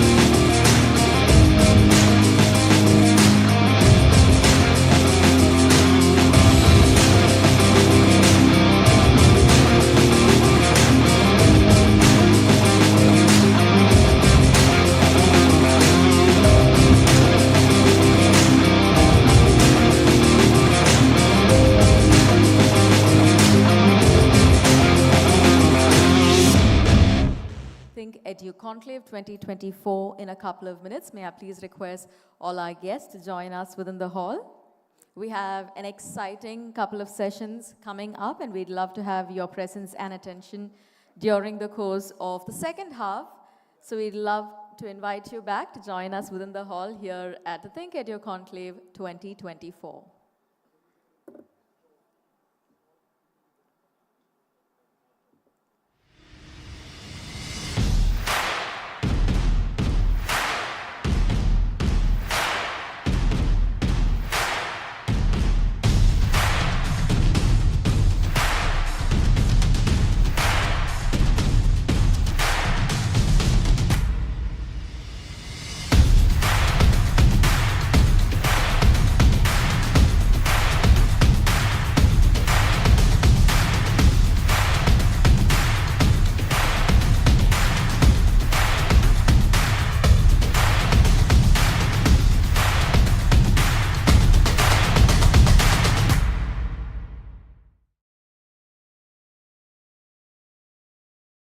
He showed us that courage does not need the crutches of power, and that oppression cannot suppress the will of the truly awakened.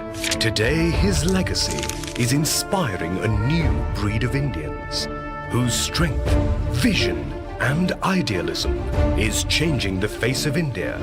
Saluting this new Indian, the New Indian Express. It's new, it's Indian, it's Express.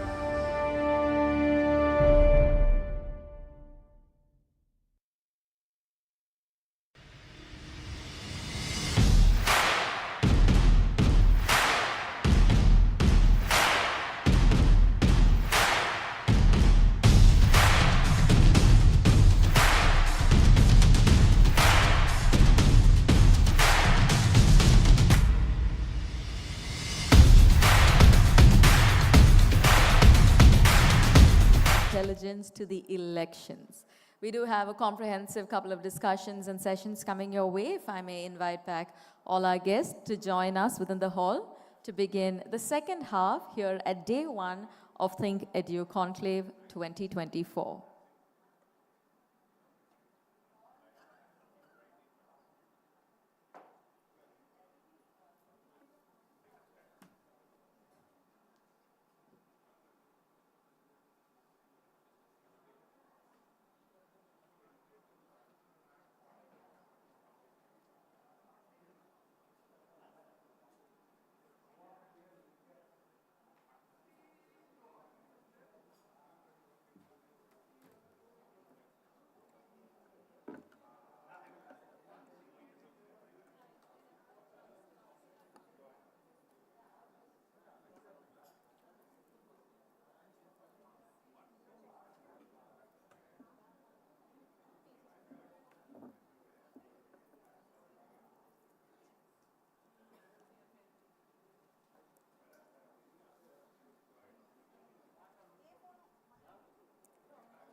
Our hall, ladies and gentlemen, is slowly and steadily growing in numbers. Welcome back. And of course, for all of our viewers who are tuned in virtually, thanks to our streaming partner, Daily Hunt. Thank you so much for staying tuned. We have an exciting couple of sessions, truly thought-provoking, a lot of innovative ideas, and diverse perspectives, as you may expect. ThinkEdu Conclave 2024, ladies and gentlemen, we begin our second half in a couple of seconds. May I please request all our guests please to join us. Please do take your seats, and if I may request everyone to please switch your phones to silent mode.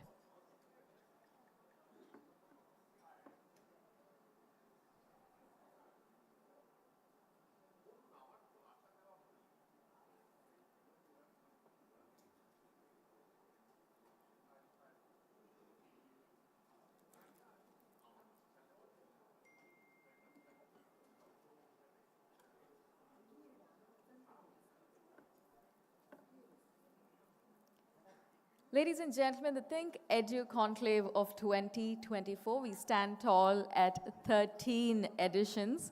And of course, with every edition, we are truly happy to have your support and your continued participation. With a very special thanks to our speakers, I have to say that this time around, we've been joined by some of the most prolific thinkers, industry experts, and of course, joining us, we also have our students who have graced the occasion. Of course, the ThinkEdu Conclave of 2024, the two-day conclave that makes its presence, I think, as we step into the next half, is going to be just as exciting as the first. A one-of-a-kind platform where knowledge, of course, converges and excellence prevails. As we've seen through the years, we gather here to explore the transformative power of education in shaping the future of society.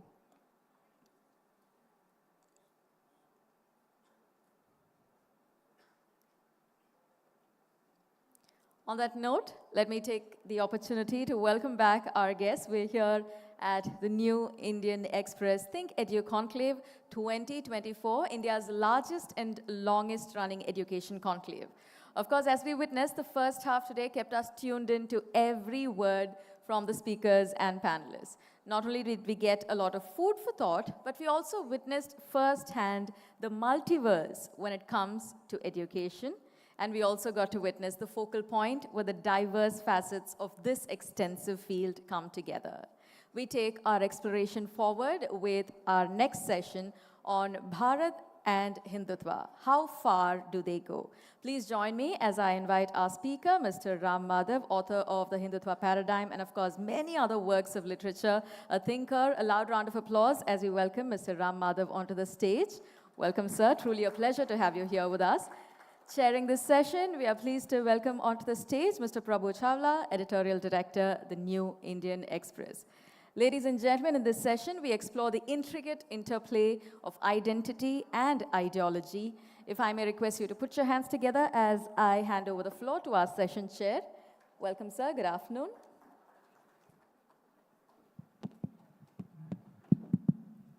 Good afternoon. I think students are still eating lunch, and we can start before people come in, because you are a very good speaker, so I want you to start very earlier. Mr. Ram Madhav doesn't need an introduction, because you must be seeing him or reading him every day in all the newspapers. He's the most visible face of Sangh ideology, Hindu Parivar or Sangh Parivar, whatever you call it. I was asking him, how do I introduce you? Because I know him for many years.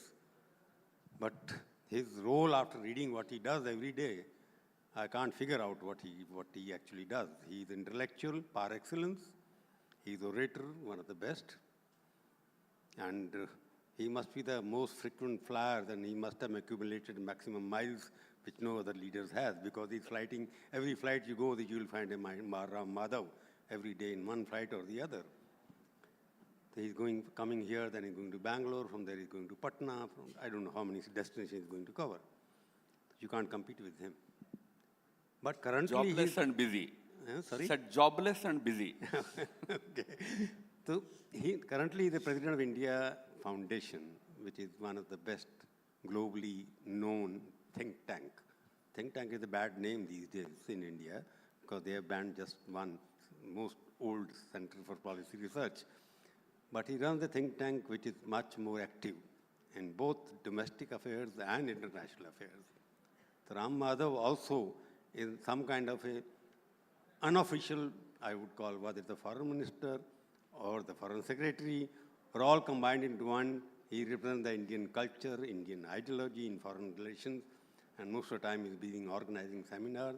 He's hosting big conclaves where people from all over the world can come and participate. But today the different issue. We have invited him to speak more about Bharat and Hindutva, because he is the most articulate, ardent spokesperson of Hindutva.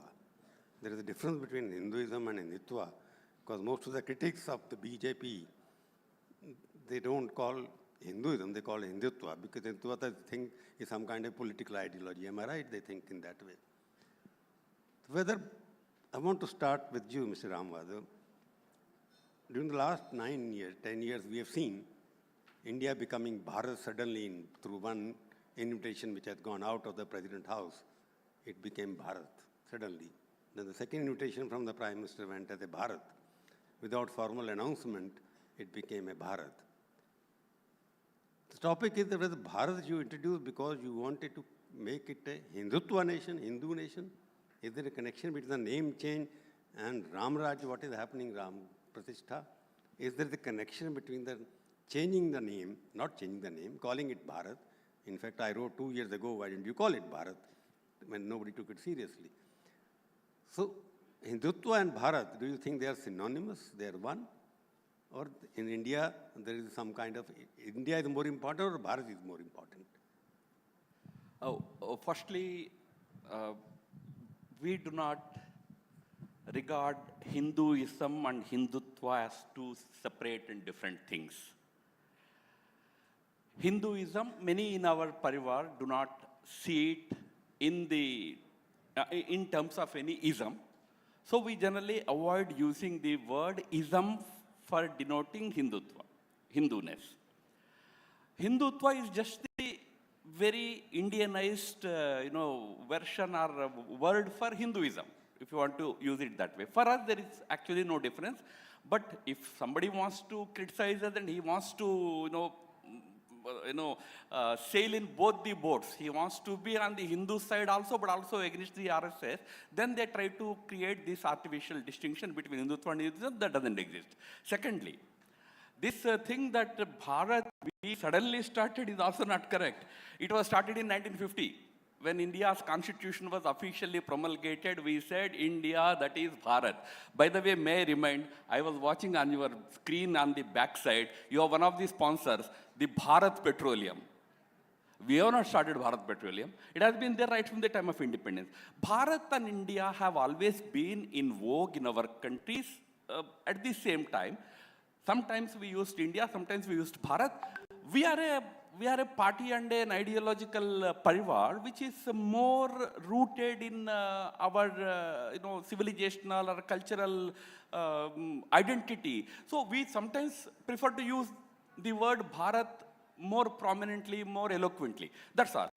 There is no, again, just as there is no reason to pit Hinduism against Hindutva, there is no reason to pit Bharat against India. At least as far as we are concerned, we don't see it that way.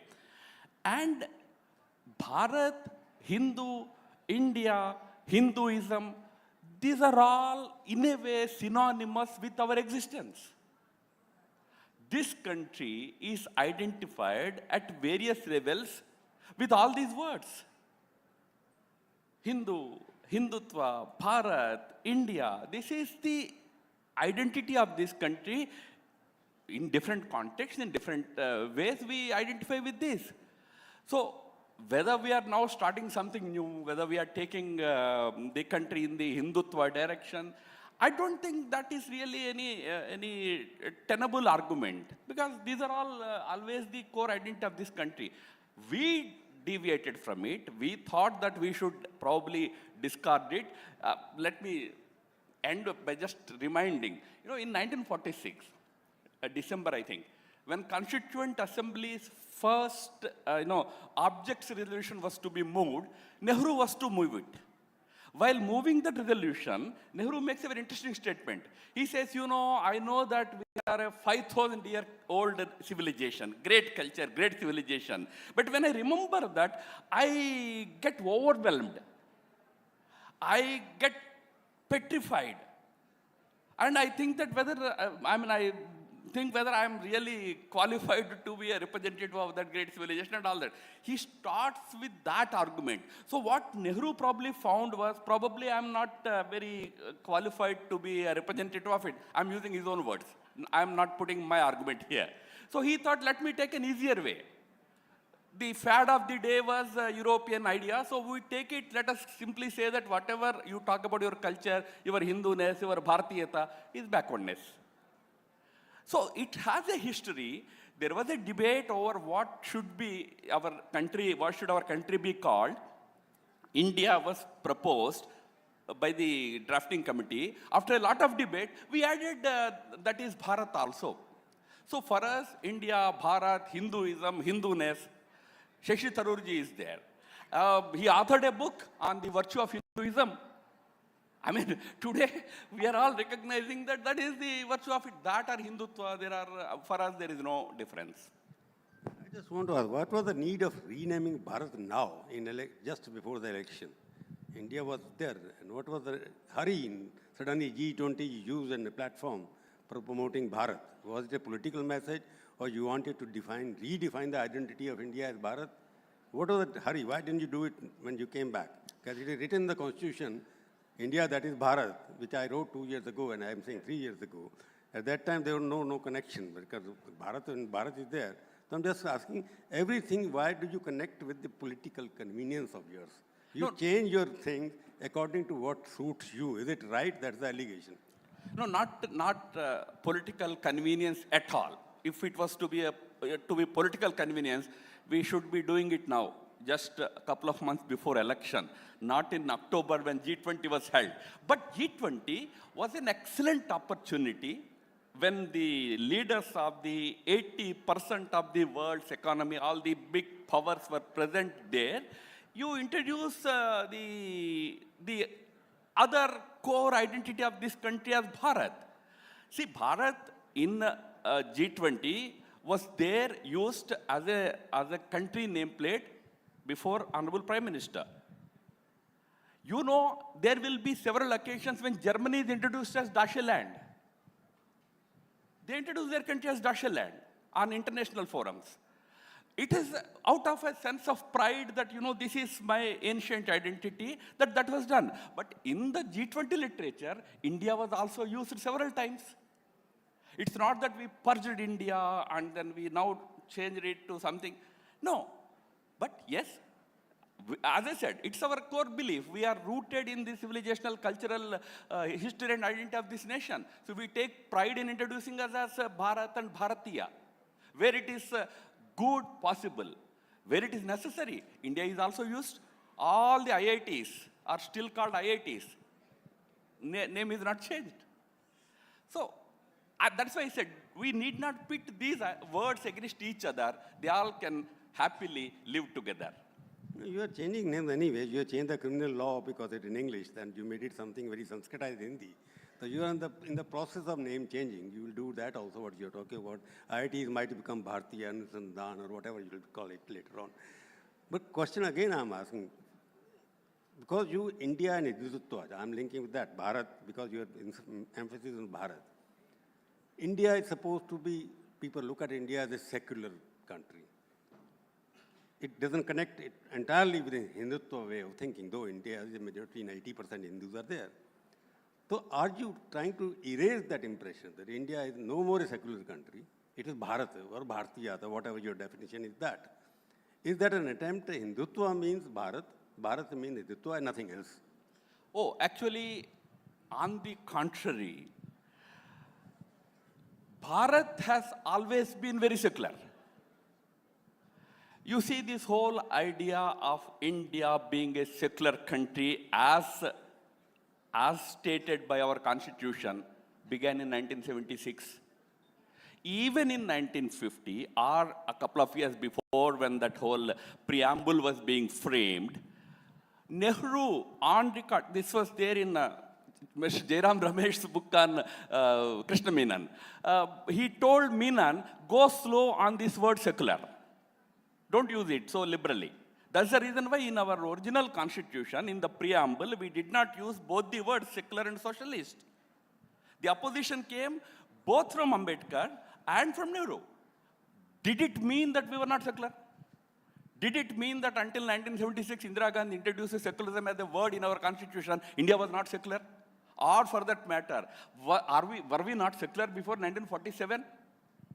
So this whole myth of whether we became secular because we were being called India or we were not secular if we don't call us India, that's why I'm saying all these arguments, all these statements are very political. They don't really stand the real argument, reality. this country has been secular. And in fact, that is one statement that Ambedkar makes. You don't have to say it as secular. You don't have to call it secular. Because the whole constitution, the spirit of it is secular. This was Ambedkar's word. So, that's what I'm saying. Bharat bolte hi, you are trying to make it a communal country, you want to discard secular. No. But only thing is, if I were to add a rider to it, I would say it will be truly secular country. What we were practicing had many, many issues, probably that do not even stand the test of that secular claim that we make. We need to be truly secular in the sense that in Bharatiya tradition, in our country's tradition, equal respect to all faiths, no preferential treatment for or against any religion is what should mean secularism here. The important reason is secularism is not the same in every country. In France, in public life, you have to completely dissociate from religion. That is secularism in France. But in UK, if you have to be the emperor, the king, the queen, you have to publicly proclaim your adherence to Anglican Church, not to another sect of Christianity. You have to be an Anglican to be the ruler. Is UK a secular country or not? When presidents take oath in America, they place their hand on Bible. Okay, in India we place our hands on Constitution. There it is Bible or Bhagavad Gita, both are allowed. But the point is, a bishop is holding it. And you are placing that. Is America secular or not? Different countries have different understanding based on their cultural and civilizational ethos. Our understanding is equal respect, no discrimination, no preferential treatment on the basis of religion. That is true secularism. That is what we stand for. That is what Bharatiyata is all about. No, you're talking that political statements are being made. I'll take example of Shashi Tharoor. He tweeted this morning, exposed. Ram is not a political idol. His Ram is also your Ram. But you're trying to say my Ram is different than his Ram. Is that right? Oh, actually the other way. They are saying that their Ram is secular and our Ram is communal. No, I tell you, sir. I tell you. You know, this whole tamasha that is happening today about Ram Mandir. Sir, you were all active in journalism. You have seen these things. In 1989. I was there yesterday. Yeah, you were there. In 1989, sir, Shilanyas happened. The foundation laying ceremony of the temple happened. Sir, do you know with whose concurrence that happened? With the then central government and with the then state government of Uttar Pradesh, both were led by Congress. And when there was a dispute raised by the Babri Masjid Action Committee over the place where the Shilanyas was to happen, the location, actual location where the Shilanyas was to happen, matter went to the High Court. High Court said, you know, it should happen outside 2.77 acres of the plot.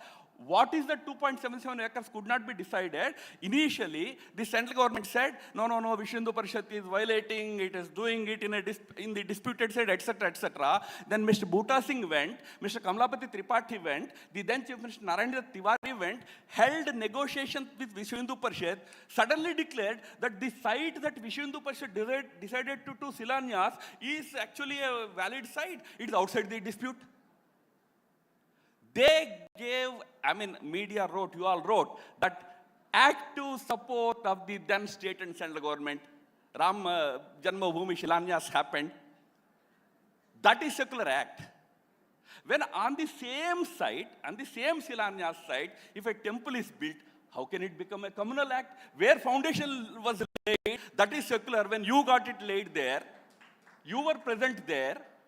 And when the temple comes up, how can it become a communal act? So that's why I'm saying this whole thing is being politicized not by us, but those who are opposing it.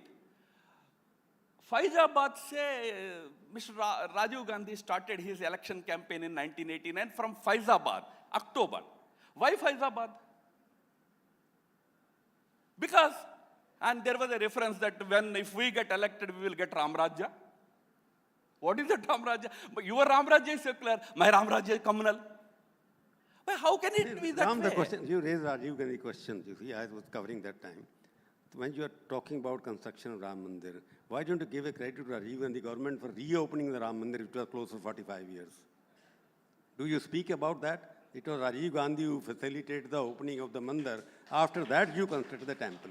Sir, we went much further. No, we went much further. Do you ever give them credit? We actually invited the leaders of Congress party. You come, do no, it. No, that is the point. That's the point they are making. They said that no, it is your show. But you were there for laying the foundation stone. Correct, you are right. But who are you to invite them? Ram belongs to a Shashi. Then not we. Those who are mandated to build the temple. That is the answer. That time it was Vishndu Parishad. That is acceptable for Congress. My question. You know, Mr. Bhutta Singh held negotiations with Ashok Singhal ji. With? Sir, people know about it. With? In 1989, he held negotiations with him. And between them, an agreement happened that yes, Shilanyas will happen at the exact site where Vishndu Parishad had decided, at the exact moment when it was decided. This was an agreement, and agreement means it is not a written agreement because the government was controlled by Congress both in the state and at the center. So we are not politicizing it. That's why invitation was extended. You see, two things, Ram, you will not give credit to because I am witness to the history. Because why I am saying that it's become you want to use it as political, that's the allegation the opposition is making. I am just saying that. Babri Masjid was demolished when Prime Minister of India was a Congress person. And he was sleeping when it was demolished. I went to his house on that day. I was Indian Express editor. On 5th of December morning, we published a photograph of Babri Masjid, how it is going to be demolished on 6th of December. The whole, now you can search it. He allowed willy-nilly to demolish the whole thing, it should be over. Rajiv Gandhi's government opened the gates of Mandir so that the Mandir process, one step, you demolish the structure. Second step, you open the Mandir so you become legitimate place owner. But these are the two important milestones in the history of India which led to the final construction of the Ram Temple, foundation for which was laid by the Congress government. Do you agree or not? No, so fair enough. I am going much further. The Ram Lala appeared in the Babri structure when Congress was in power. In 1949, it appeared. K.K. Nair was the commissioner at that time. So, you are right. You talked about Shilanyas. Before Shilanyas, locks were opened in 1986. Mr. Rajiv Gandhi was the prime minister. Sir, if Congress wants to take credit, you know, Shiv Sena wanted to take credit for the demolition. Let Congress also take credit for demolition or whatever, because you are saying Mr. Narasimha Rao did not do what he was supposed to do. So if that credit also you want to give to Congress, I don't mind. I mean, we are saying this mandir is coming up because of the sacrifices of millions of Hindus and the desire of 1.4 billion Indians. Indians, I'm saying, for a very important reason. When the temple construction was to be undertaken, when it was decided to collect funding from the people, we should not take a single penny from the governments, neither from UP government nor from the central government. It was decided because when Somnath was to be built, it was a cabinet decision. So much of secularism we are talking about. I'm criticizing, I'm actually welcoming it. But when Somnath was to be constructed, it was decided in a cabinet meeting, a cabinet resolution was passed that Somnath temple should be reconstructed. Was it a secular act? Technically speaking, was it secular? Mahatma Gandhi was alive, not at the time of the resolution. Before, he actually already told Patel that whenever you want to rebuild Somnath temple, please don't use government money. Let it be a people's temple. Collect it from the public.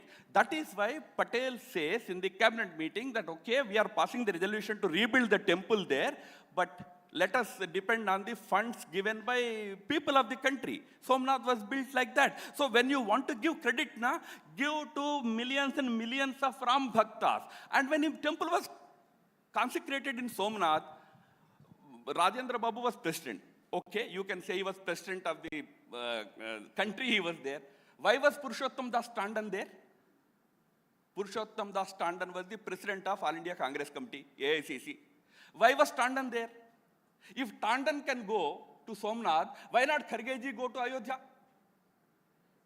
Kharge ji ko secularism argument kaise aata hai?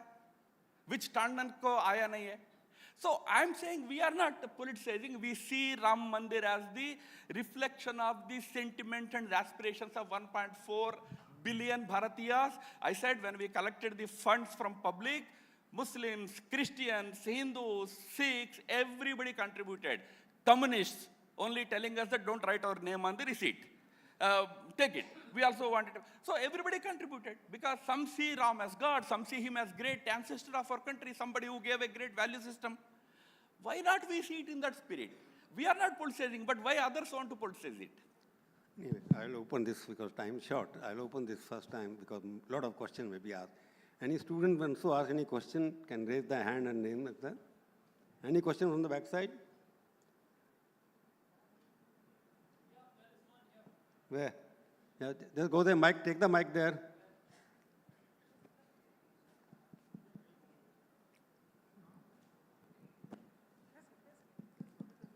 Hello? Hello? Yes. Yeah. The Ram Mandir, was it for Sakar Ram or Nirakar Ram? Ram is, Valmiki's Ramayana describes Ram as Vigrahavan Dharmaha, that is one phrase used. The other one is Maryada Purushottam, the epitome of great virtue and great value system. So you worship him as Sakar, those who want to worship him as Sakar, he is Sakar. You want to worship him in Nirakar, it is the value system, Maryada Purushottam. He is the epitome of great values and he is virtue personified. So he is both Sakar and Nirakar. In fact, that is the greatness of Hinduism, or Hindutva, if I were to use that word, Hindutva, or Hinduism. It believes both in form and formlessness. For us, both is divine, because for us, divinity is everywhere. It is omnipresent.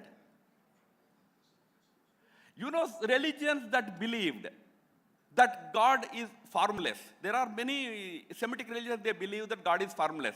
But you see the description, it's always he. When it is formless, how is it gender specific? How is it he? Why not she? So, the real formless concept is our own concept. Ram, for some, is a form, a deity with a bow and arrow. For some, it is Balram, which is enshrined in Ayodhya. For some, it is the Ram Darbar, Sita, Ram, Lakshman, and Hanuman. But some is just a value system. Whichever way you want to worship, we can worship. Another question? Yeah. Hello. Yes, sir. We know that their India and Bharat name is there. If we see the constitution, there is Bharat ka Samvidhan, or if in English we say Constitution of India.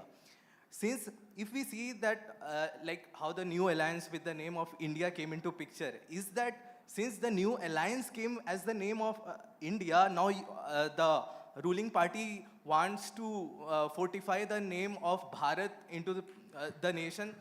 Is that ruling party is now scared that if we give the India, if any of the campaign which I will bring is like, will put as like Startup India or any of the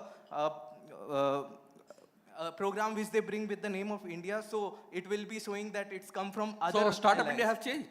No, it's not changed. Na? But then you are answering the question. We are not afraid. In fact, actually, nobody is afraid from our side. There are many who are afraid of that side. Mamata Banerjee has declared, I don't want to do anything with India Alliance. So they are more afraid, not we. Okay, number one. Number two, let me tell you some interesting fact. I come from Andhra Pradesh. We speak Telugu. In Telugu, invariably, every book, everywhere, if you write about the name of the country, you write only Bharat Desham. Bharat is what we read. We don't write India Desham. We read Bharat, very naturally. Is it a political decision? We are afraid of India Alliance, that's why we are using Bharat in Andhra Pradesh. That will be the most silly argument. No, nobody is afraid. There are many afraid on that side. They are not joining them. But that is not the reason. I can tell you that's not the reason. As I said, as I answered, Bharat, we have a commitment. It's an emotional commitment, but it's not against any other word, whether it is India.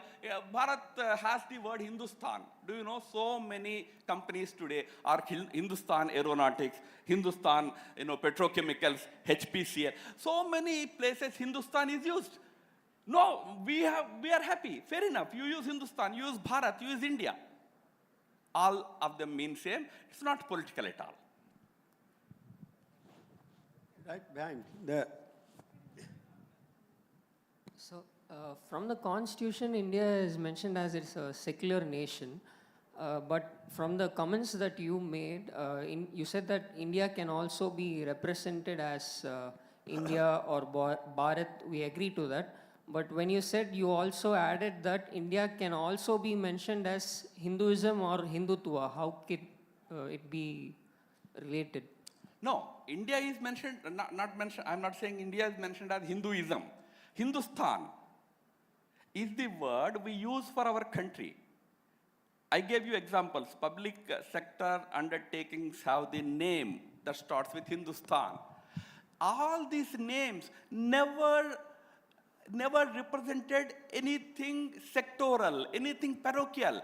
This Vikruti, this twisted mind has started recently. If you invoke Bharat or Hindustan, you are taking the country into communal direction. But these words have been there right from the time of our independence, even before. So, this twisted mind needs to be corrected. Probably this new transformation that is happening will help us achieve that. I'm so happy. Now, the challenge from the opposition also is not about whether Ram Temple is secular or not secular. When do you allow me to go? You know yesterday's argument. Only one person should go to temple. Why not I go? We welcome this debate. Everybody should come. Everybody should enter the Ayodhya temple, all temples. That is this land. This has been that land. I'm not saying it's something we are doing for the first time. It has been the culture of this country. It has been the tradition of this country. That's why I gave you the example of Somnath. Through a cabinet resolution, we decided to rebuild Somnath. Through a cabinet resolution. And if time permits, please read the speech of Dr. Rajendra Prasad. Not the correspondence between him and Nehru. It has been publicized far too much by different people in different ways. But the speech delivered by Dr. Rajendra Prasad, such a wonderful speech, and you see a lot of similarities in that speech and the speech delivered by Prime Minister Narendra Modi in Ayodhya on 22nd January. Rajendra Babu talked about a prosperous, developed India. Pradhan Mantri Modi ji talked about Viksit Bharat. That is the spirit of all these enterprises. This is not parochial, this is not communal. This is for building a strong Bharat, but with self-confidence. Not with a slavish attitude, but with self-confidence. Last question I'll take from the front, yeah, here. Get the mic here, please.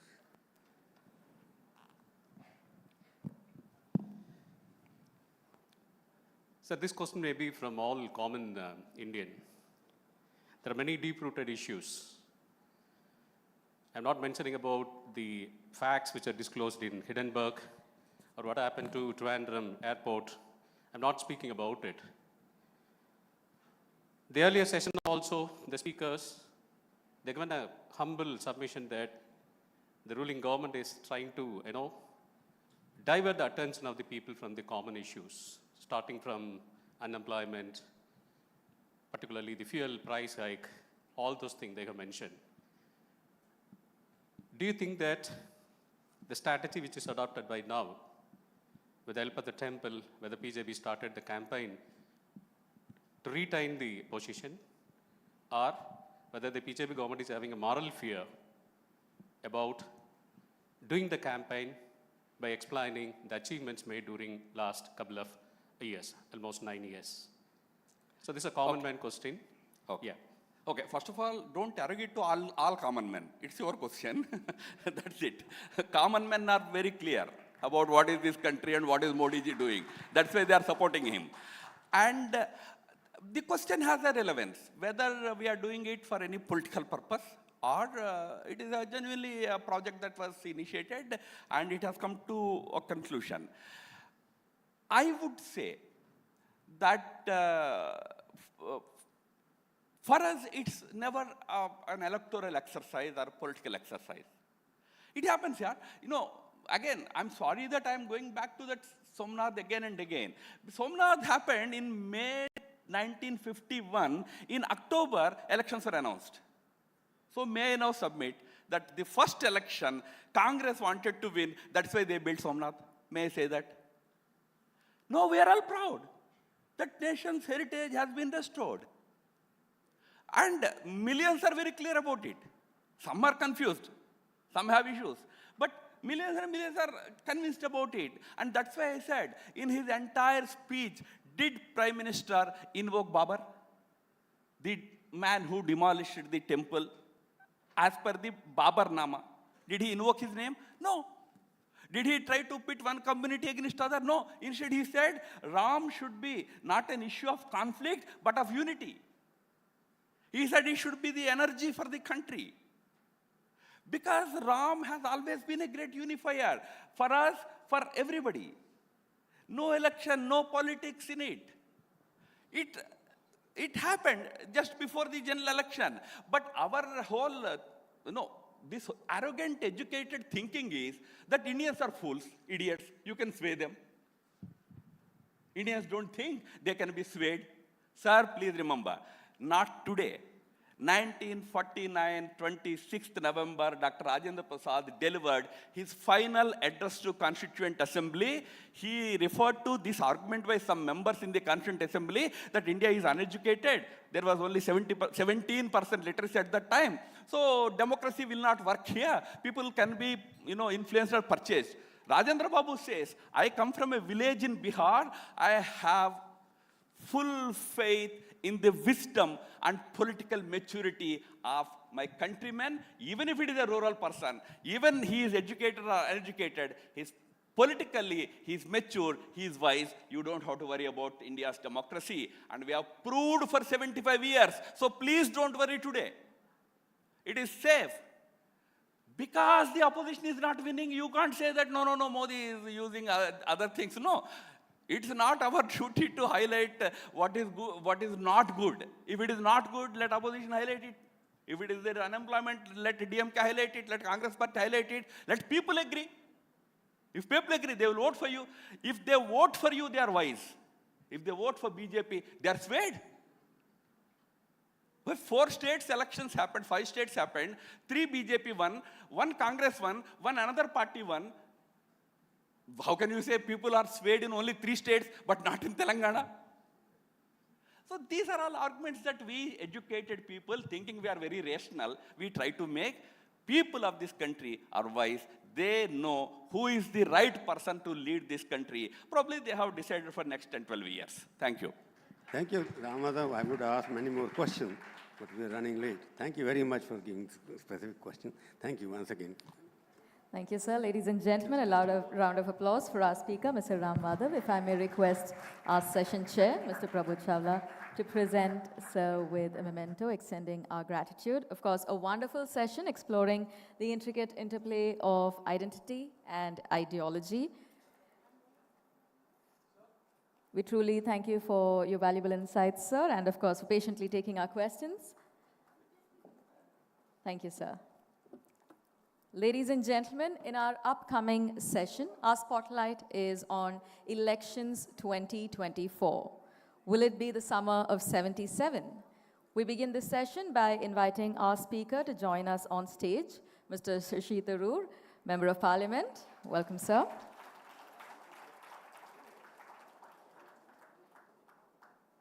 Chairing this session, we would like to take the opportunity to welcome back Ms. Kaveri Bamzai onto the stage. Welcome, ma'am.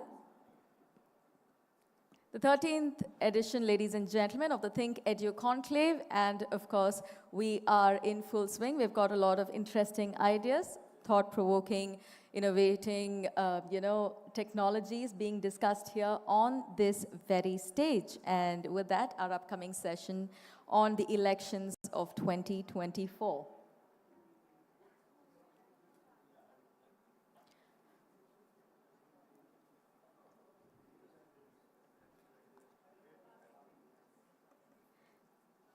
Today has been an interesting one as we started the day with sessions that featured no-holds-barred conversations, of course, following the comprehensive discussions, enlightening conversation, all of it taking place on stage. And of course, yes, sir, absolutely. We're all set, ready to begin our session. Ladies and gentlemen, we have Mr. Shashi Tharoor, Member of the Parliament, joining us on stage for this session.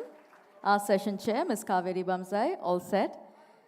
We're going to be exploring the nuanced role that the upcoming elections play in shaping the future of academia. And of course, without further ado, over to our session chair. Thank you so much. I think this is the most awaited session of the day. There are a lot of people who've told me they want to ask questions. And last time I remember I forgot to get people involved, so we'll keep some time for questions from the audience. So thank you so much. We've had a day where we've heard Ram Temple several times. So the narrative seems to be with the ruling party. They seem to be telling the story of India somehow better than India. What do you think? Look, I mean, we've had a particular narrative of India for some time, and I think we've told it rather well. I'm proud of that narrative, which is that here is this extraordinary country which has such astonishing diversity within it, geographical, ethnic, linguistic, you name it. And yet we've been able to hold together through a shared history, a shared concept of civilization, as well as, of course, a diverse democracy in which every Indian, whatever their caste, their creed, religion, language, region of birth, color of skin, all of that makes no difference. They all enjoy the same benefits. I would not say that that has lost its appeal. I would concede that perhaps because it's been going on for so long, people began to take it for granted and were more receptive to a different approach. I was interested to hear my friend Ram Madhav essentially subscribing to the same view of India that I've just summarized, but attributing it as well to the policies of his government, which is where we have a disagreement.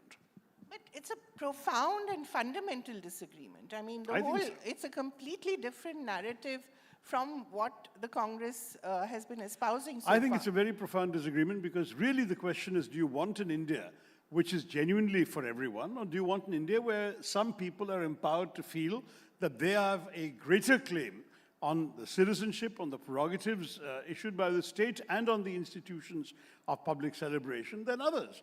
I mean, frankly, there have been some very moving sort of articles as well as private messages from Muslims about how they have been made to feel in the new India over the last 10 years. Muslims, and this is, I think, a lot of non-Muslims as well. Well, yeah, India. Many liberals have begun to feel that, that perhaps, they're not particularly welcome either. Some of us are still staying and fighting the good fight.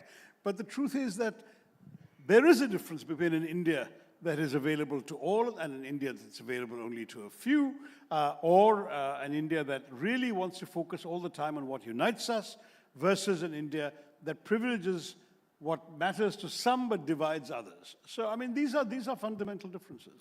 But why is the India Alliance or the Congress Party, as the leading member of that alliance, not able to tell this story as powerfully as the BJP does? And you will agree that they tell it tell it better. No, I think that there is no doubt that the story has been told for a very long time, and therefore it's not seen as fresh and new.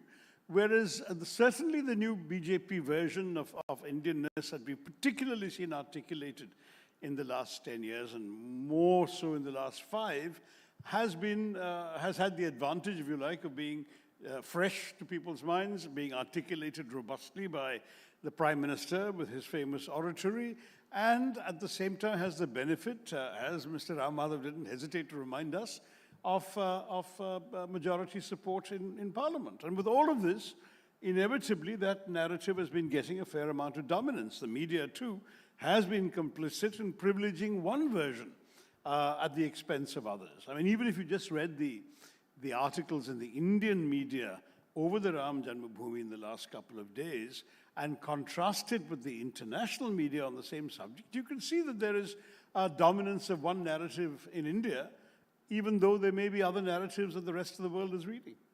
So logic says that a particular party, perhaps the ruling party, will return to power. Is there an underlying emotion, an underlying mood that people are not reading? that you have, or the India Alliance has somehow tapped into, which is why you see Mr. Gandhi going from one state to another? Yeah, well, I mean, actually, when you sent me the invitation for the session, I think the subtitle said something about, are we going to see a revival of the spirit of 77 or something?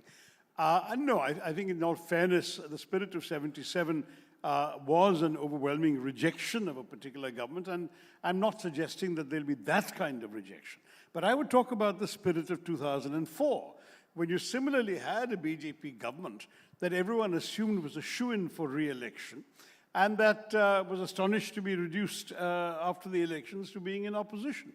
I don't see why that can't happen again, not least because this government did astonishingly well in 2019, particularly in the backs of Pulwama and Balakot, and there aren't too many states where they can even do better.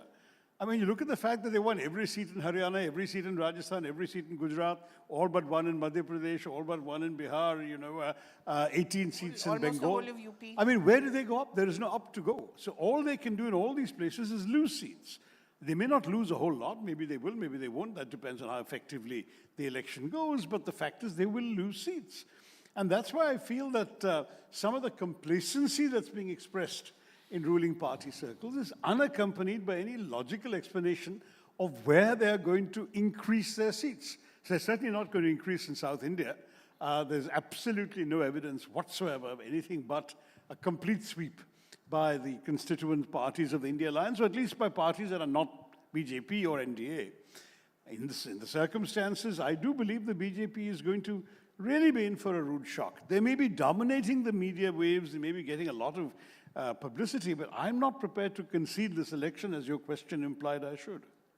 But what makes you think otherwise, apart from the mathematics of it? Well, the mathematics are part of it, but there is a question that was rather brilliantly answered by Bill Clinton's campaign manager in 1992. Where's the beef? When he said, it's the economy, stupid. I mean, that was the slogan that they ran on. And the fact is that, when you look at our country today, on the one hand, the government boasts of being the largest successful growth story amongst the major economies of the world. And on the other hand, we find that unemployment is at record levels and that inflation means that most people can't afford to buy at the market what they were buying this time last year. Second, the government says, or Niti Aayog says on behalf of the government, there are only 15 crore poor people in India, but somehow the government needs to give 81 crores people free food grains. I mean, there's something completely wrong with the logic of that. I'm sure the students listening at the back can tell the difference. You're looking at a situation where the government has disappointed large numbers of people. I mean, I know young people who voted for the BJP in 2014, thinking that there was going to be an abundance of jobs because that was what they were promised, and they still don't have a job. Why would they vote for BJP again? Similarly, people who voted in, for silly reasons like expecting the BJP to curb petrol and diesel prices, not realizing, of course, that there are international implications to that. But they realized that the prices only went up under the BJP. Even when international prices went down, the BJP government raised taxes in order to fill the state coffers. You've got one story after another of the economy.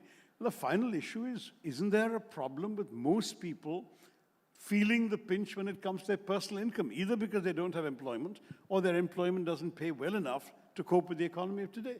So we want to turn to people and say, do you feel you're better off than you were 10 years ago? And if not, why do you want to vote for this government to come back? National pride or Hindu pride, all of those things seem to be the principal message of the BJP. But it's time that voters realize that the election is also an opportunity to vote in your self-interest.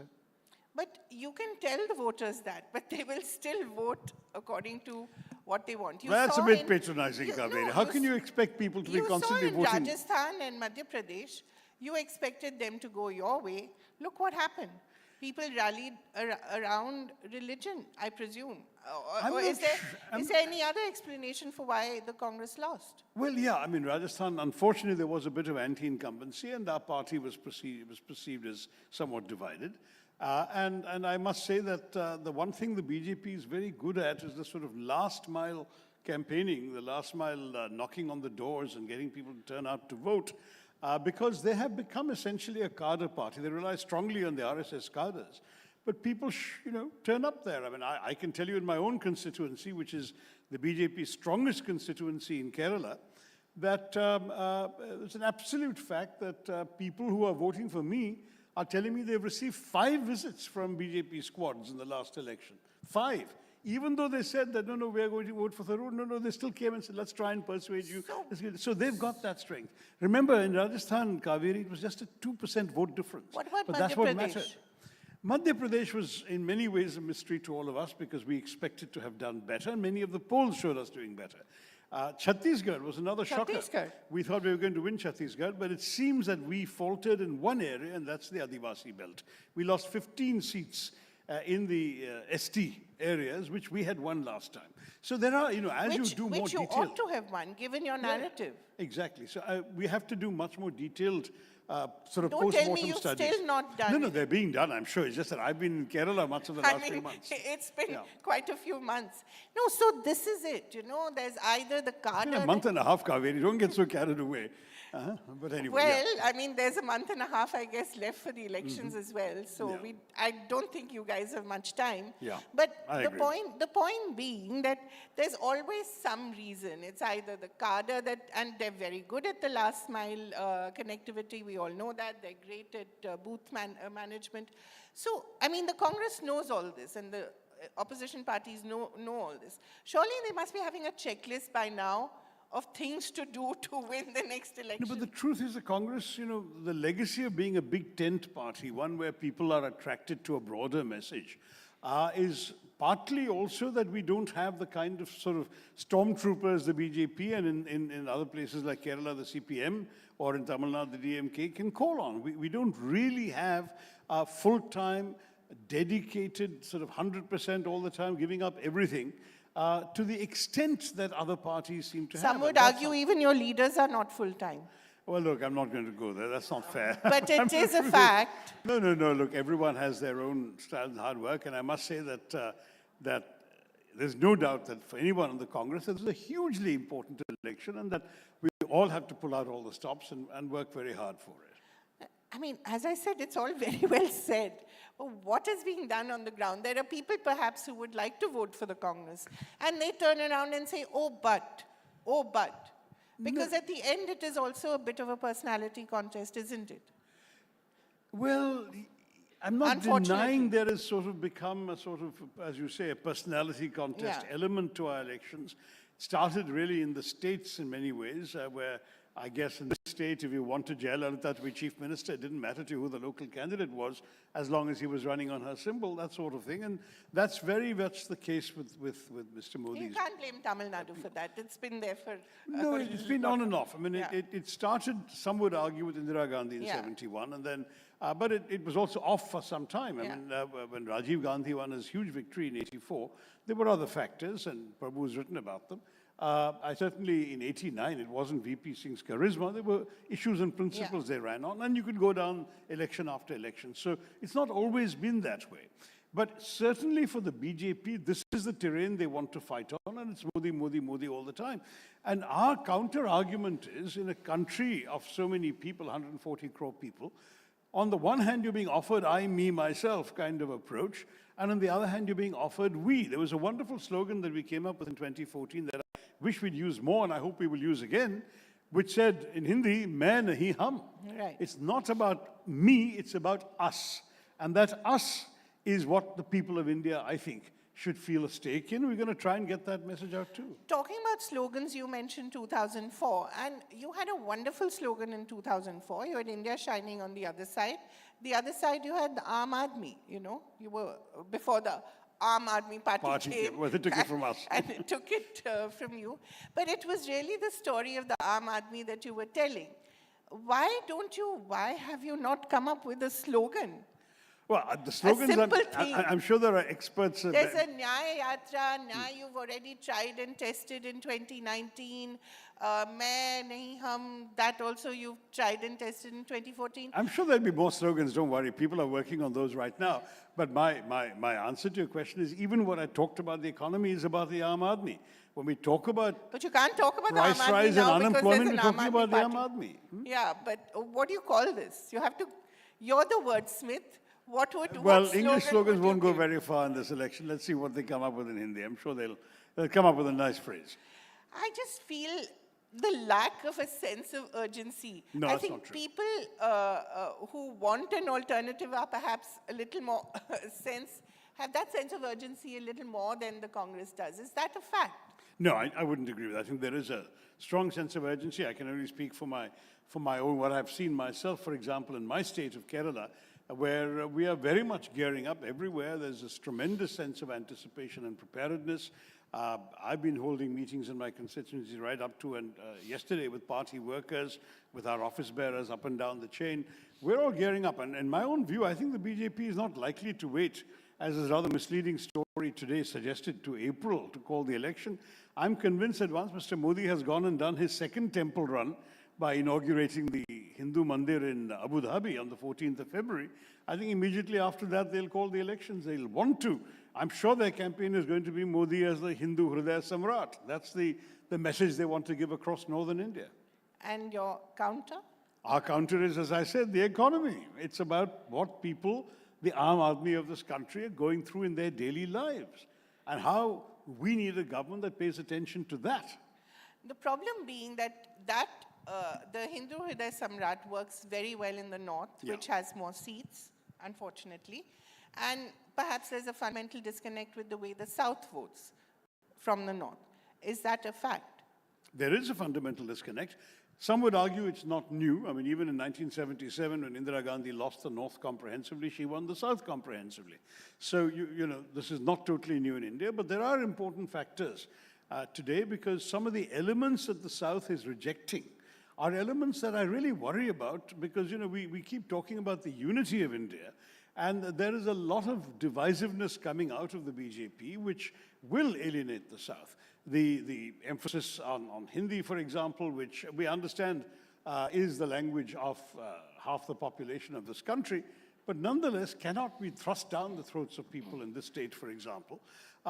That's a divisive agenda. The extraordinary decision of the government, aided and abetted by the last Finance Commission, to significantly reduce allocations to states. So most of in fact, all the southern states are giving far more to the center than they're getting back, and they're getting back much less by way of allocations than they were used to, which means they've had to cut back on their, that's becoming a sore point as well.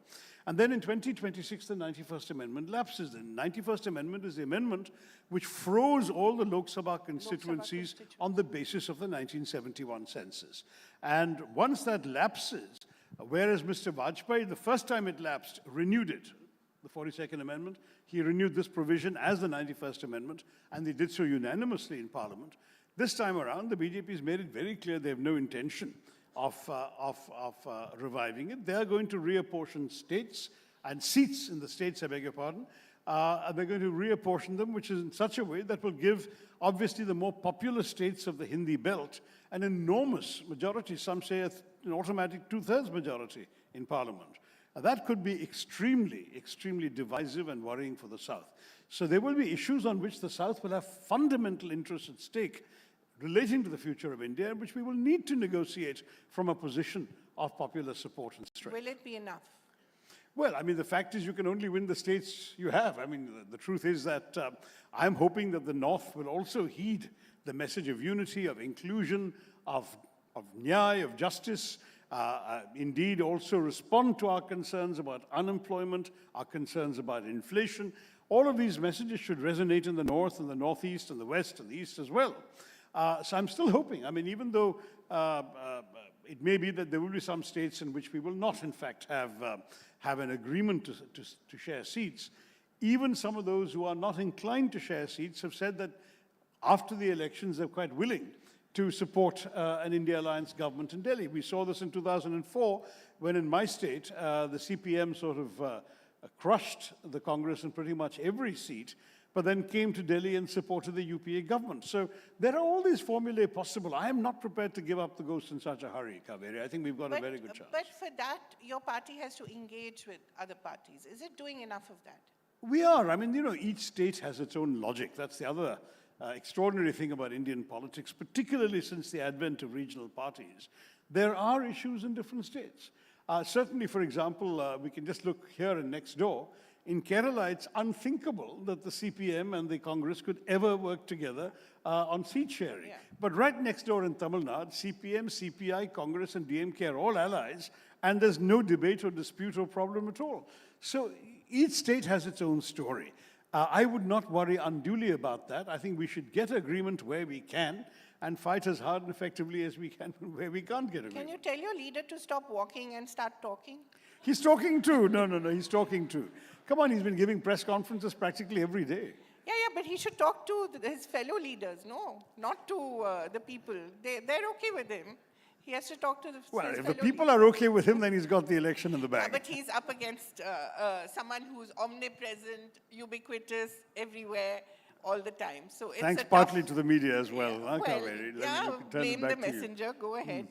But I think the last point before I'd like to open it to the audience is this question of Hindutva and soft Hindutva, that you cannot fight, and I think your colleague Manoj Jha put it beautifully when he said you cannot fight Hindutva with soft Hindutva. Of course. There's no such thing. But the Congress seems to not know, should it take credit, should it not take credit for Ram Mandir, should it go, should it not? I mean, instead of waffling, just say what you want to do I think up front. We've tried to make this very clear, and the message somehow hasn't always got through. We do not subscribe to Hindutva, which is a political ideology. Those of us who are Hindu subscribe to Hinduism, not Hindutva, soft or hard or any other kind of consistency. The argument that I wanted to make very simply is a lot depends on your understanding of Hinduism. Ram was kind enough to mention my book, Why I'm a Hindu. If you read that from cover to cover, you don't find anything there that supports the approach of Hindutva. It is about Hinduism, as Vivekananda taught it, inclusive, accepting, embracing differences. The BJP has this ability to appropriate even Vivekananda. They've tried, but I mean, anybody who's read Vivekananda knows how fraudulent this appropriation is. And the truth is that, it's this whole message of inclusion and acceptance of difference that differentiates Hinduism from Hindutva. We absolutely accept everyone's right to seek the divine in their own way. Yet it took you so long to make up your mind to appear, to whether to go to the inauguration. No, that was a political issue. Very, very simply, the invitation put every opposition party in a cleft stick. If you accept, you're playing into the BJP's hands and becoming supporting actors in a Narendra Modi lead role production. If you deny, you're going to be accused of being anti-Hindu. What kind of choice is that? I think it was quite wise that they said, no, we'll go to the temple if we are Hindu and we want to go. We'll go when it's convenient and not when it's politically suitable for the BJP. I must say that that's the stand that I took myself, even though I wasn't invited. But when I was asked, that's what I said. But at the same time, as a Hindu, I'm not prepared to relinquish my Ram to the BJP. Why should I concede Lord Ram to the BJP? I mean, I've been praying to a sort of portrait or painting or whatever of Ram since my childhood. And I'm not going to suddenly start saying, no, this only belongs to them. That's not acceptable. So for me and for many others like me, Hinduism is something we're proud of. It's part of who we are. It's what makes our connection to the larger cosmos relevant. But at the same time, we reject the particular political variant of it that is called Hindutva. But that's the point. You accept the religious Ram, but the political Ram has been so politicized that it now seems out of your hands, right? Well, look, I would like to think as a Hindu that it's never out of my hands or any other Hindu's hands. It's up to us how we honor and respect that. When Mahatma Gandhi spoke of Ram Rajya, he made it very explicitly clear what he meant.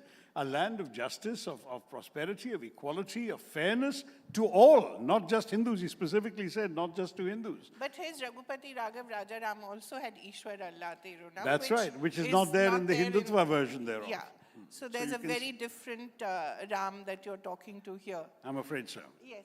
Any questions from the audience? Lots of hands, as you warned me. Shankar, yes. Can we start with you, Shankar? Then there are lots of hands at the back. We'll come to you. Can we have the mic here? Hello, sir. Could we just have Shankar first, and then we'll come to you for sure. I'd like the students to get a chance. I know they'd love to ask questions. Yeah. Hi, Shashi. Hi, Shankar. So as an author of Why I'm a Hindu, I would have liked to know how you would have drafted the rejection letter or the acceptance letter to the invitation. But I leave you to dodge that however you want to. My question is more substantial. You said that there is it's the economy stupid 92 Bill Clinton campaign. And then your plank just now is Nyay. It was 2019. Nyay had some very interesting ideas, themes in it in 2019. But none of your states did anything about Nyay. In the states that, in the states Chhattisgarh, for example, actually announced and implemented something called a Rajiv Gandhi Nyay program, Nyay Yojana, but it was not the full-fledged Nyay that the 2019 election manifesto had promised. Because every state has to adjust its projects to the capacity and reality of its own budgetary actuality, and that's what happened. Yeah. So I had a second part to that question, which is basically it had one component of it was 1/3 of government jobs for women, which all the states could have done. They didn't do it. It also had a component of inflation management, whatever. Now, if you look at the track record of Congress governments, they don't seem to have done better. Track record on unemployment, they don't seem to have done better. So what gives the confidence? What is that one factor that gives you confidence that you will even win in the South? Oh, I don't think anyone is seriously doubting that we will win in the South. When I say we, I mean the non-NDA party. So I'm saying South because, okay, you have a ghost or a whiskers chance in South. But, I mean, in the North, are you being heard? In the North, the issue is indeed that we need to get our message heard, and we are trying to do that. I mean, a formal election campaign is yet to begin. It'll come. But I will say to you, Shankar, that as far as the Congress government's not doing better is concerned, I think you'll find that's not entirely fair. For example, Chhattisgarh did remarkably well, particularly in terms of support for farmers, which is why the election defeat was a shock, and it turned out that we lost specifically seats in the tribal belt, where God knows what went wrong, because again, there had been a significant tribal outreach. But that was the specific factor there that turned 15 seats. If you look at Himachal, when the Congress came to power, they were very quick to fill the government vacancies, which we've been talking about as one simple, immediate step that any government can take to address the absurd amounts of unemployment figures for educated, qualified people. Beg your pardon? Gehlot didn't do. I think in Rajasthan there were other issues, and perhaps in some cases some posts may not have been filled. I can't claim to know in full detail about every state. But I am saying that many of the things that you were questioning have indeed been done by state governments. At the national level, I mean, I'm fairly confident that when we announce a pledge like filling all government vacancies within 3 months, or whatever the pledge is going to be, the manifesto is being drafted, it isn't out yet. We will implement it. We haven't got a bad track record. When we were in government under UPA, the promises made were kept. And I think that's something that you folks can go back and see. What's more, in some cases, they were exceeded. If you look at that entire panoply of rights-based legislation the Congress passed in its 2 terms, you know, everything from right to information, right to food security, right to education, right to information, to employment, rural unemployment being tackled. All of these things went even beyond what we had promised to address, and we did so effectively. So I don't think the Congress's track record warrants that much skepticism. There was the gentleman in the back whom I stopped from. Yeah, that gentleman. No, in the black, yes. Hello, sir. Hello. Sir, my question to you is, why do you think BJP is having an edge over Congress? Is it because they are behaving like corporates and Congress is behaving like a political party? How do you strategize it for the upcoming election? And would love to see how you put it into one word. No, I mean, at least 2 words, money and muscle power. They have both in greater quantities than we do. And indeed, even in the last election, I think it's fair to say that the BJP outspent all the other parties put together. They have an enormous amount of resources available to them. Even the so-called electoral bonds, which are currently being challenged in the Supreme Court, 90-odd% of the electoral bonds in the last election, 95, I thought, 93, whatever, went to the ruling party. So we are in a situation where they are outgunning us literally. And you know, democratic elections, you can't do guerrilla warfare when you're being outgunned. You have to somehow find the firepower to stand up and resist. And we did so as effectively as we could. We're going to have to do better. But I think ultimately, that alone is never enough, which is why the question the organizers asked me when they invited me about 77 holes. I mean, 77, the government had control of everything, including the media, and yet they lost because the people said, we've had enough. In the case of 24, our message is to ask people to look at themselves. Don't just look at the campaign messages. Don't just look at what people are saying. Ask yourself, are you better off? Are you leading a better life? Have you benefited from the policies of this government? If not, why vote for them? That's the message that I believe is going to resonate very strongly with people, and that is where much of our hope lies. 2 more questions, so quick. Please make it quick. Yeah. All this gender bias on your part, Kaveri. Where are the ladies? I see some female hands going up. You don't ask them? Okay, fine. No, I don't want to He's stop the wearing men a as pink well. shirt, that's both, good. Both. Sure. Go And ahead. Santosh from that lady, Shastra there was a lady University. there. Yes. Who's asking? Where? I'm What? here. Yeah. Yeah. Whoever has the mic. You were actually speaking about secularism, and the chairperson was actually stating that the North was voting because of this Hindutva, and they see Modi as the Hindu Hriday Samrat. Don't you think that we are simply rubbing off the fact that there's some sort of welfare politics being done? They have actually delivered 10 crore toilets, for that matter. And what about your alliance partners like Udayanidhi, who are calling out for eradication of Hinduism? Don't you think that this creates the necessity for Hindutva to protect Hindus? And what's your take on conversion, religious conversion? That is, there's I a think, lot of 3 questions. We can only take one of them and then one more. Okay, Yeah. well, You choose. I'll take the first two since they seem to go together. I mean, the truth is that there is welfare politics being played, and it's particularly ironic because in 2014, Mr. Modi was scathing about the UPA's welfare schemes, about its povertarianism, about what he claimed was spending a fortune of taxpayers' money on digging ditches, which was his summary of the Mahatma Gandhi Rural Employment Scheme. And every one of those comments he made in 2014, he has eaten crow. He has given more money to welfare than previous governments because the need is there. And now this 81 crore sort of free grain for people could also be described as a monument to his government's failure that so many people need free food. So all of these things suggest that there is going to be a competitive welfareism by the government and by the opposition pointing out to the holes in that. Sorry, the second question linked to that was?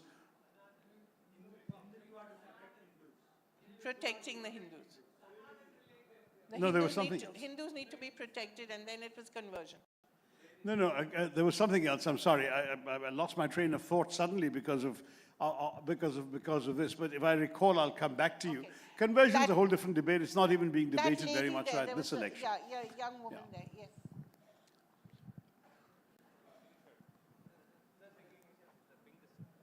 Okay, then I have space for one more, and that's Good afternoon, sir. Are you a lady? I asked that lady there.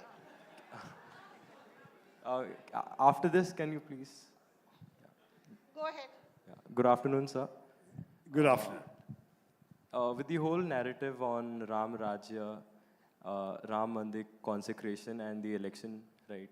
I feel like we are forgetting about the Manipur issue. And sir, with the incumbent government not doing anything and literally waiting for the situation to solve on its own, it's been almost a year, and the people I feel are looking alternate ways since election is coming. And my question is, what would be the take of Congress if it comes to power in Manipur to solve the current issue? Good question. Yeah, I mean, the fact is that one can't sit here in an off-the-cuff sort of give you specific things. When we're in opposition, we point out what we would not have done. We would not have allowed the police armories to be looted by various insurgent groups. We would not have delayed so long in calling in the armed forces to curb this kind of irregular violence. We would not have allowed the separation of the state into two essentially no-go ethnic zones where Kukis are scared to even venture to Imphal to take a flight because they're afraid they'll be killed before they get on the plane. This kind of atmosphere in the country where Métis don't feel free or safe going to the east either of Manipur. All of this we would not have allowed to happen. What we can do is, we have to start off where we find ourselves. So if we come to power there, we will have to start afresh. But because we don't have the baggage of the bad decisions of the previous government, and because we have had leaders who have gone there, unlike the Prime Minister who never even set foot in Manipur, we believe we will approach the issue with greater credibility than the present government has been able to do. And with that, we should be able to bring people together, we certainly hope. But it's certainly gone a long way down the wrong way because of the mishandling by both the center and the state governments. One last question there. Hello, sir. Hi, I'm Varnika Thakur from the New Indian Express. So my question is, because we were talking about secularism, so my question is, do you think it is proper for India's most powerful government official, which is PM Modi in this case, to officiate a religious function as a yajman or a patron? No, on this, our view is very clear. We don't think it's proper. And what is more, there's also Article 27 of the Constitution, which specifically forbids the spending of any taxpayer money on the promotion of any religion, which is one of the reasons why Nehruji, pointing to the Constitution, didn't want any money to be given by the government, either of Delhi or of Saurashtra, where Somnath was located. Saurashtra was then a state, to the function. And everything was done with personal initiative and personal cost. Of course, the protection of the president when he went in a personal capacity was still the state's responsibility, but no money was actually given for the religious ceremony. Now, these are important issues. I think from our point of view, we believe that there is undoubtedly more than one view of secularism, and I will share Ram's point that we didn't become secular because a word was added in the Constitution. But I will stress that we became secular because the Constitution already granted and guaranteed freedom of worship, freedom of the right to practice a faith, to propagate a faith, and indeed not to have taxes spent on any faith.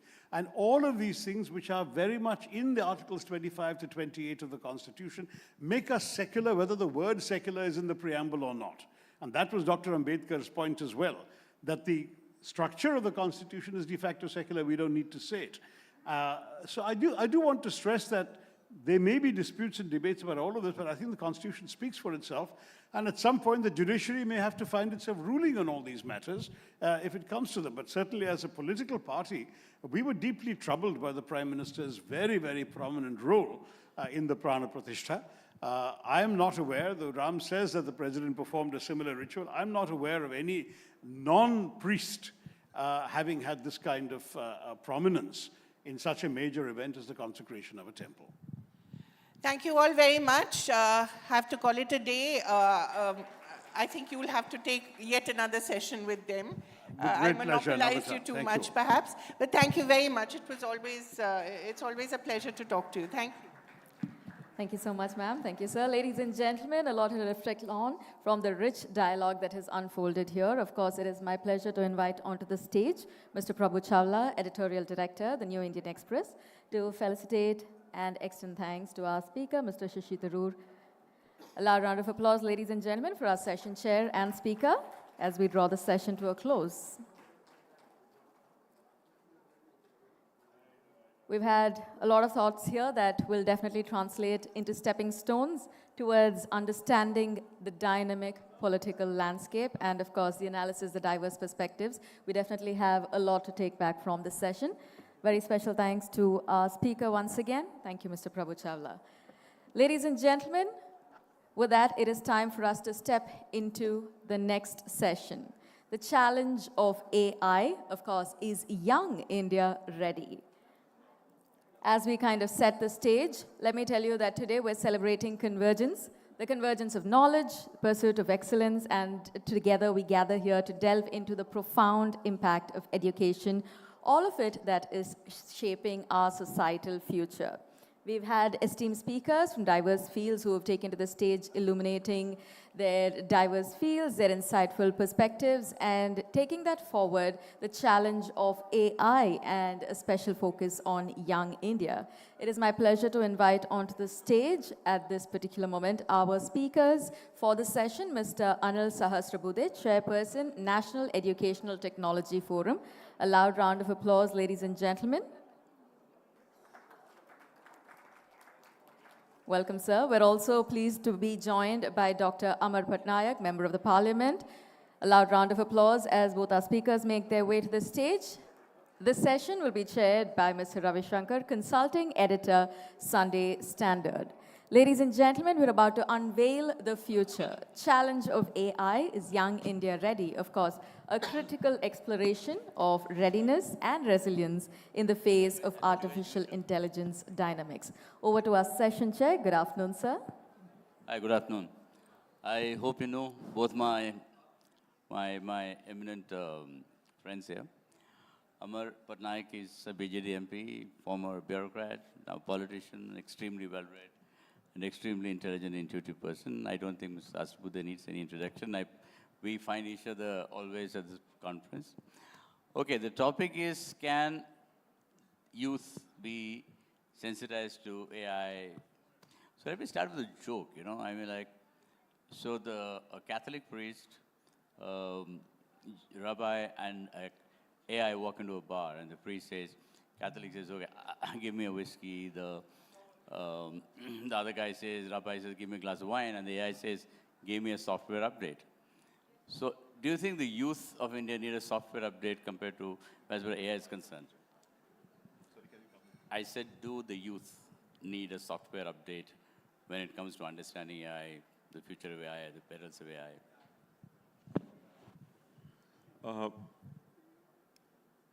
AI is basically something which is a different kettle of fish, I would say, rather than a software. Of course, the basic architecture remains the same, but what it uses and trains up on is huge amount of data. And this is the age when a lot of data is getting collected, and therefore AI algorithms, machine learning is automatically making those algorithms. See, AI itself is misunderstood a lot because, I mean, if you look at it, a computer or the computer we are using right now or the telephones we are using now already has AI. So what we are talking about is machine learning, like when machines start to imitate and mimic human talent. So do you think that is really a threat to modern, education future or even current educational policies? You're asking me, right? See, No, like computers, machine learning, advancing into a situation where computers can think for themselves, they can mimic human beings in terms of human value systems, and eventually displacing jobs. We'll come to the jobs later. But purely in terms of machine learning, do you think that is really going to affect education vis-a-vis human students? I think AI is a tool which we should be able to use effectively in the right perspective.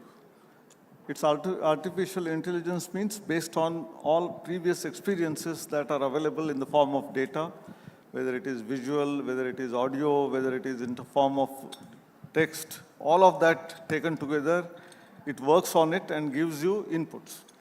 We make use of that. But however, when it comes to human intelligence, where we have emotions, where we have passion, love, I don't think AI will be able to create it as on today. And therefore, when we ask our students to use AI, it may be ChatGPT, it may be OpenAI, they will get a lot of information out of that. And that knowledge, they must be able to convert into wisdom. In our philosophy, we call jnana pragyana. Pragyana is what makes discerning effect. Discrimination, that is what is the human trait. And unless we bring it into the system, we are not going to replicate everything that the humans are able to do through AI. No, but you see, the thing is that AI is essentially dependent on software updates, right? Essentially dependent on software and data. But logically speaking, if you look at the old sci-fi stories of Asimov and Ray Bradbury and all, things are coming true. Computers are thinking themselves. So to an extent, the greatest fear about AI is that will the computer start break away from human control and using the data and the logic of the data become a self-thinking machine on its own, in which case it decides, see, computers control everything. I mean, they control everything from electricity grid to your kind of WAMs, everything, from your telephone to everything. So at any given point of time, when artificial intelligence becomes like an independent entity out of human control. Yeah, can I just take I think I'll just supplement what Dr. Sahasrabudhe was saying. What the AI systems are doing is they are building the, I'll use a technical term, instrumental rationality, mechanical rationality as much as possible. So what the human beings could probably not think of in rational terms, these AI algorithms or systems are able to develop that. But it cannot obviously develop the emotional rationality or the emotional content. What he was saying, there is definitely a potential risk that this rationality which the AI is able to learn or is able to develop from learning from the data that is available at its command, can potentially take decisions which probably a human being with its additional power of intelligence, which is emotional intelligence, would not do. For example, if a data set is completely biased, the AI model will take up that bias set and take a decision which will be completely biased. Exactly. Biased against, let's say, a community. But if you are actually thinking as a human being, you would look at data and realize that this is a biased data and probably not take a decision which otherwise you would have taken had it not been a biased data. Which means that human beings can make mistakes, but AI can't. That's what he's saying, in many ways. No, I think the AIs can make mistakes. The human beings have to use their additional intelligence because the AI is only is an extension of that intelligence. They have to use that additional intelligence to triangulate the results to find out that whether it can actually be used for decision making or not. So the AI can make mistakes. The human beings should not be making those mistakes. Okay, this is when we are talking about the emotional aspect of technology, I want to tell you something I read recently which is rather odd, not really part of the mainstream thing, that there are a lot of relationships which are collapsing in the United States. I'm sure all over the world, right? Whatever were the reasons, changing lifestyles, etc., etc., etc. So a lot of some of the AI companies are offering robotic girlfriends who can be programmed by AI to behave exactly. The man gives the specifications, this is the kind of woman I want, this is the kind of responses she should do, blah, blah, blah, blah, blah. So as a result, AI could, if I'd given it a mass point at a mass level, which will happen soon because corporates make money, right? And money is very important to this. And if this is going to be a hugely recreative thing, it could be very, very detrimental to relationships because relationships are about making mistakes and learning from them and building families and building relationships, right? So how would you, as somebody who handles education technology, would be able to kind of sensitize the youth to take a more moral way? Because being a human being is a difficult job. If you're programmed into it, it's not as difficult. So how would you sensitize people to that? Yeah, I think the value system which we have to inculcate in the students through the education is what is able to make the difference between the two. All those things which you said, they are all virtual. And therefore, when they realize the reality, they will not go towards that direction. But at the same time, AI has its own advantage in terms of all the data sources that are available, which are genuine data, making use of that. There are several applications possible in terms of teaching learning process. How do you make a student learn better? This is possible through the methodology of artificial intelligence. Personalized learning. Personalized learning is possible. You also have systems where, for example, you require to have a certain course to be done. Where do you want to do it? Probably through AI, you will be able to detect and do a very reasoned understanding about what needs to be studied. All of that is possible through the methodology of AI. But it has a flip side, what you rightly said, and therefore educating people. There are also issues of security. There are also issues of privacy.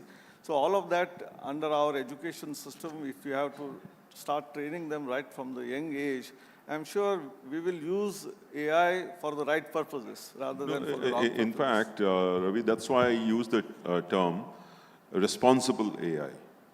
And this responsible AI can come through, of course, a lot of awareness about the ill effects, which you definitely, what you said is possible. But one has to be aware of it. Many people may not be even aware of it because they're sharing a huge amount of data over internet, and there is scraping of data and somebody is developing algorithmic models. So these are the potential risks. So we have to make people that as much as it is beneficial, which we should all take full advantage of, we have to be responsible to guard against the potential harms and risks. And therefore, people are calling for regulation of AI. Regulation of AI, which is there in Europe now, Some amount of it is there in US. There was a deal between the Biden administration and OpenAI, many other, Microsoft as well. India, we haven't had it so far, but probably there would be a time when this would be necessary. Yeah, now, Amar, let me ask you, like your government, the BJD in Odisha, has been really doing a lot of skill training. In fact, they've been pretty good at, advancing the skill training, the skilling of people. Now, tell me, one of the biggest fears of young people, youth, is the fear of losing jobs to AI. In fact, you already have articles appearing, what are the jobs which are going to be lost to AI? So how are you, do you have a plan in place? Government policy usually, hopefully, is put in place for the next kind of decade or half a decade or whatever. There would be somebody who's kind of laying it out. So do you have a plan in place to kind of, identify sectors where jobs could be taken away by AI, and do you have a kind of, firewalls in place which would kind of, stop that from happening? I think this exercise is going on across the world globally. There is a large chunk of people who believe that, I think many of us believe that, as you said, there will be a lot of job losses of a particular kind in maybe across sectors. But there is also there are studies which believe that a lot of new jobs would be created. For example, I'll give you a very simple example. That is when the Y2K problem came, the year 2000, a huge number of new jobs were created, maybe temporary, but they were created.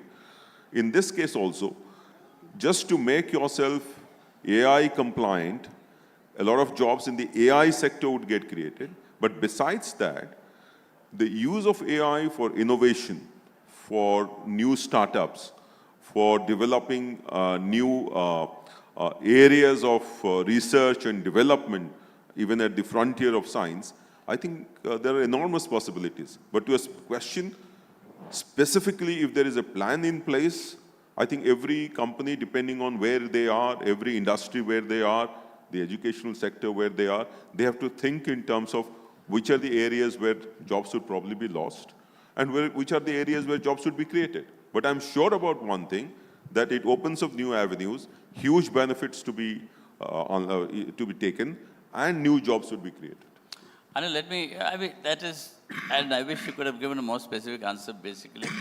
I would have liked to have more specifics. But I suppose, as you said, governments are looking into it even. The West, I think they have put in some regulatory effects, as you said, but more specific. I don't think we have done it yet. Anil, I want to ask you, nothing is new, all right? If you look at the larger philosophy of karma, if you look at the larger philosophy of kind of life and death, everything is cyclical. It could take, maybe something could take a century, yuga, days, God knows whatever. Is there any scriptural or old historical references you have found about artificial intelligence? See, there is no scriptural evidences of that nature, but nevertheless, the very fact that in our system, we talked about body, intellect, mind, and finally Atman. That means Pragyana on one side, and also the ultimate truth, Brahman. I think these are philosophies which are much higher than what AI is also thinking about. So they're at that level. As far as the loss of jobs, which Amar was saying already, there will be new jobs created. This is the same problem which people talked about when computerization came in. The bank, insurance jobs are all going to be lost. In fact, it made the life of the people, citizens, much smoother and easier.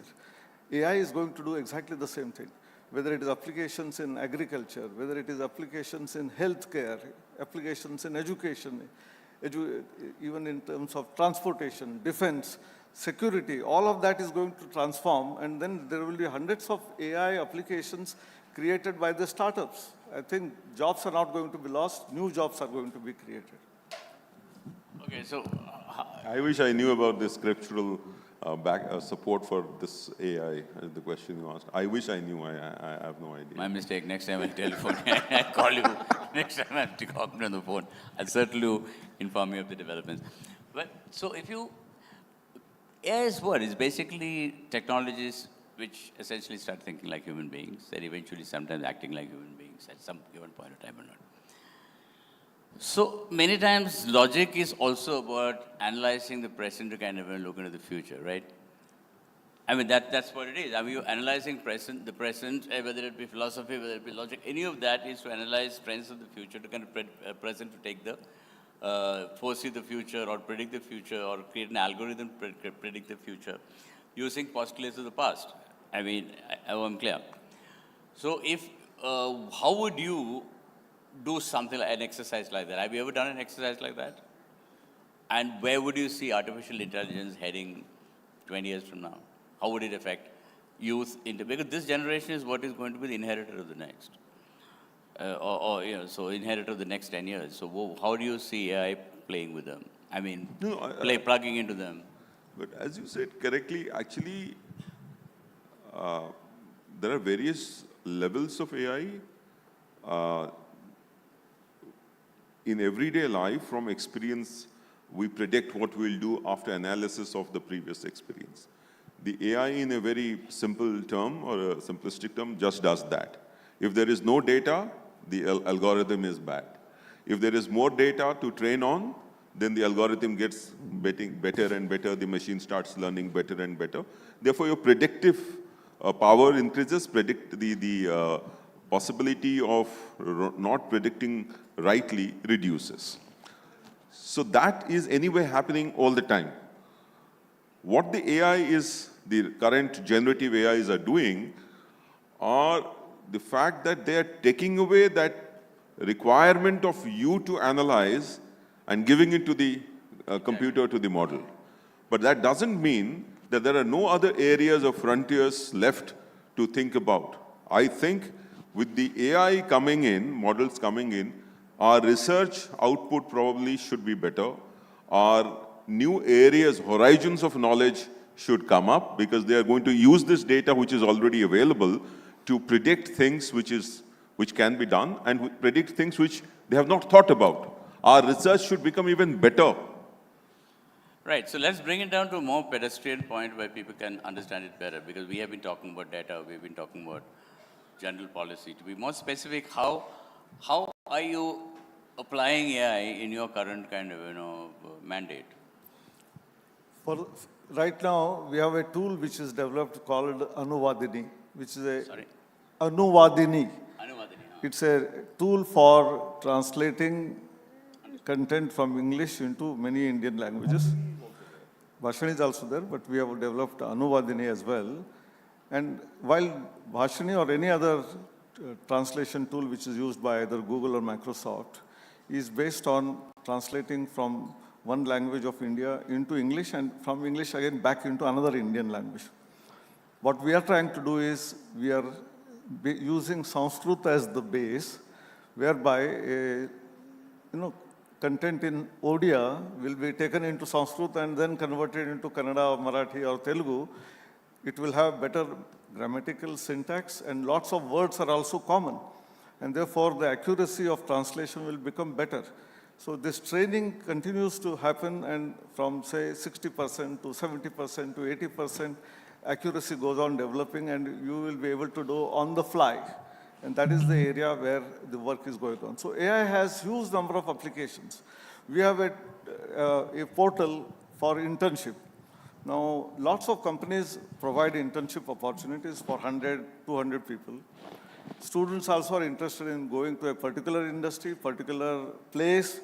So this matchmaking also can be done very easily through the use of AI. Your interests are going to be matched, that of the industry. Amar, what's the government doing to do that? Yeah, you see, I mean, just taking it from there,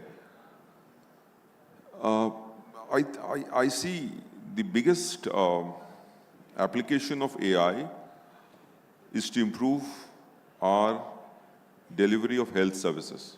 So digital health is completely going to be, driven by AI applications. And that you can imagine would give tremendous amount of improved healthcare services to the most underserved and unserved maybe people of the country. So this is where the study, many surveys have said that people are extremely upbeat about digital health because of the power that the AI would bring into delivering this digital health. The second area again is modeling for weather. So I think our weather forecast, whatever is happening, it has improved tremendously, but it will even improve even further. So you would have better disaster management. It would have implications on climate change. Why this is important is because the number of variables or number of factors affecting a particular event, currently the human mind can only process that much but not more. Whereas if you bring in generative AI, different kinds of data sets can be combined together and improve that predictive power. So I'm fully in agreement with you that there are huge amount of risks as well. The risks one has to be aware of, but the benefits, I think, outweigh the potential risks and harms. Harms of privacy, harms relating to bias, harms relating to security are very important, very concerning as well. They will have to be taken care of, if required, by a regulation probably. Government of India is currently not thinking about bringing in the regulation because it sees the potential benefits to be much more than the harm. But maybe a stage would come when the Rasmita Mandana issue kind of thing, then government has issued advisory and guidelines. It might finally take the form of a regulation as well, which can be enforced in the court of law. So for anything which gives you a lot of benefits, there are always situations where there are risks, and this is the same situation with AI. But I think we shouldn't close our doors on AI just because there are these few harms. Okay, now the general prediction of technocrats and writers is that AI will become so powerful by end of this decade that it will dominate every aspect of your life. So can AI replace a member of parliament? And if AI does replace a member of parliament, what do you think a member of parliament will be like an AI-created MP? Good question, but this is similar to something which I was speaking in Delhi to a group of lawyers, that if AI could actually be taking over the role of the judges in the courts, because in China, for example, they're already experimenting that a particular judge has given, let's say, 50 judgments. Looking at those judgments, the AI model would be able to predict what is the kind of judgment that it is going to give based on the facts in the current case, and therefore give you a draft judgment, and then somebody will probably look at it. But what it cannot do is the judgment that comes from the human brain, the creativity that would come from the human brain in interpreting certain things. And the same applies to members of parliament. The members of parliament on a particular bill, what are the pros and the cons, what are the positives and the negatives, could probably an AI model or AI robot sitting over there can do. But to bring in the human element of a particular constituency in a particular village, which is context specific to that particular area, which is the job of a member of parliament in the Lok Sabha, the AI model will not be able to do it.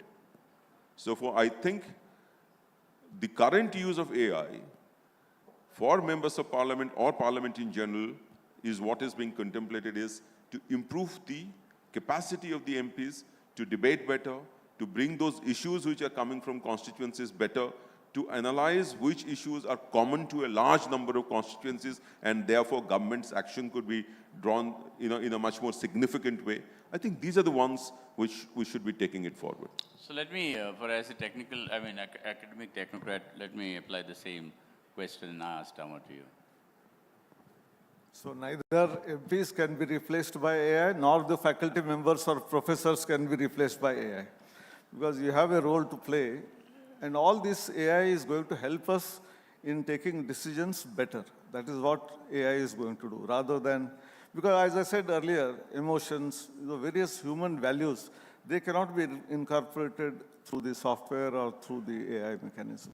That's a holy grail of technology, isn't it? I mean, to create a thinking machine, a feeling machine. I mean, that's what is the dream of our technology. I'll give you another example. Can power asymmetry that exists in our societies because of various reasons, caste, religion, whatever, can any AI model capture this? It's not possible. I mean, actually, it's too much kind of. So I think we're closing, nearing the thing. Any questions, anybody?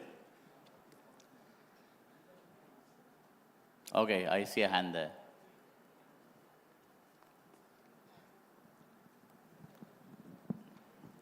Good afternoon, sir. And my question is, in recent times, we have been seeing this ethical issue in deepfake. In future, can we expect a situation where the deepfake becomes indistinguishable from the reality, so that we need to rethink or reshape the fundamental understanding of truth and the concept of evidence? Really good question. And what can the government can do in this, sir? Good question. The power of the human brain or human mind to discern between the reality and a fake or a deep fake, as you say in computer language, in AI parlance, has to be respected. It is very easy to find out the gaps in an algorithm given a data set. May not be in the first iteration, but in the second or the third iteration, the human brain will be able to find out the gap or the patch. And therefore, you would realize the iPhones that you have, several updates keep on happening, or the Microsoft or whatever. They're hugely complex and complicated systems. But then they find out the gaps from the same data which it is applied on, and then they start giving updates or start giving patches. So even in the Alexa or in Bard, whatever, in your chat GPT, you are having updates and upgrades. That is simply because there are bugs which have been identified. The results are not coming out similarly. The deep fakes which are probably there are something which, see, why the deep fake has come up is probably because of a lack of regulation. That's a different issue altogether. As I said, for stopping this, prohibiting this, we need to probably have regulations, guidelines, advisories, enforcement. That's a different thing. But once it is there to identify whether it is a fake or a reality, that the human mind would be able to do it, because as I said, AI is only an additionality. It is an extension of human brain. It cannot replace the human brain. This is, I think we're running out of time, so I would just like to add, you know, over a period of time, even the AI itself will start working on it and will understand which is a more highly integrity-oriented data, where from it is coming, which is a fake data which is coming from. So it will start doing by itself certain kind of analysis one side. And all the while, we also say often that you can fool someone all the time, all the people for some time, not all the people all the time. So deep fake also cannot. But you can't fool AI. We've got time for one last question. Does anybody have one there?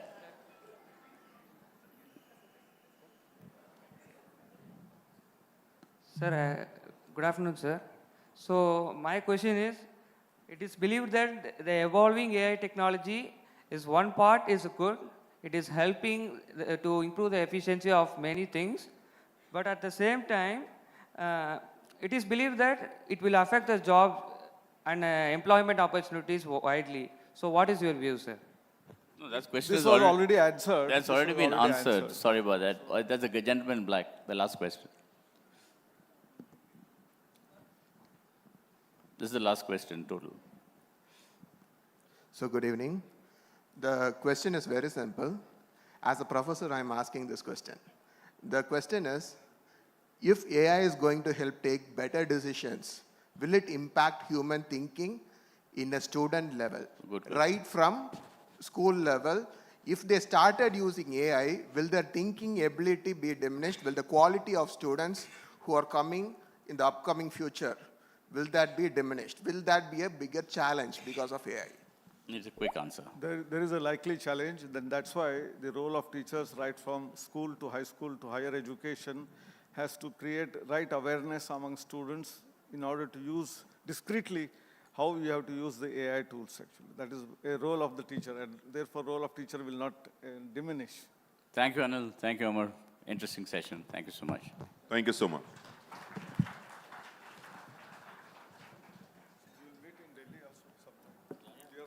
Check. Thank you very much, gentlemen. Ladies and gentlemen, a loud round of applause for our speakers, our session chair. Before we draw the session to a close, I'd like to invite onto the stage Ms. Lakshmi Menon to present our speakers with a memento and felicitate them, extend our gratitude. Welcome, ma'am. It's been an insightful session, ladies and gentlemen, and I think the inputs that we have gained today will definitely propel us towards a future where the youth is well equipped to navigate both the challenges and the opportunities that are presented by AI. A loud round of applause for our speakers and our session chair. We'd love to grab a quick picture. Thank you, ma'am. Thank you, sirs. Ladies and gentlemen, the ThinkEdu Conclave of 2024. Here we move along to our next session. This is with a keen focus on regulatory bodies, acts in action. For this, I'd like to invite onto the stage our speaker, Mr. Jagdish Kumar, Chairman, University Grants Commission. Welcome, sir. Good evening. I'd also like to take the opportunity to invite Mr. Vaidya Subramaniam S., Vice Chancellor, Shastra University. Of course, he'll be chairing the discussion. He's also played a pivotal role as a valued sponsor here at the ThinkEdu Conclave of 2024. This conversation, ladies and gentlemen, will explore the dynamics of governance with regulatory bodies, of course, acts in action, a keen scrutiny of policies in practical implementation. Over to our session chair. Good evening, sir. Yeah, good evening. Thank you very much. Mr. Prabhu Chola has already given us 30-minute time window, and we will try to do our best with the 30 minutes that's available. The session is very interesting because the topic covers a wider canvas that extends from K to 12 up to the highest level of education. But having the UGC chairman with us this gathering, we will restrict it to higher education. And let me begin by recalling what Mr. Arun Shori said 10 years back on the very same platform. And he said, when we have to have reforms, and there has been always this constant requirement of new acts, statutory acts that have to actually make sure reforms happen. And he said he doesn't subscribe to that view and said, more than acts, we need action. And what we have seen in the last 5 to 6 years, and in the presence of Professor Anil Sahasrabudhe, I will also acknowledge that as AICT chairman, there were a lot of regulations through which a lot of provisions of the AICT were given power. And we could see in the last 2 years, as the chairman of UGC, there are a lot of enabling provisions in the Statutory Act of UGC, which have been in the form of regulations being put into action. In the last 2 years, we have seen a lot of UGC regulations that has actually given teeth to the UGC Act. For want of time, and you'd heard of, multiple choice questions in a similar way. According to you, top 3 regulations under your leadership as UGC chairman that has transformed the higher education, given the fact that all of this has come after NEP 2020. Vaidya, both of us are teachers. Would you allot some time for questions also? I have 5 questions, so each question 5 minutes, and then 5 minutes for I think that will be audience. more interesting if we can take questions from the the audience. also, yeah. But before I answer your question, I would like to set the context. We all remember recently how India conducted itself during its G20 presidency. And there were various issues on which G20 discussed. And education was one of the important topics. and there was a group of education ministers and G20 education working group. So they deliberated, and the group of education ministers focused on 4 resolutions. I would like to tell you why it is important for this discussion. So these 4 resolutions passed by the G20 education ministers, the first one was enhancing the foundational literacy and numeracy among students. And the second resolution was leveraging digital technology in education. And the third one was making education more relevant in the lives of future working force. And the fourth one was enhanced collaboration, cross-border collaboration in higher education, research, and innovation. These are the 4 important themes on which they passed the resolution, and a consensus was arrived at. And this is central to NEP 2020 also. It resonates with NEP 2020 objectives. And then look at the 5C framework formulated by the G20 education group. They focused on the 5 C's. The first C is capacity and culture, coordination and leadership, content and curriculum, connectivity and infrastructure, cost and sustainability. Again, these resonate with what the NEP 2020 objectives are. In other words, at a global level, in G20, where 80% of the global population is represented, the resolutions and frameworks that were passed, they resonate with the objectives of NEP 2020. So therefore, NEP 2020 is not just only relevant to our country, but to a large population across the country. So therefore, it is important that we roll out these reforms as quickly as possible and empower our students. So how will we do that? In order to do that, just before our session, there was a discussion on AI. Do you agree that AI is required in education? Yeah, it is. It is. Of course, all It of is a us. good substitute for a bad teacher. I've It's always a been good maintaining substitute it. for a bad teacher. But we need to look at other kind of AI in education if we want to bring these reforms. And this is being adventurous and innovative. This is the AI we require, adventurous and innovative. I'll tell you why. If you look at the life of Jagdish Chandra Bose, during his working career until he retired, he worked on wireless communication and radio waves. But after he retired, he switched over to biology. And he came up with such results, the entire world recognized his contribution to plant physiology. The university system, for last 70 years or so, we have been rooted in such a rigid educational system. It is time now for us to completely come out of that system and take a new path. And that is being adventurous, like what J.C. Bose has done. But at the same time, in our university system, when we say we implement these reforms, some people say, no, there are infrastructural issues, there are funding issues, and so many other reasons will come to the forefront. But again, look at the life of J.C. Bose. When he wanted to take a completely different path, switch from wireless communication to plant physiology, he was very innovative. He designed and built systems, tools, which can recognize very minute changes in the behavior of the plants. That is being innovative.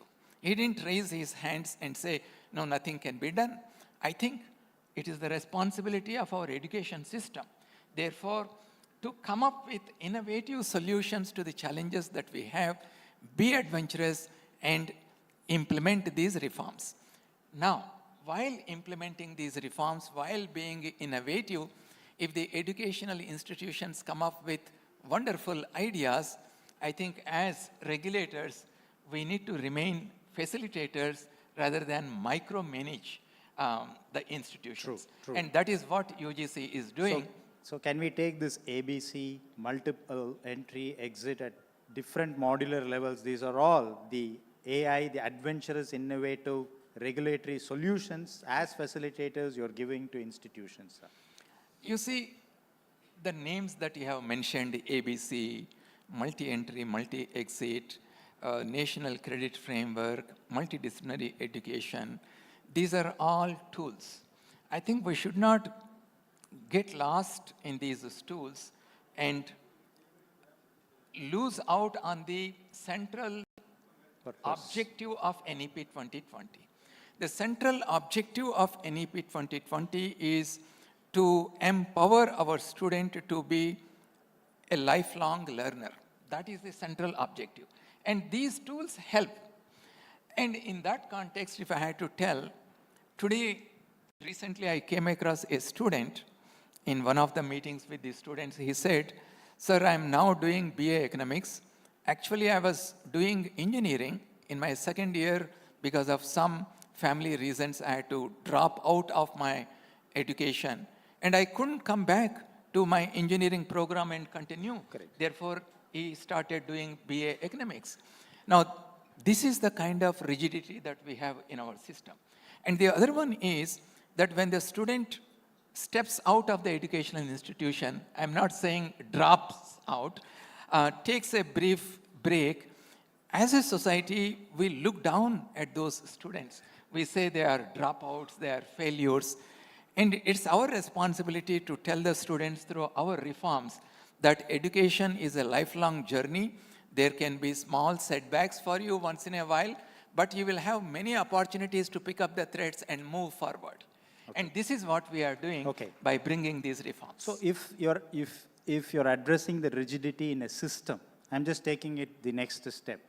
How will you address rigidity across systems? Example, like you have different statutory bodies, different systems, but the flexibility that the NEP 2020 gives, makes you feel that you are part of different systems, which means there should be harmonious coordination between various statutory bodies. For example, UGC, AICT, NCT, and all of these. Mm-hmm. How will you ensure that there is a coordinated effort? Is there any idea that you have in mind that's work in process, or certain things that are already working that can enlighten the audience? I will answer this question in two parts. Now, the reason why Vaidya has asked is, this question why you have asked is that because of the multiplicity of the regulators, the stakeholders have challenges. But let me answer it in two parts. If you look at the regulators, who is the biggest regulator in the country? That is UGC. And out of 4.1 crore students, nearly 70% of the students are with UGC. And the vast majority of universities and colleges are with UGC. So even without worrying about the problems or the challenges that we have with the other regulators, within this regulatory system, can we introduce reforms so that it will empower our students? For example, I'll tell you how we can do.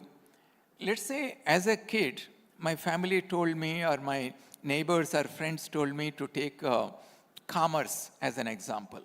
I pass my 12th standard. Now, I get interested to study physics. But when I go and I want to take admission in Vaidya's university, Vaidya will say, no, you have studied commerce. How can I admit you in physics? What we are saying that it is in our hands. If the student demonstrates his or her competency in physics by clearing a national level entrance or an entrance conducted by the university, why can't we permit the student to switch the disciplines? And we can bring that kind of multidisciplinary education. And this doesn't require any extra infrastructure. This doesn't require any extra teachers. When we brought out recently the higher education qualification framework, the undergraduate qualification framework, and the postgraduate qualification framework, we said irrespective of what you have studied in your previous degree or school, you should be able to join in any discipline provided you demonstrate your competency. I would like to ask the educational institutions, are you ready to face this challenge? Are you ready to help our students cross the disciplinary boundaries and become creative and innovative? This is one example where, suppose I flip which the is within example. our hands, and we can do it. Suppose I flip the example and I have a law school student who says, I want to study one subject in engineering and one elsewhere. Given the fact that both the Bar Council or the NMCI are not under the ambit of NEP 2020, what will be the response? Because it's easy to say a science going to engineering because they're part of the system. Somebody who is actually in the extra jurisdictional space. So that brings us to the second part of the question that you have asked. Multiple regulatory bodies are there. NEP 2020, of course, suggests the establishment of the Higher Education Commission of India, HECI, and a lot of groundwork is being done there in establishing HECI. Once that comes, our hope is that all these regulators will sit across the table and they will come up with common reforms so that the stakeholders do not have to run from one regulator to the other regulator. This morning before lunch, we had a session on foreign universities. And there are three ways by which reforms have happened. One is a classic case of the gift city where the template is completely different. And UGC has two regulations. One that promotes twinning, collaborative degree programs and all such.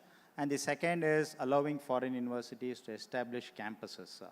Now, what are the major distinguishing factors between the two, other than the fact that foreign universities can establish their campuses? How can Indian universities become of that type is your first regulation that allows Indian universities to explore collaboration with foreign universities so that they can also improve the way in which education is being given. Right. So is there enough ammunition, regulatory ammunition that is available for Indian universities to exercise that required administrative, academic and financial autonomy? Of course, IOEs have a different, all universities, do they have enough power to exercise that autonomy so that they can compete with foreign universities if they set up campuses here soon? Right. We all agree that education is not a commodity, and education is a right for all Indians, and we want to make it as affordable as possible. So therefore, our belief is that, and in practice too, our educational institutions are non-profit social organizations. Exactly. That is point one. And point two, if foreign universities are encouraged to come and set up campuses here, if they are given autonomy in operating their programs, can a similar kind of autonomy can be given to our Indian institutions also? I'm a firm believer in saying that educational institutions will grow and become outstanding only when a lot of autonomy is given together with accountability. Both have to go together. Correct. Now, if you look at the UGC regulations, tell me which regulation stops you from introducing multidisciplinary education to our students? Which regulation stops you from recruiting high caliber faculty in our institutions? Which regulation stops you from starting new programs? Which regulation stops you from admitting students in your educational institutions? I think the UGC regulations are very, very broad. They are not prescriptive. They only provide broader framework for the institutions to innovate within this broader framework. Correct. And broader frameworks are always required to set certain standards for education, right? So I believe that within the existing framework itself, our institutions have a lot of freedom and autonomy, but unfortunately, that autonomy is not being utilized fullest. And that is why I am saying our educational leaders have to be adventurous and innovative. Yeah, but also there is this feeling that this comes with a cost. And also on the other side, education being a social infrastructure. the imperative is to always reduce the unit cost of education. So on one hand, we have to give multiple choices, give all sorts of opportunities for students, which has high transaction costs. Right. On the other hand, we have the need to reduce the unit cost of education. So what's your advice to higher education institution administrators so that there is a balance between both? System, and they're all young people. And a large majority of them come from rural background. So on one hand, we talk about the cost associated with providing high quality education. But on the other side, we have the challenge of taking care of the interests of this large number of youth who will be idling otherwise. Correct. So therefore, as educational institutions, I think it is our responsibility to introduce, for example, technology, leveraging the power of digital technology and take high quality education to the doorsteps of our students at an affordable cost. And that is how we can empower the students. Okay. Right? The solutions exist, but are our educational institutions ready to utilize these solutions and reach out to the students? Okay. One last question before I open it up for the audience. Editor Ms. Santana is also here. So maybe if tomorrow the headlines for this session has to be something, what is next that the UGC is going to come in the form of a new regulation before, election mood sets in? What's the new regulation that's just in the pipeline? No, we don't work on creating sensation. We are dealing with the lives of millions of students across the country. Whatever regulation we bring out, whatever guideline we bring out, it is done through a consultative process. It is widely discussed within the UGC system. We consult experts and take their feedback and put it out in the public domain for the stakeholders' feedback, and then we finalize and come out with the reason I asked that was the skilling certification is almost there. So will it come anytime? The idea is not to create headlines. Sorry, New Indian Express, you will not have any headlines. The idea is to transform the lives of our students. Okay, so transforming lives, if that is the objective, how will the audience want their lives to be transformed? Here is a chance for you to ask the question to the UGC chairman. Raise your hand, the first one. Yeah, from the Ashoka University. And then I saw another lady. Yeah, the mics can reach them before, so that you don't have, yeah, please go ahead. Thank you. I wanted to ask about, referring to my previous work with the Gujarat Biotechnology University, which is in partnership with University of Edinburgh.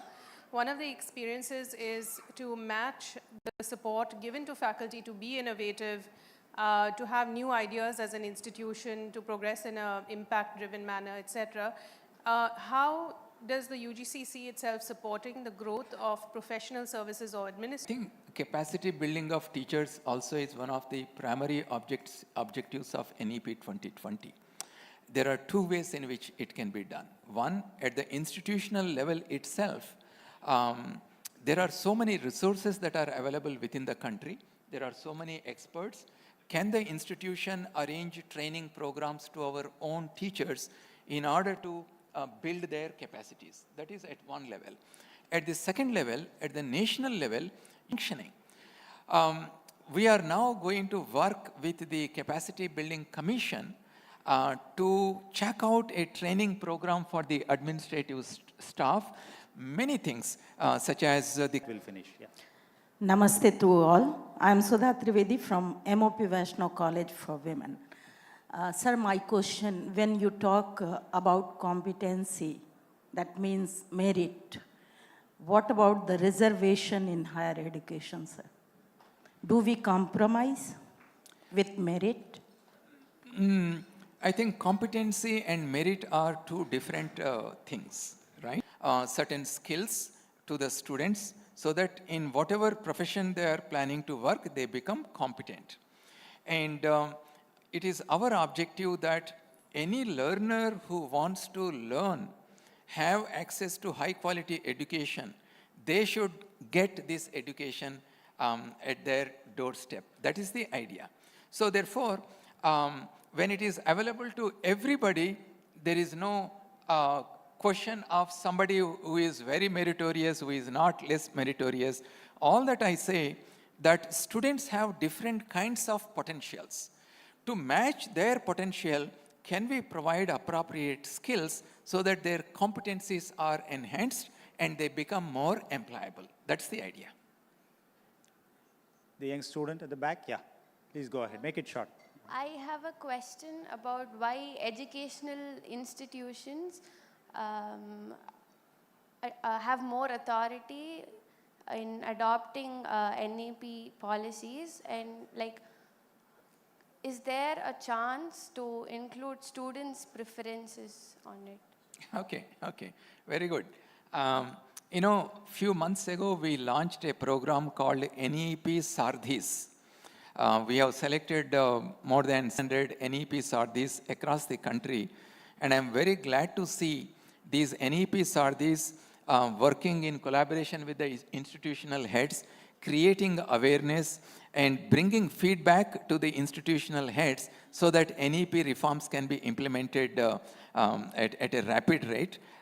It is important to involve the students. They are the important stakeholders in the implementation of NEP 2020. We'll take one, that was a short question, so one more question from the student in particular. Any student who wants to ask the last question? Nobody? Oh, there's a student, yeah. Good evening, I am Shabari from Shastra University. Deviating slightly from the topic, I would like to ask you about entrance examinations in India. There have been many nations that have, if not already gotten rid of, at least have had debates or have tried to get rid of entrance examinations, while India has gone forth and introduced another entrance examination, which is the CUET, into an already decently long list of entrance examinations in the country. As a student, my perspective is that entrance examinations create a bit more pressure on students. So you have not deviated, it's very much within the topic, so question understood. No, it's not deviation, and it's an important question. Thank you for asking this question. Apart from JEE and NEET for engineering and medical program, there were a large number of other entrance exams in our country. And the idea was to replace all those large number of entrance exams and have only one entrance exam, CUET, Common University Entrance Test. And will it create further stress? On the other hand, it will reduce the stress, because earlier students had to write so many entrance exams conducted by different universities. They had to travel to different cities, clash of entrance examinations, and so on. But CUET has removed all those kinds of challenges to the students. Number two, in CUET, we ensured that the syllabus is confined to the 12th standard. So the students are just fresh. We have written their board exams, and they can attempt the CUET. In fact, if you look at the reactions of the students coming out of the centers flashed on the TV screens, you will see very positive feedback from the students. And majority of the students, they do not take any coaching to write CUET. In my view, CUET has brought a lot of flexibility and more opportunities for them to choose and join in various kinds of universities across the country. Yep. With this positive hope, thank you very much, sir. It was a pleasure talking to you as always. Thank you very much for enlightening us with your valuable inputs. Thank you. Thank you, gentlemen. Ladies and gentlemen, it is my pleasure to invite Ms. Santwana Bhattacharya to present our speaker with a memento and extend our thanks. A matching of skill and potential. I think it's been an interesting, enlightening, and comprehensive discussion that we've had here this session. A loud round of applause for our session chair and speaker for sharing their valuable insights and inputs in taking forward the ThinkEdu Conclave of 2024.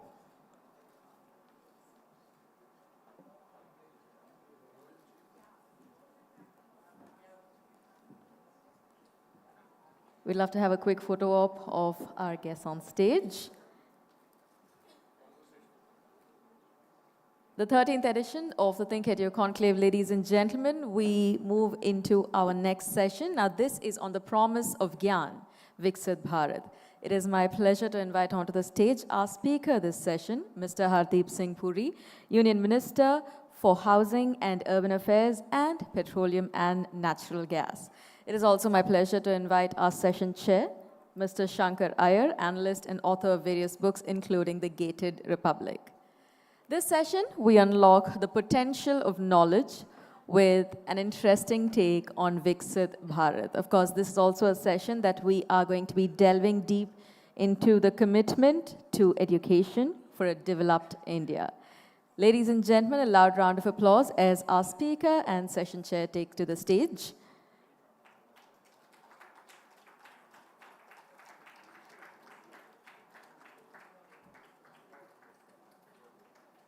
We've had an exciting couple of sessions here, backed by transparent, enlightening approaches, and this session will serve as a continuation of them.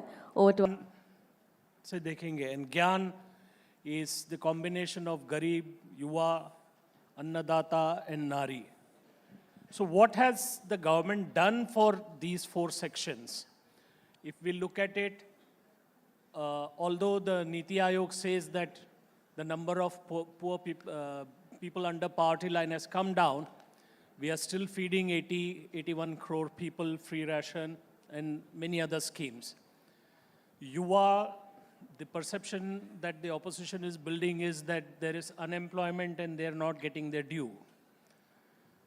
Then Annadata, agriculture is under stress, so we have PM Kisan and other schemes. And Nari, I mean, the simple factor of safety and social pressures. And of course, this year the labor participation rate has improved. But so how do you justify the idea of Gyan? Where would you like me to start? Start? No, let me. You see, when you decide on a narrative, you must also do context setting. Let me start with one of the figures that you cited, or one of the figures you wanted to cite, but you didn't get there. The Niti Aayog's estimate that we have lifted 250 million people out of multi-dimensional poverty. Correct. Yeah. I have not come across any comment which questions that. And let me do a bit of international context setting for you. When the UN established what was called the Millennium Development Goals, because all your issues, all the factors you mentioned are covered either by the Millennium Development Goals or the Sustainable Development Goals.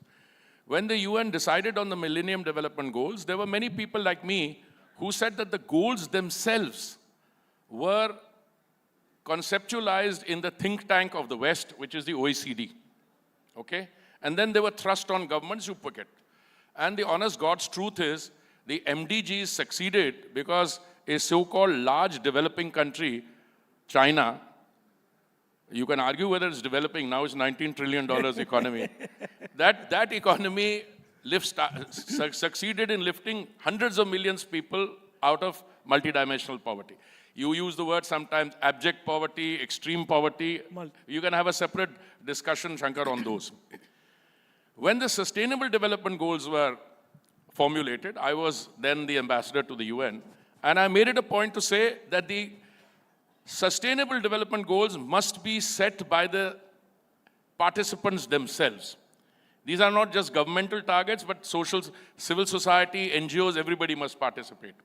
So what we ended up doing was to produce a certain number of goals, 17 sets of goals and other sub-goals.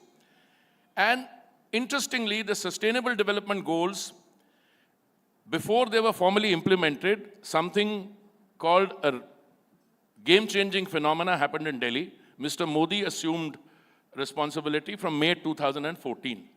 And the central schemes which were outlined and started being implemented from June 2015, in a way, all already anticipate the SDGs which came in slightly later.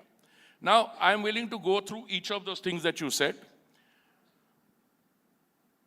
I make the submission to you that the figure of 250 million people being lifted out of multidimensional poverty, in fact, is on the conservative side. Because the measurement of those indices and the identification of people follows a certain pattern.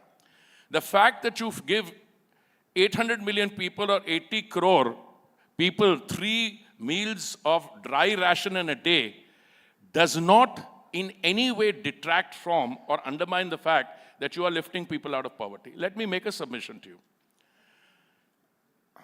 I don't know, Prabhu's a student of economics, I'm not, maybe you are. But there is a basic sui generis character to the $1 billion economy or thereabouts. 2 days ago, we also became the world's 4th largest stock market. 4 trillion by global standards is an impressive figure. But 4 trillion hides the fact that you are the world's most populous country and you still have very well-defined developmental challenges. And what are those developmental challenges? Your per capita income is still low. So, let me go to what we have done. The per capita income is not only low, it is at variance, and if you connect north and south, Uttar Pradesh, Bihar and all are double, half of what the national per capita. Yeah, that's so those are challenges. I am not going into that challenge. Yeah. I am going into the Viksit Bharat challenge. If you want India to be a developed economy by 2047, which is the avowed aim, and my submission to you is you'll be a Viksit Bharat or a developed nation well before that. And let me tell you what I think is happening.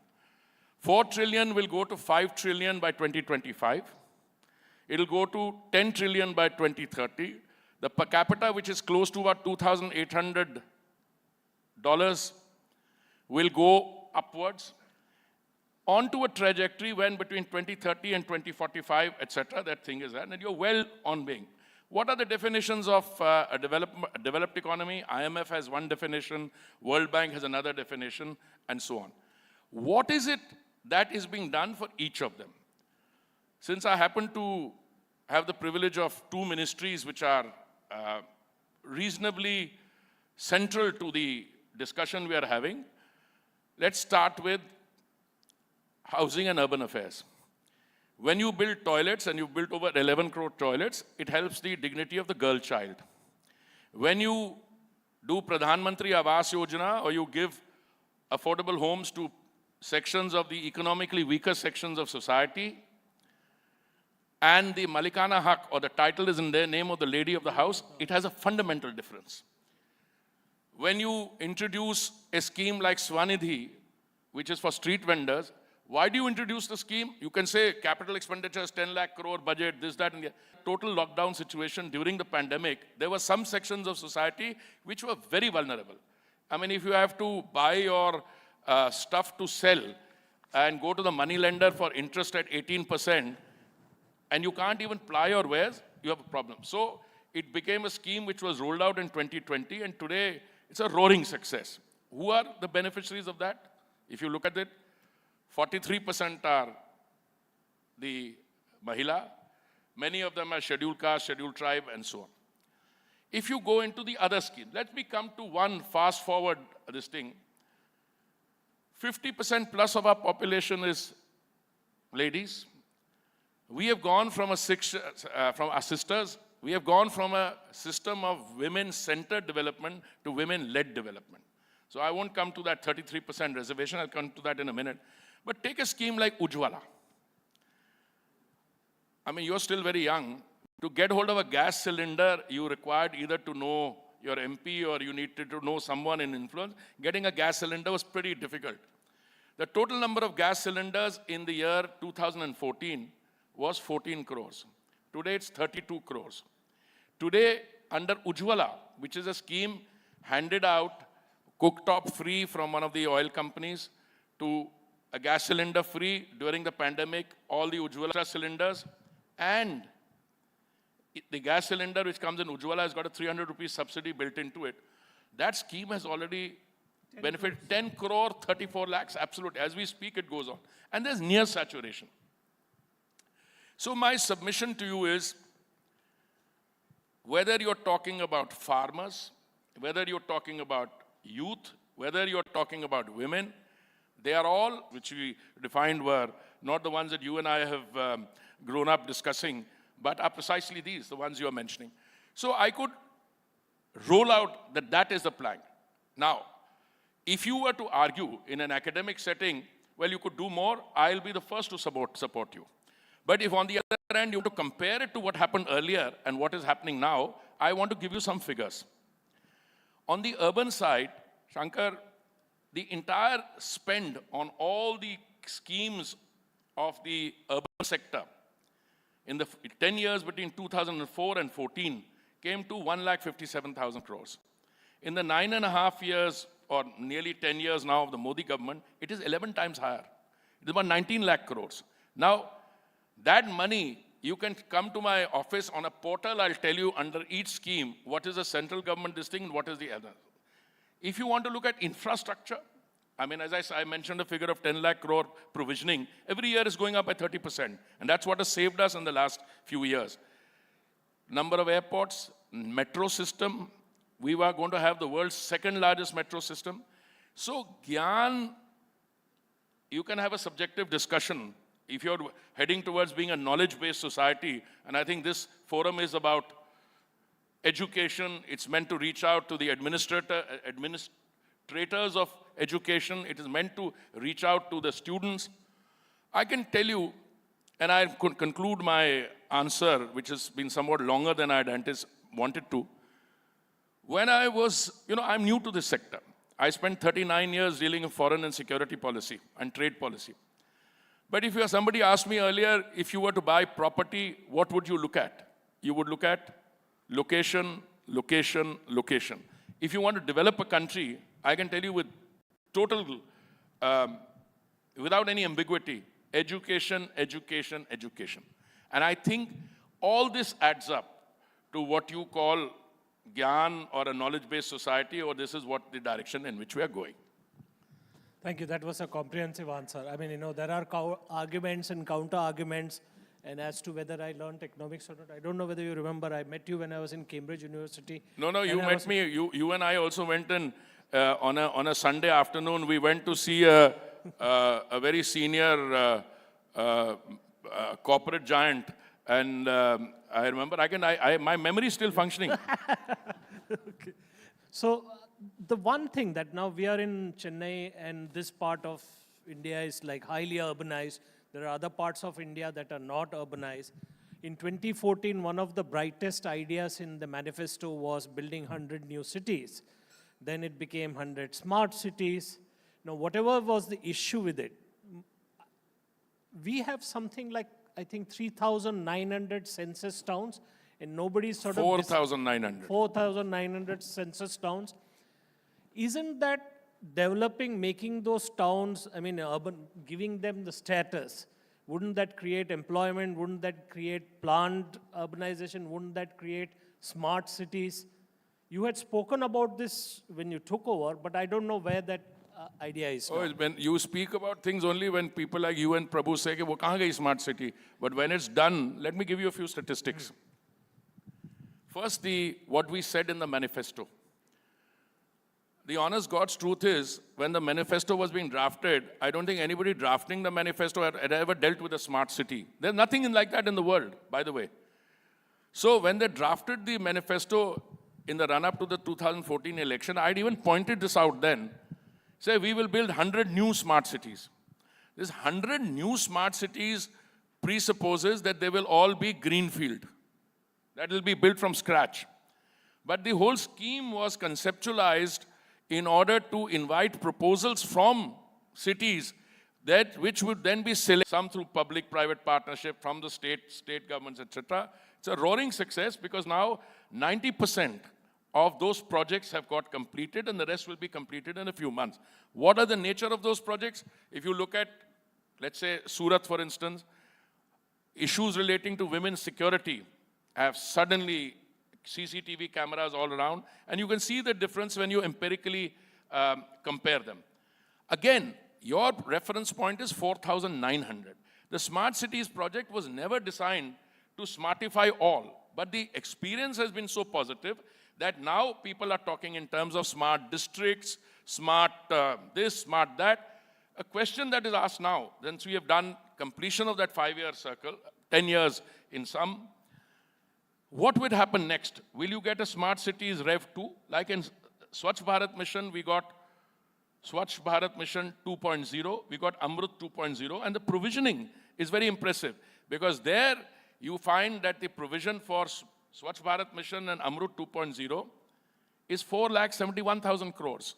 So what were you going to do next? I think on that a call needs to be taken, but what is happening is that the learning experience from that smart cities, basically you're using technology in order to do proper urban planning. You are using technology to do a lot of, I'll give you one example. In 2014, out of all the waste that we produced, when the country produced, only about 14-15% was subjected to proper scientific waste processing. Today it's 76%. And another 2 years' time, we will have to do 100%. But honestly, if you look around the cities of India, it doesn't seem so. No, there are some cities like Delhi which have legacy dump sites. Legacy dump sites. The bioremediation for that is also on.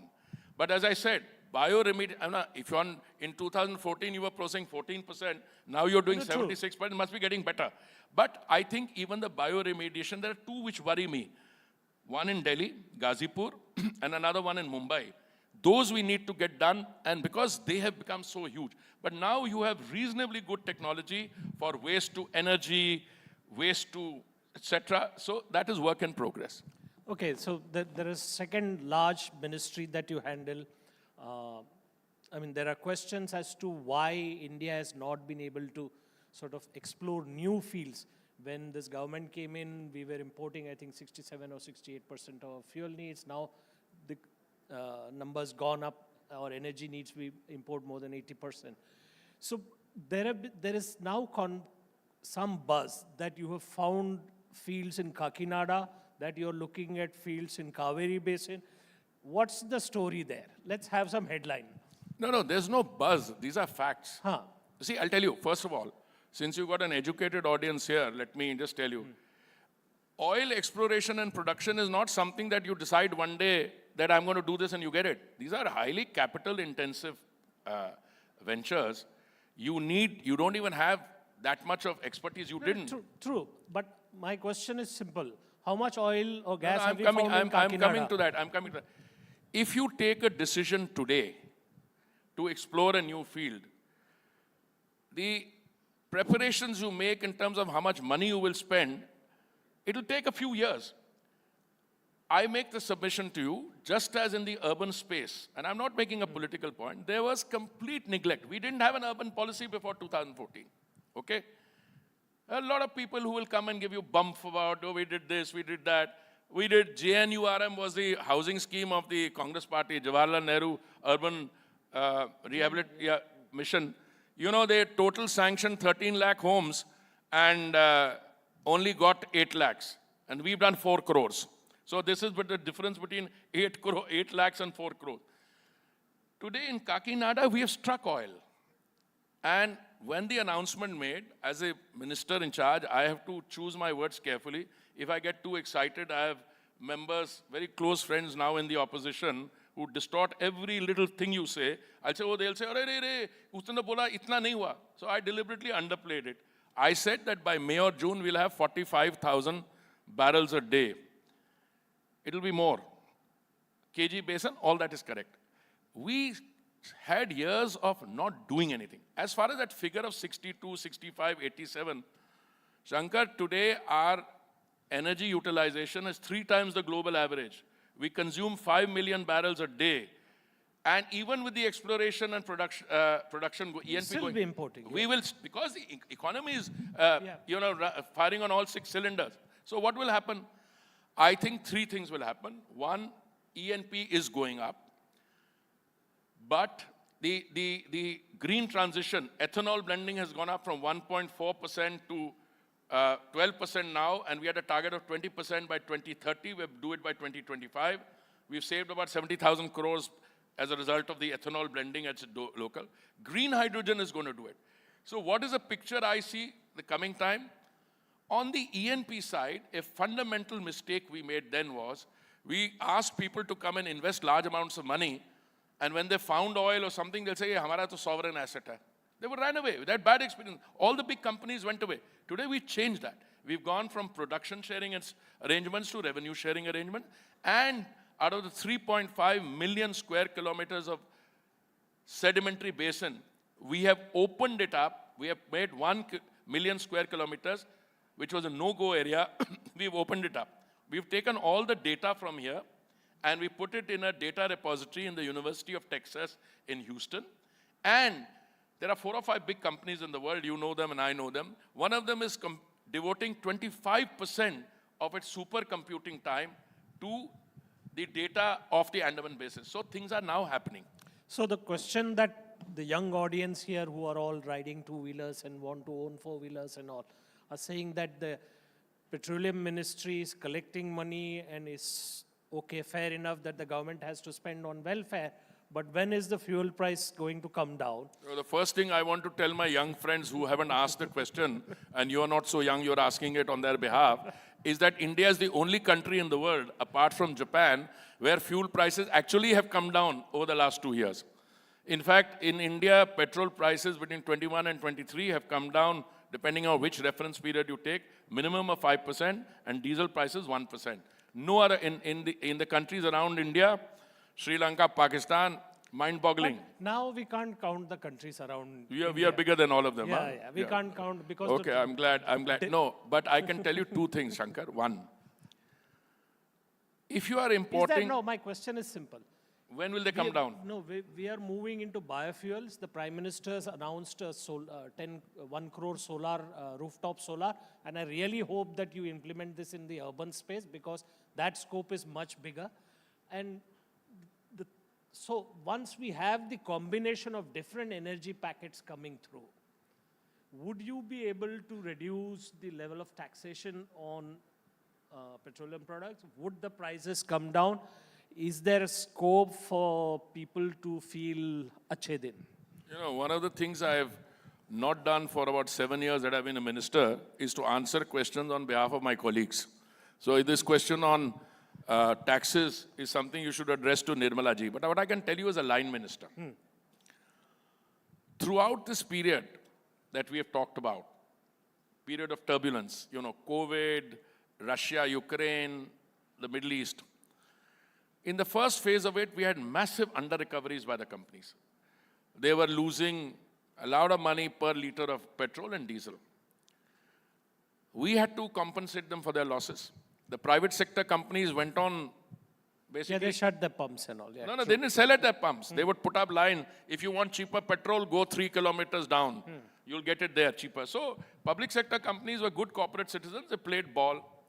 Now, after a long time, they're actually... I hope they're not having under-recoveries. A few days ago, I thought diesel, but somebody told me they're doing all right. I've seen the third quarter results also. Our imports of crude oil still are about 86% is what we are importing. If the prices remain like this, now there's a big if, and if Red Sea doesn't result in, the Houthi attacks don't result in this thing, I think there could be a case for them going forward. But that's not something we tell the oil companies. It's a deregulated sector. You know, they are smart businessmen also. They keep their prices low because if they had raised their prices when there would have been chaos in the market. So today we have a situation where going forward, all fingers on your hand, your toes, everything crossed. Going forward, a case might come up where, today I read reports also. Some of these are speculative reports. But I think you have a situation where a case could be made out. So, Mahol acha hai, the Vatavaran is good. There is... Good means what? For the party, for the government. It's not good. It's not good. If you have to have gradations, you have average, satisfactory, good, very good, so how brilliant. Would you rate your party's chances in 2024? You still want to ask that question? Yeah, I want to ask because that's a follow-up. I predicted 2014 because somebody told me that 37 years we hadn't had a government which had 272 on its own. Yeah. I predicted that. In 2019, I predicted a very clear crossing of 300. And before the events, this becomes 330 if you say 15. Let's have a number for 2024. No, number, it's still... Range.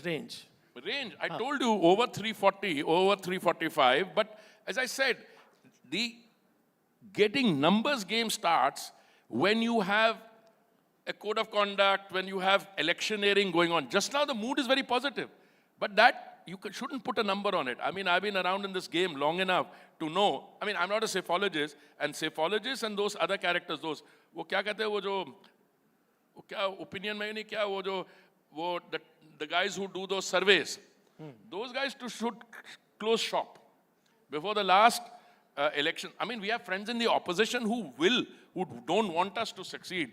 I mean, there's a gentleman out on a Bharat Nyaya Yatra. I mean, I think he's just had his Nyaya plank removed from under his feet. What happened? I mean, in TMC will not join him in West Bengal, Punjab mein Aam will not join him. So I'm not basing my figures on that, not at all. In fact, my case is that you need a credible opposition. I think 340, 350 is what I would be safe in putting my bet on, but we still have work to do. So in this perfect weather, does Hardeep Puri plan to fly to Punjab and contest? No, first of all, Hardeep Puri is not a flyer, number one. Number two, even last time, I mean, I'd come back into the party fold after a long gap, and I was given 17 days to contest. I got 41.4% of the vote with everybody trying to sabotage my election. No, now I think I've got enough time left in the Rajya Sabha, and I'm not getting any younger, so I'm very happy where I am. Okay, we'll take some questions before we end. Any questions, please put up your hand. The pink shirt there first.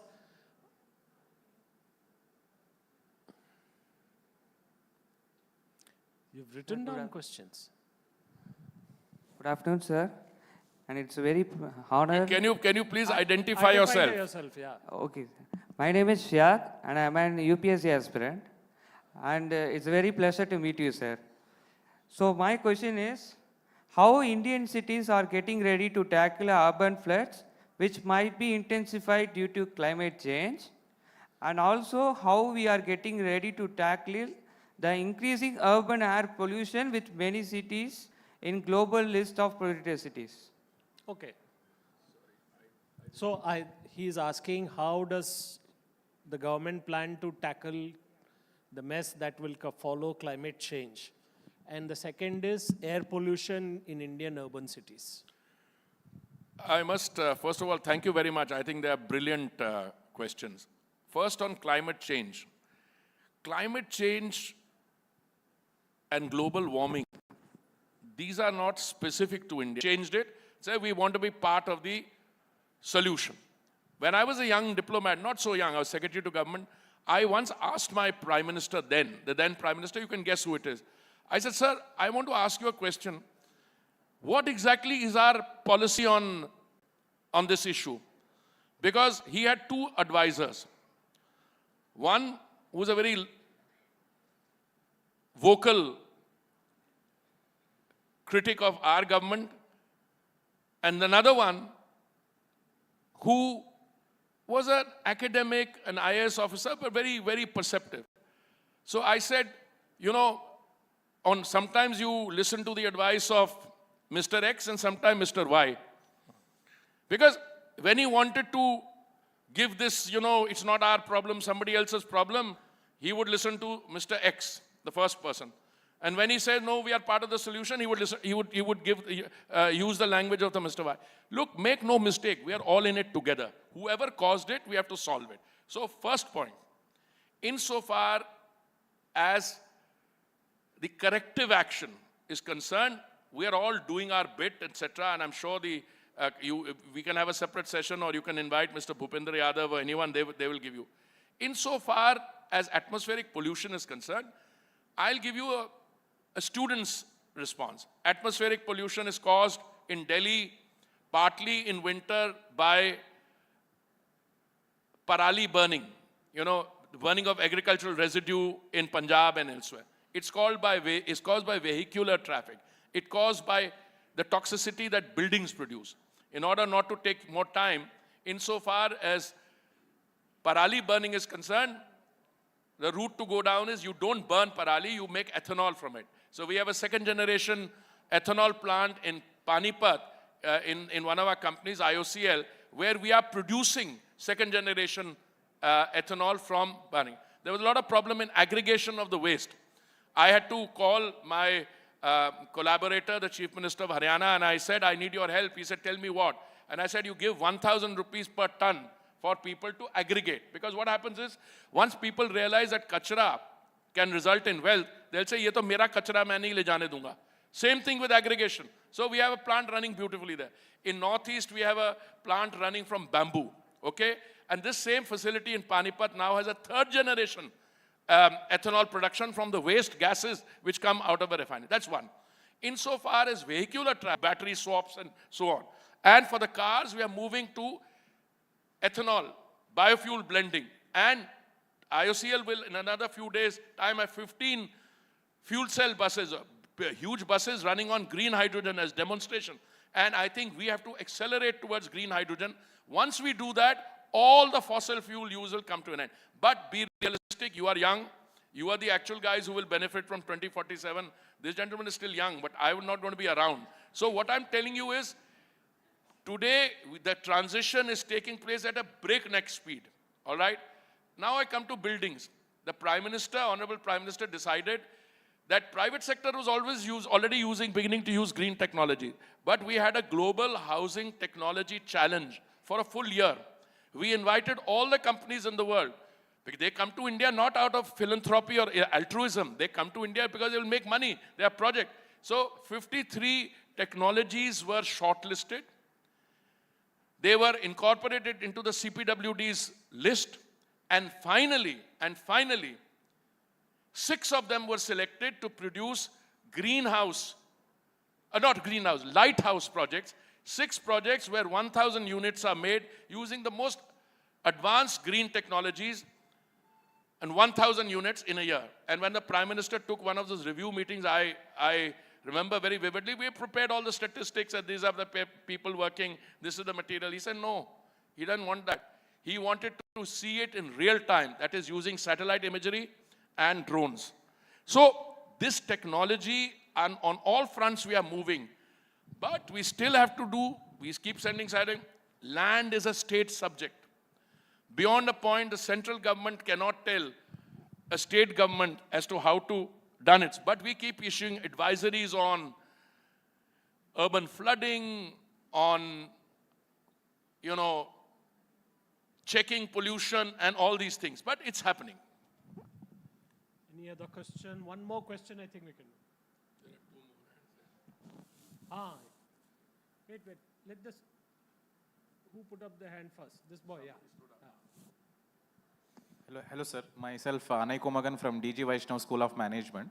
My question to you is, you were saying about ethanol, and I would like to know your opinion on ethanol-based cars, which Toyota is producing, and Mr. Respected Nitin Gadkari sir also seems to have advocated the same, that we need to use the hybrid cars, ethanol-based cars. So how it is going to be the future substantially, because the first preference is going to be gasoline as far as petroleum and diesel is concerned. So how do you see the future for ethanol and other products? Thank you very much. I'm glad you asked the question.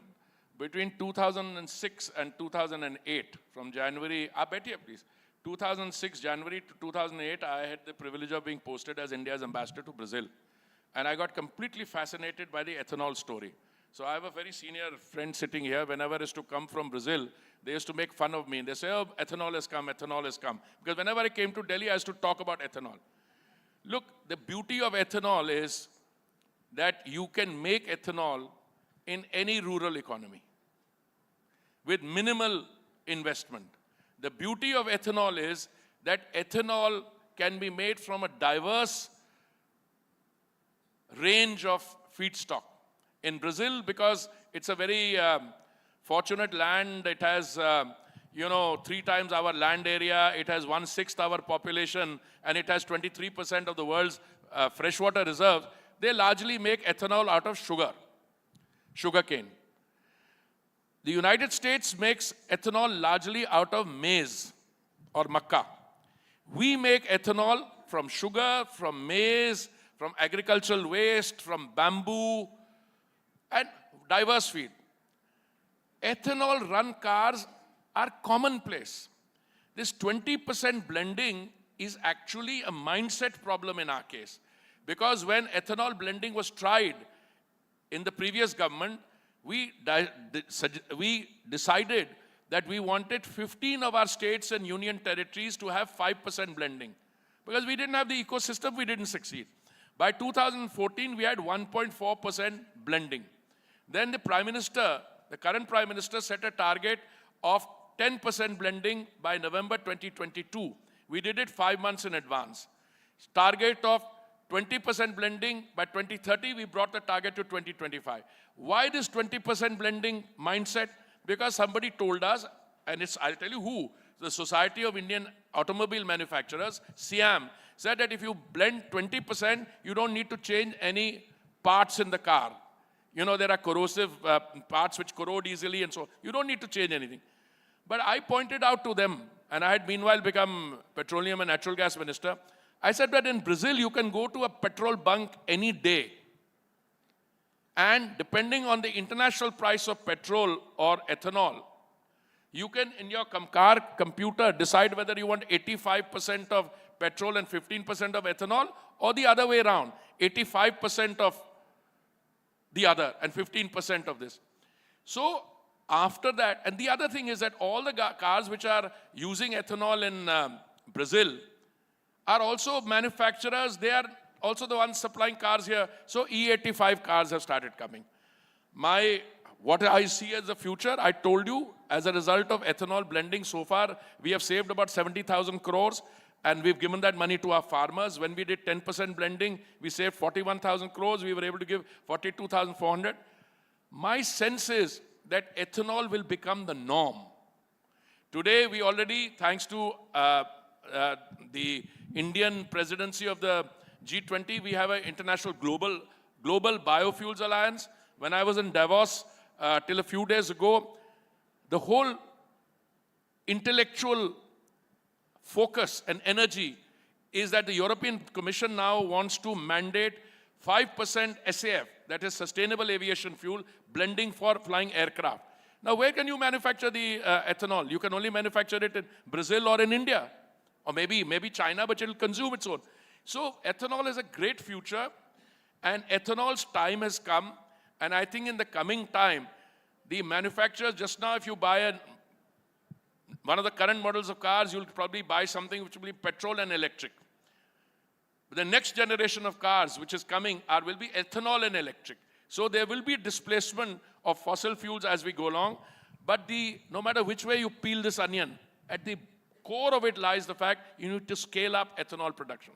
Now you can ask me, but we don't have much sugar. I saw today the sugarcane crop is going to be higher than the forecast, the one I think I read in one of your papers.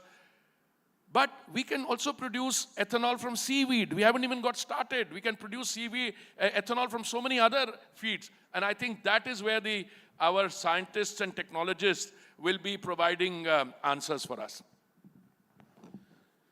Who's the second question here? And please give a mic to that last one first, okay? Yeah, let him ask, then we'll get to you. Good evening, sir. I'm Santosh Krishna from Shastra University. Am I audible? Yeah. Yeah. Okay. With the recent conflicts of Iran and Pakistan, we obviously know that there would be a hike in oil prices and all. But what degree of impact will it have, and how long will we be escaping the sanctions of the West? I mean, I understand that India has grown as a superpower and is growing as a superpower, but then still they too hold a greater power at present.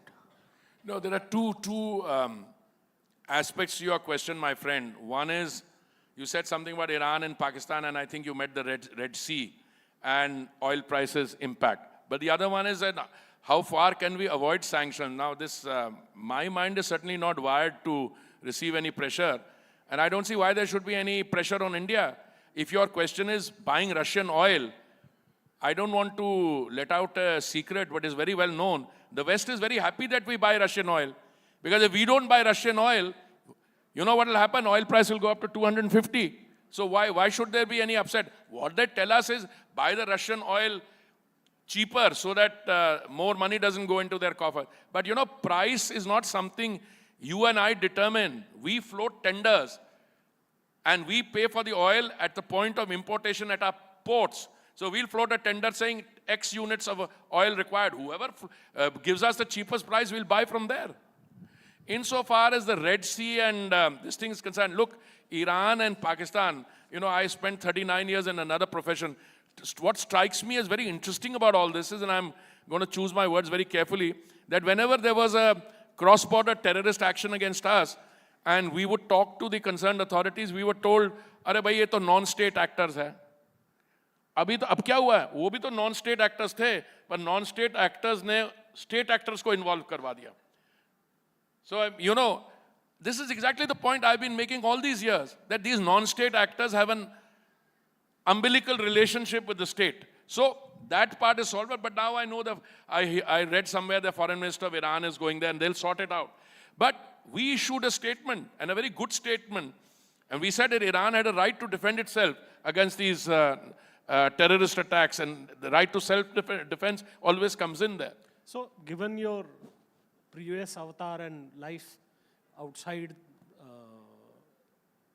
do you think the conflict, Hamas and Israel, and it being cornered in 3 places, do you think it could develop into a wider conflagration, or it will be contained because of interests? No, it will be contained, and it should be contained for a simple reason.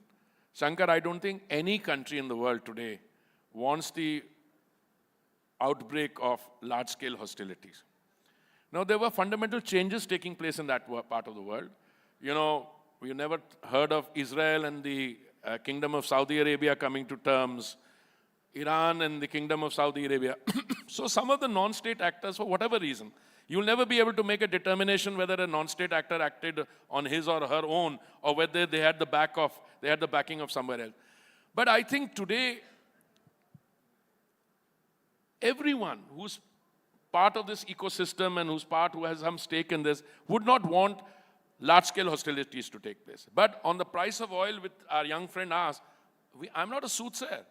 I mean, tomorrow, if there is a major disruption in the supply lines, you know, then you'll never be able to say, you can reroute the thing, but insurance rates go up. What happens? So far, I think, and I'm choosing my words carefully, so far, I'm hopeful and reasonably confident that the conflict can be contained, and in the process, you know, we can keep oil prices from shooting up. On that note, we'll end the session. Thank you very much. Thank you, sir. Ladies and gentlemen, drawing this session to a close, I'd like to invite our CEO, Ms. Lakshmi Menon, to present our speakers with mementos.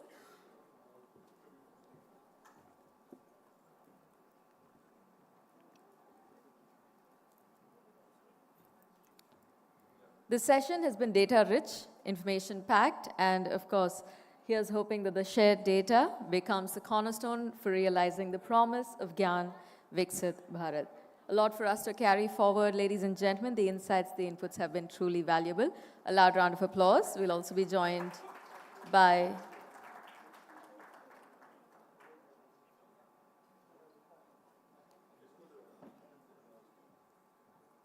a very special thanks to our speaker and session chair for doing the honors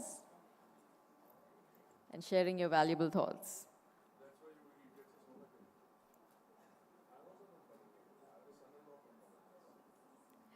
A very special session, ladies and gentlemen. A loud round of applause for our speaker and session chair.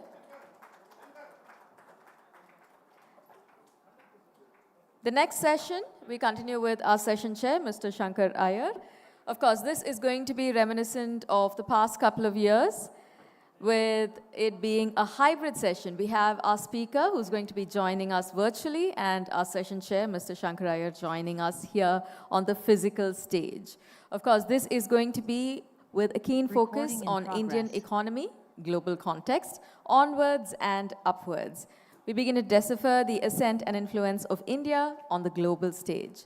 Please join me as I welcome virtually our speaker, Mr. Sanjeev Sanyal, Member, Economic Advisory Council to the Prime Minister, and our session chair, Mr. Shankar Iyer. Good evening, sir. Hi, how are you? Sanjeev Baba, kemon achen? Hello, I can hear you. Okay, good. So, this is a session where I want all the young students to line up the questions to ask Sanjeev. He's in the Prime Minister's Advisory Council. He's a young, I think probably, are you the youngest member in the Advisory Council, Sanjeev? No, Shamika is now the youngest. I was the youngest till she joined. So 6 he months was ago. the youngest. He's still, okay, he's still young. Okay. So today's topic is India's place in the global world and what are the challenges. So first let's go global, Sanjeev. Give us a snapshot of where you see India. I mean, beyond the rhetoric, give us some granular details as to why India is the flavor of the season. Beyond the infra spend, the capex and stuff, we can come to that later. But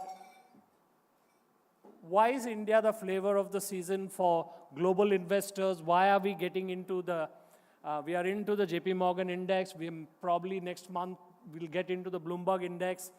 The foreign inflows, FDI, what is the story? Give the students a picture of how India is being looked at. Okay, I'll give you a very quick flavor, but I do want to talk about education because yours is an education. Them. No. I think there is something interesting to be said about the specific area of education. Okay. So I'll come to that, but I'll answer your question very quickly. See, the point is, India is now generating levels of growth which are significantly higher than those of virtually any other part of the world. So we, this year, despite the fact that the world's growth is tottering, we are generating about 7% GDP growth.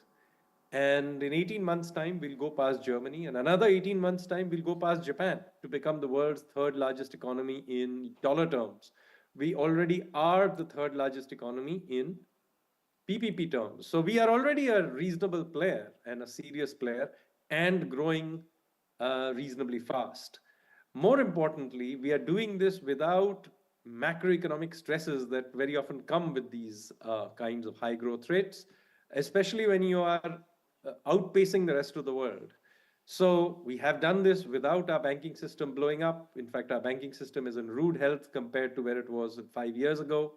Our inflation is not spiraling out. In fact, even during the spike of 21-22, our inflation was actually below that of many advanced countries. Our foreign exchange reserves is comfortable at about $620 billion. Our current account deficit did not blow up despite the recent spike in oil prices, although that has also come off. So our current account is in fact more than comfortable now. And there is FDI coming in. So all the pieces that you would expect are in place. High growth in relative and absolute terms without overheating of the economy. And all of this with no help from the rest of the world. Our services exports are still growing, but the merchandise exports over the last year have barely grown. So we are generating all of this domestically. If we had a world that was growing like it was in, say, the first decade of this century, then we would be easily and comfortably doing 8-9% GDP growth. In fact, if we do get another patch of good growth in the rest of the world, the economic machine we have created will easily do 8% plus growth. Okay, so that is why people are excited about it. So that's the, I mean, whether the world grows at 3 or 4 or 5 is not really under our control. I mean, we can contribute what we can contribute. But let me just sort of go vocal on the local. So the guys in the companies listed on the stock exchange have been grumbling about consumption at the lower end of the segment, the entry segments. The youngsters here are being told that unemployment is an issue. When you look at the GDP figure, we are growing at 7.3%, but private consumption is only at 4.4, 4.2, the argument that it is a capex-led growth and consumption will follow. How do you explain this to people in an election year where all of these pocketbook issues will play out? See, I'm not in the business of explaining things to or winning elections. For me, I will make this case irrespective of the year we are in. Mm-hmm. So the point is very simple. We are now tipped over into an investment-led growth cycle. This is exactly the kind of supply-side-led growth we have been trying to do for years, and this is the only kind of growth that sustains itself. Consumption-led growth never sustains itself. There is no example in history of any country rapidly industrializing itself over any length of time using consumption-led growth. The key dynamic of growth is always investment-led, and if you're lucky, also export-driven. We don't have the export part of it right now, but the investment part of it is triggering. Now, if you are driving growth using investment, then you need your savings to support it. So you need your savings rate to actually go up. So ironically, if you have this kind of a growth dynamic, do not expect consumption to keep up with it. This is what China did in the last 30 years. You want Chinese-style growth? Well, you will get it with investment, not consumption. Before that, Japan did it. Before that, Germany and the reconstruction of Europe happened in exactly the same way. The US of the first half of the 20th century did the same thing. And the Britain of the 19th century did the same thing. So we are not doing anything unique. So if you try to have consumption and investment at the same time, all you will achieve is actually your current account deficit blowing up on you. So when we say Amrit Kal and the next 25 years of growth, the only way you will get it is with investment rates being driven, with supply rates going up, with the savings rate in the country also going up, which is what will happen, which is the reason why you need a clean banking system. And we took such a lot of trouble cleaning up the banking system because essentially this dynamic of growth is about savings getting sucked up by the financial system, reallocated out to infrastructure, industry, all other kinds of investment. This is the dynamic of growth. There is no other known way of generating long-term growth. And if we get lucky, we also get exports at some point. It is not a driver right now. So it's entirely consistent what you're seeing and what I am telling you. This is the model. Okay, so I don't want to sort of push the argument on that we can have a balanced growth or there might be some consumption. The questions that are coming up on consumption are reasonably related to what is the level of income generation in the agri sector or in the local economy at the entry level of jobs and whether we are creating jobs. But let me reframe that question in a different way. Let me come to jobs. Let me tell you about jobs. I am not a believer in this idea of jobless growth.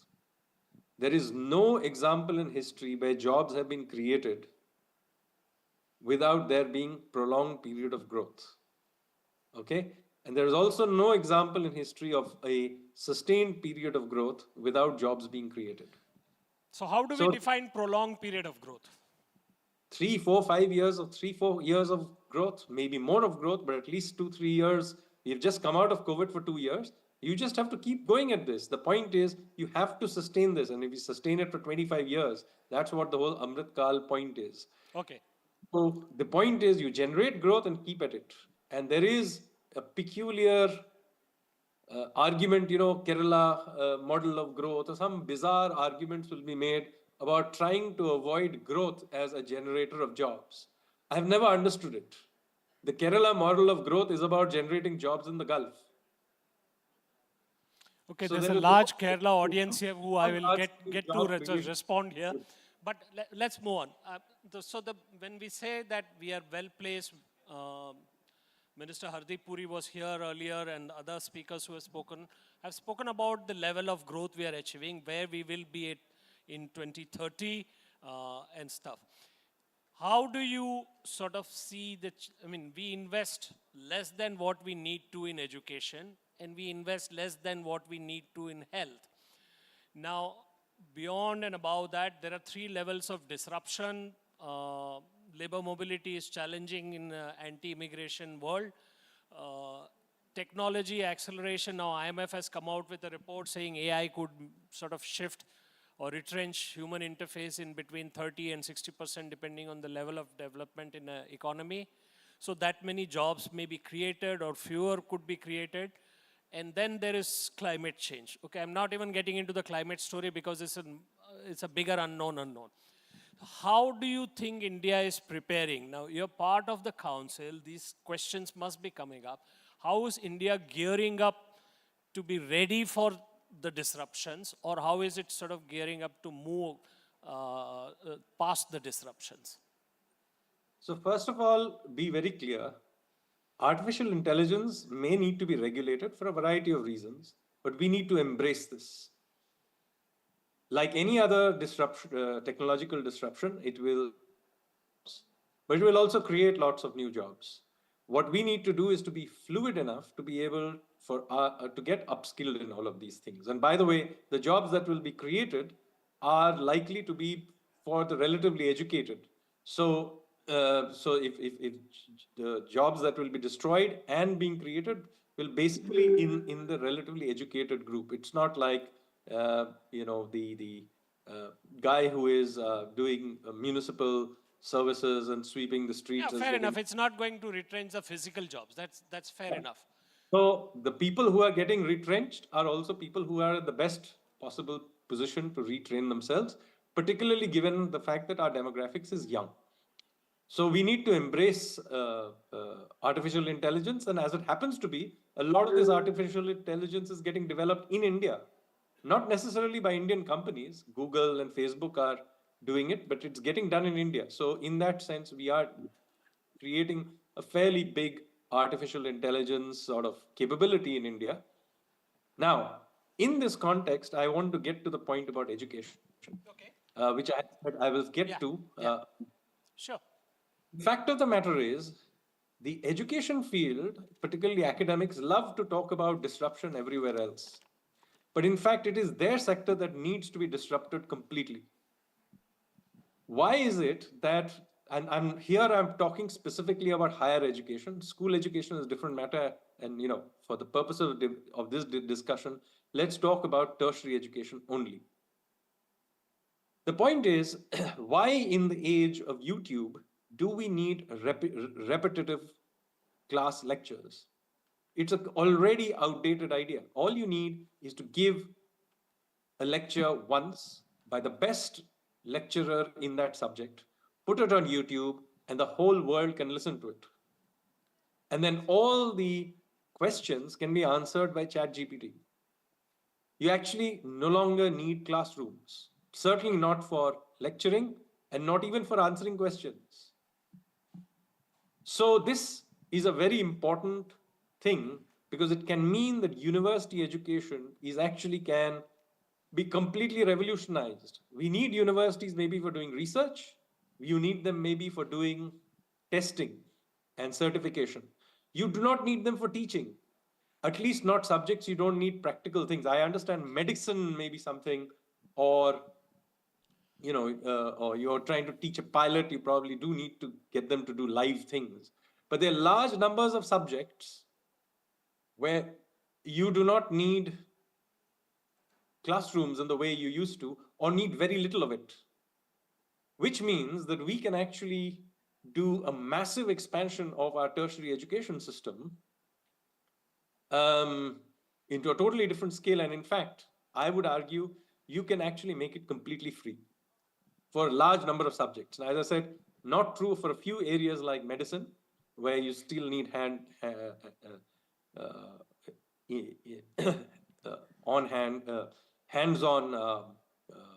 experience. So, like, 1 second. So while you were saying your piece, I was trying to see whether the chairman of UGC, who was here a short while back, was here, so we could have brought him into the discussion. But expand on the first part that you said, which was interesting, is to have the best professors and teachers sort of teach. How would you do that? Well, just put them on YouTube. Create a curriculum for every subject and find people who are good at doing this. In fact, that is already available. So This is a All- sort of expansion. It's a sort of expansion of the Khan Academy idea, but No, it exists on YouTube if you know where to look for it. If you go to universities, they know where in the world. It doesn't even have to be Indian. If there is some professor in Harvard who teaches a subject well, his lectures are online and all the kids in the world are watching it. No, I get that. Like the Sandel lectures on law and all, we know that. What I'm saying, how will you situate this in? Because what you're saying is an interesting thought. You get the best teachers to teach in schools. It could be available anytime. You could do away with a lot of the brick and mortar structures. You could sort of have a way of certifying those things. I mean, there will be limitations to it. I don't know how you learn lab stuff and natural sciences. I don't know. I mean, those things are doable. Even labs, by the way, once you get rid of all these lectures, you can hire a lab. I know I can hire time on IIT lab on Friday morning from 8 to 10 o'clock to do my experiments and go home. Okay. I mean, why do you need to spend 4 years in the campus? So you said that this could be a substitute and not a supplementary idea. Yeah, it's a substitute. That's what I'm arguing. This idea that you need to go to university for 4 years and hang around for what you can do on YouTube is ridiculous, because all the students, by the way, the only reason they're attending class is because they have to do attendance. Ask any of them who want to attend, they don't. And you said that this could be the end output of this could be a certification exam or just a certification? No, you have an exam or testing system of some sort. If I pass, how I do it is my problem. After all, that is how it used to be till very recently.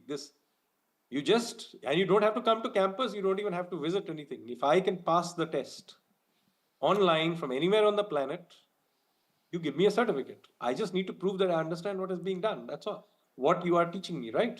If I can prove to you that I have understood it and I can pass the test that you are anyway going to use to test me, today also you do it, why do I have to attend classes? Now, once you get rid of this classes business out of the window, it radically makes education cheap. You don't need hostels. You don't need getting, large numbers of lecturers, lecture halls. All of this can be gotten rid of. And the same IIT campus, Delhi University campus, whatever it is, can pump through, multiples of the numbers of students, because essentially you can ask them for maybe once a year to come in for 3 months to create the sense of a class or whatever, and for those things that cannot be sort of done online. And you do them, there they can come and do a few projects, get to know each other, network, whatever it is they want to do. But you can do it, each batch comes in for 3 years, 3 months every year. That means suddenly instead of one batch, you have 4 batches using the same campus. Okay, so this is interesting. I'm like interested in this because maybe 20 years back I had once, when the school teacher absence problems and the school teachers missing teachers problem was there in all the primary schools in the districts, I had said that why not just record the damn classes with the best President's Award winning teachers and give the CDs and all. And then I discovered, of course, that a number of schools didn't have electricity and fewer of them had computers. But this is now, we have shifted 20 years forward. So I have 2 questions for you. Have you spoken about this? Is this like an active play? Have you written about this? And a more important question, since you're a history buff, is that was this how education was imparted? Can you sort of give a live wire sort of example that in this period, this is how this happened? Yes, Ekalavya did it. No, he was watching it from a distance and he turned out to be as good as Arjun. So the point I'm making to you is that you can learn from a distance. There are many ways of doing it, and the fact that it wasn't done in the past is anyway neither here nor there. Even the Zoom call I'm doing was not done in the past. So technology enables various things, and we should be able to use them. By the way, this idea that somehow you need to come to class and do well is a ridiculous idea. No, it's a radical. Your idea is a radical idea. It's good. It's nothing of in radical. I'm myself the product of it. I survived through school by not paying attention to the teacher. I survived through Shriram College by not attending any class. And I survived through Oxford by, yes, attending the Sanjeev, tutorials, but again, so, yes. I don't know if this is what we want to encourage the young students here to do by bunking class and all, but... No, but the point is I passed the exams. I Yeah. topped many of them. But, no, fair So enough. I'm telling Fair you, you ask any, if Bill Gates can become the greatest technologist of our generation and dropping out, Zuckerberg dropped out of college and became a billionaire. So the point I'm making to you is, we are unnecessarily forcing people to attend class in this technological age. Okay. Why? Okay. So I'm going to sort of give 5 minutes for questions. Anybody with questions, please put up your hand. Yes, blue shirt there. Hi, sir. Am I audible? Yeah. Myself, Srihari from Shastra University. Since we just talk about distance educations, even now we have many, it's not so much popular, but still it is prevailing for graduations and post-graduations where people take it from distance. But when it comes to employment or any job, sitting in a job interview, few recruiters prefer students going to the colleges than of distances. So if a person who wants to skip the college and learns everything from the place where he is through YouTubes or various online courses, yet even though he has all those capacity and capabilities of a normal student, he may not have an equal job opportunity just because he haven't attended college. So how would you answer this challenge? So this is where I want to actually need the intervention. This old style idea has to go out of the window. We need a culture change, and that is what I'm arguing for. If I have got the certification, however I got it is my problem. Right? The employer should, in fact, only care about this. And in fact, worldwide, this is changing. We need to change this in India. Go and ask Google, go and ask, Elon Musk. All of these people are already talking about the fact that they actually prefer having people who have not even been to university but are bright. So they are creating their own testing systems, by the way. Okay. So one of the purposes of my coming to this conference is to try and get people to get out of this hang up about attending classes. In fact, class attendance wasn't even thought to be a particularly important thing till the 90s. I'm telling you, I'm myself the product of not attending classes. And I still taught my college. So you don't need to attend classes. Why are you forcing? If you are such a great lecturer, kids will come to your class. Okay. This is a form of license permit Raj that you force students to come to class. Okay, Sanjay, we'll take two more. Sanjay, we'll take 2 more questions and then wrap on the session. I'm being asked to wrap. The lady in the black shalwar kameez and the lady, we'll ask a student, Ma. Okay. Good evening, sir. This is Santa Lakshmi, civil service aspirant as well as student of international studies. My question is, we are aiming for the 5 trillion economy and many more things. And what about the inequality, sir? To quote that, India's top 10% wealthy people have 60% wealth and bottom 50% population have 6% wealth. So is it the time that says survival of richest, and how can we address the inequality? What is the government's perspective? Thank you. So I don't think those statistics are wrong. I don't think those statistics are correct. But there is, of course, an issue of inequality that we do need to take care of. And the way in which this government particularly looks at it is slightly different from how Western world looks at it. Our view, which is encapsulated in the concept of Antyodaya, basically states that, look, what we really care about is that the bottom of the pyramids, quality of life should improve. This is, in other words, we care about absolute poverty first and foremost. Not so much inequality in that sense, but absolute poverty. And if you see the way in which this government has gone out of its way to create ways in which transfers can be made to the bottom of the pyramid, you will see that we are very dedicated to this So for example, look at DBT, Jam Trinity, the toilet building scheme, the Prime Minister's Awas Yojana, the Ujala scheme. These are direct interventions to try and improve the quality of life at the bottom of the pyramid. Similarly, a huge amount of infrastructure is being built because it's not just about the pyramid as in social pyramid, there's also the geographical pyramid, that the eastern half of the country, for example, is much poorer than the western half of the country. Why is that the case? Well, one of the reasons is that the infrastructure there was not good enough. And so look at the huge rollout of physical infrastructure you're seeing that all over the country, but special emphasis, for example, in the Northeast. For the first time, the Northeast is getting serious infrastructure built.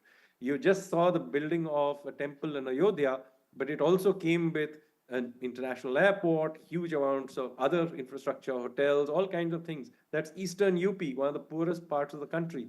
You had a similar expansion in Varanasi, also in Eastern UP. So the point I'm making is both in terms of social hierarchy of poverty as well as geographical distribution of poverty, we take this issue of Antyodaya very seriously and believe in direct interventions in trying to alleviate it. Okay, last question, this lady here. Yes, good evening, sir. So I have a follow-up. I'm sorry? Introduce yourself. My name is Lakshita. I'm from MOP Vaishnav College. So my question is more of a follow-up to your opinion. So you stated that, it's not important to attend classes, I mean, from where you get and you just pass, but the cost that you're talking about in relation to education is an income for teachers. It's an income for those, publishing books, printing books. Secondly, if you pump out 4 batches instead of 1 in a year, the unemployment rate will increase because the jobs are limited in relation to the graduates coming out. And thirdly, then everyone would like to retire at the age of 40 because they've worked for 20 or 30 years already. So what can be the counter to these cons that have been mentioned in your idea given? So this is the classic example of the fallacy of composition. There is no limits in the number of jobs in the world. It's just like saying that, because of technological changes, jobs will go. The purpose of the teacher's profession is to provide skills to the next generation, not to create jobs for the teachers. Similarly, those who are writing books, like myself, write books not in order to educate people or get them to read better books or give them knowledge. We are not doing it necessarily to make money. It's good to make money, but nothing wrong with that. But the fact of the matter is, the real purpose of academia is to create skills. And once we have created skills, there will be an expansion in the skilled labor market. There is no limits to the number of jobs. The problem is the limits of skills. There is a shortage of skills. There is no shortage of jobs out there. As we create more skilled labor, we will be able to generate ever higher growth.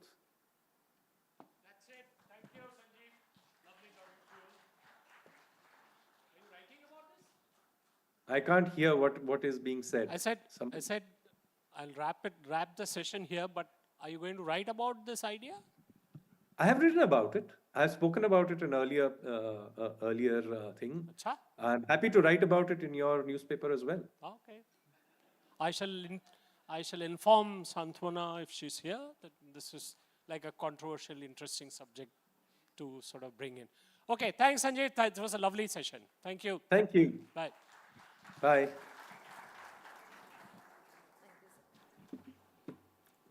Thank you, sir. Loud round of applause, ladies and gentlemen, for both our speaker and session chairman. Of course, like we heard, a culture change is underway, and we do have a lot to look forward to. On that note, it is my pleasure to invite onto the stage for the next session our speakers and session chairs. This session focuses on freeing education of baggage, the right fundamentals.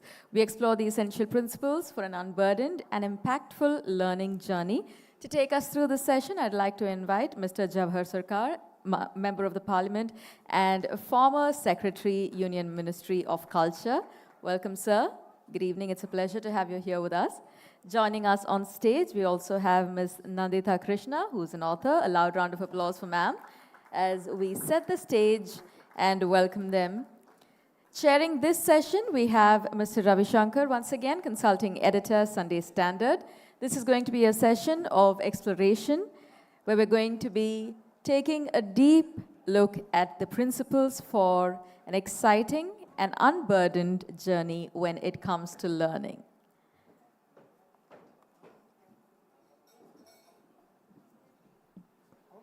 I'd like to hand the floor over to our session chair, Mr. Ravi Shankar, as he takes us through the next session. And of course, this session, ladies and gentlemen, I'd like to request your complete attention. Definitely. Of every good conclave is burdens, burdens on society, burdens on women, burdens on, geopolitics. So this time it's burdens on education. So ma'am, let me pose the first question to you. What do you think are the burdens Indian education is bearing? We have to look at our education. Why were these schools and colleges set up? The schools were set up to create clerks for the East India Company. Then the British Empire came about, and it became a little better, where they were also having people at the at the governance level. So they had set up colleges, and they did not set up the schools and colleges for education. So as a result today, we have this system where it's all learn by rote. We have people just learning the same thing. I mean, I mentioned earlier that I know one professor who, for 30 years of her career, and she was the head of her department, she had a book of notes where she would just read them out. And she comes from a very eminent college in Chennai. And she'd read them out. The children had to take down the notes. When she retired, she asked me, because I have colleges, and she said, would one of your teachers be able to use it? So this is the big problem. I mean, this is the kind of rubbish our young people are learning. What should education do?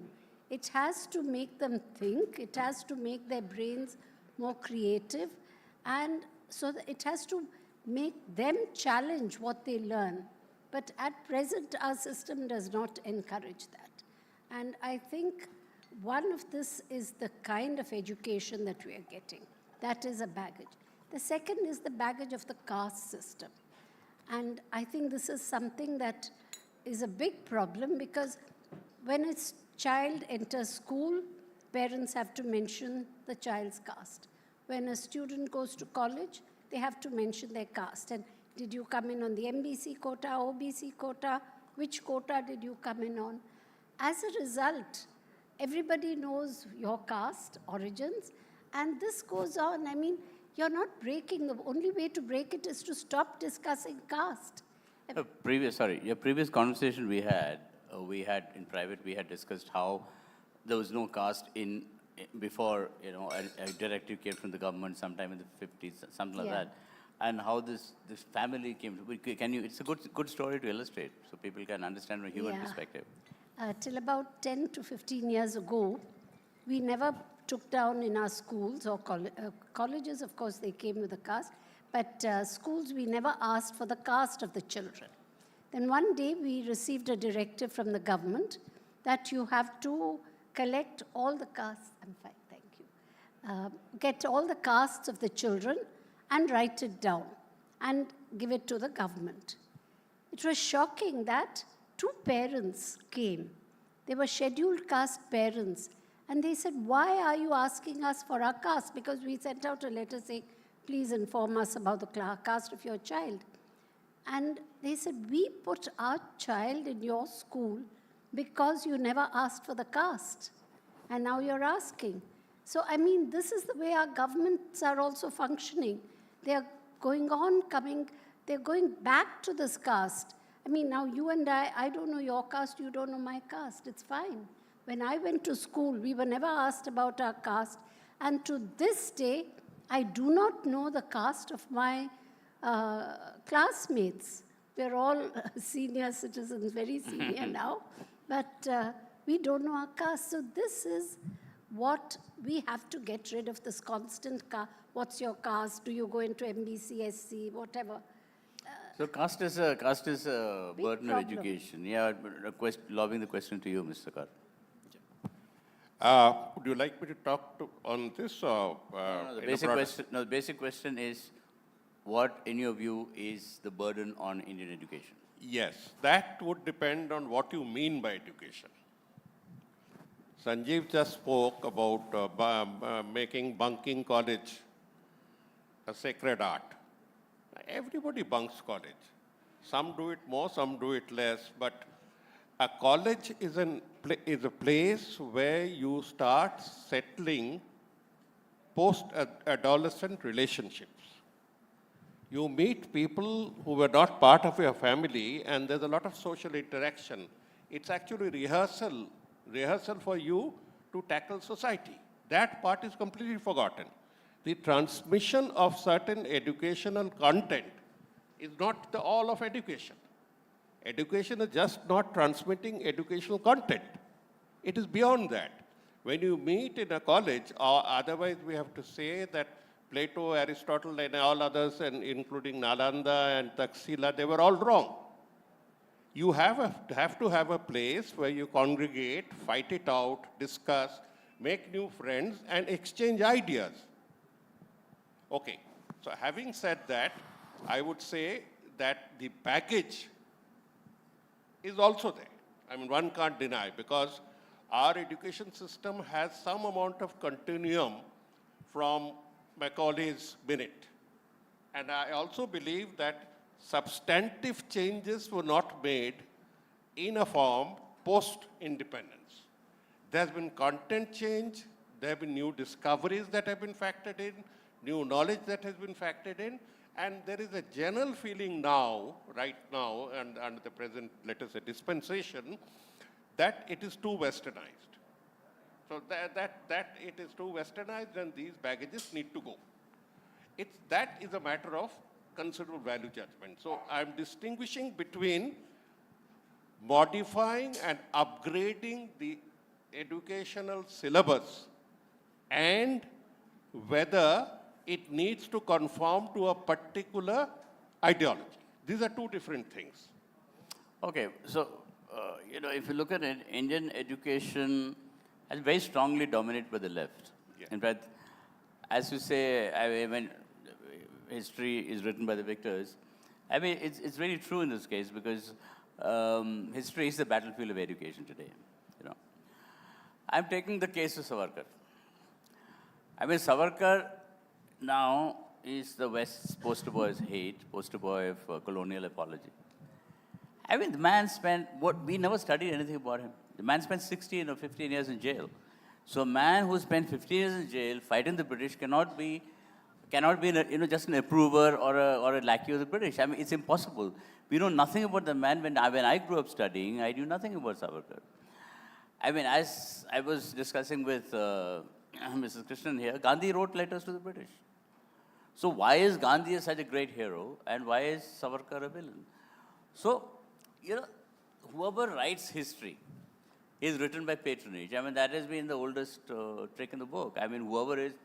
So, and history needs patronage. So you had a socialist system, started by a Fabian socialist called Nehru. The age was different. It was more cosmopolitan when, prime ministers smoked cigarettes, or, finance ministers smoked pipes, or, prime ministers spoke French. That is a different age altogether. All right. So after that, then Indira Gandhi, who completely changed the thing and made it into, let's say, a socialist salon. Education, she turned it into a socialist salon, right? So what we have inherited from those years is what was being taught till today. Now the left wants to reverse it. That's how the right wants to reverse it. Now, how the right is reversing is to be seen yet. But I don't think, what do we know about Shyam Prasad Mukherjee? Nothing. He was an intellectual. He was a kind of, a person who kind of, was a social worker. All kinds of stuff. So you choose which icons to promote. That is the problem with, education, in my opinion, especially in India. As India, which is culturally so anguished, about its place in history. So what do you think, how should a fair and equitable information of history be disseminated. Disseminated. Yeah. Can I answer that? That's why Because I'm a historian, and I think what is not done is challenge the students. You know, ask them to find out, give them names, left, right, center, whatever the political beliefs of the icon you are talking about. The problem is that everything is spoon-fed to them or not given at all. When we studied, as you said, we never studied about Savarkar, we never studied about Swami Vivekananda, we knew nothing about Aurobindo, nothing about Subramanya Bharati. I mean, we never learnt all this when we were in school.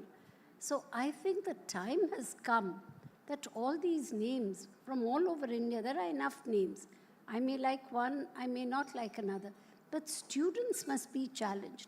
And the only way to do this is to ask them to do the research and talk about them. No research is done till you register for a PhD degree. Frankly, that is too late because the whole ability to research has gone by then. So from the time they enter college, there's subjects they should study.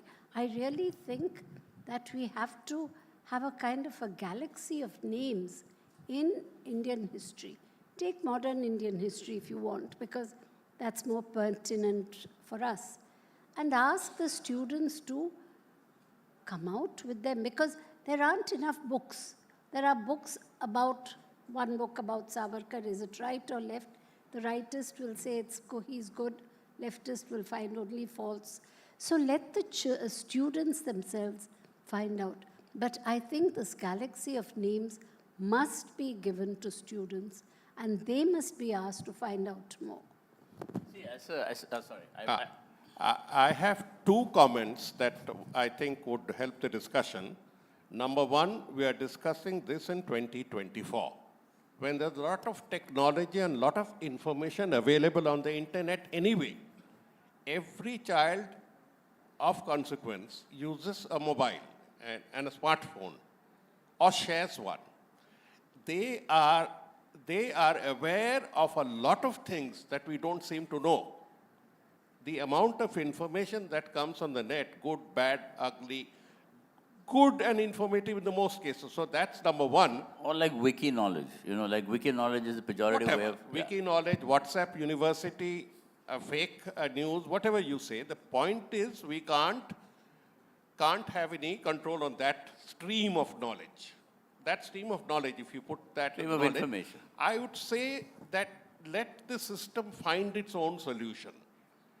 Students or youngsters are not some creatures to be spoon-fed. When we talk of spoon-feeding also, to them it's a question of survival. To the better placed, it's a question of excelling. To most, it's a question of surviving. And it's a part of the survival skill as to how to use the information and get through this hurdle. So that's also one. That number That's a one. pretty sad way of... So what I'm saying is, in our time, it was just the syllabus and the classroom and nothing beyond that.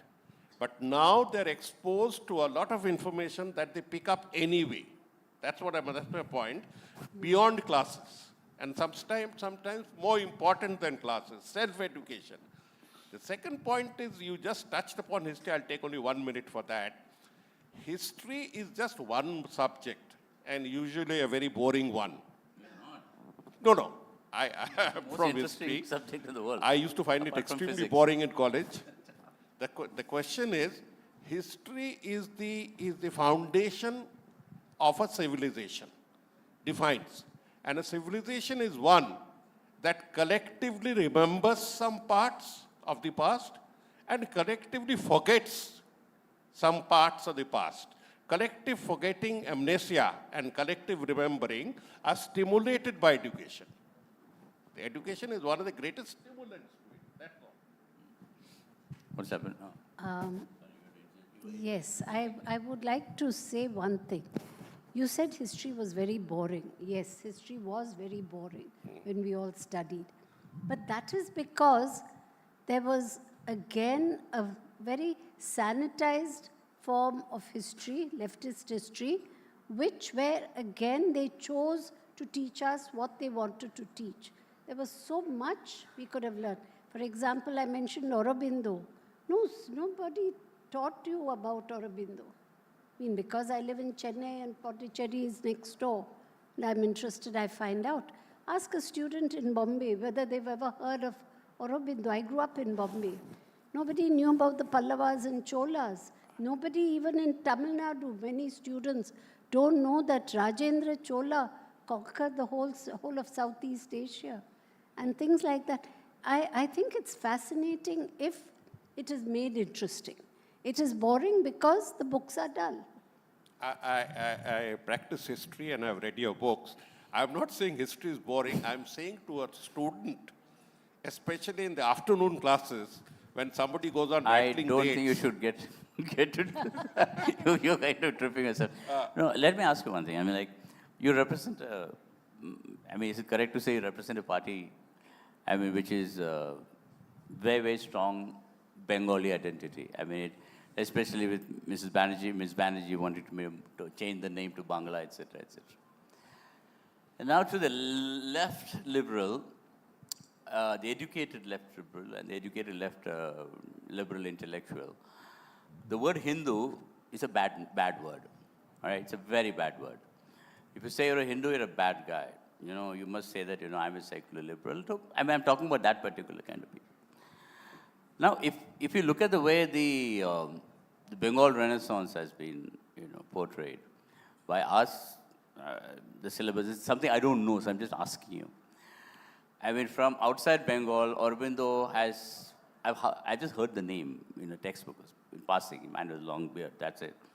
Arya Samaj. Radharam Mohan Roy is only a guy who, I mean, very significantly, who ended Sati.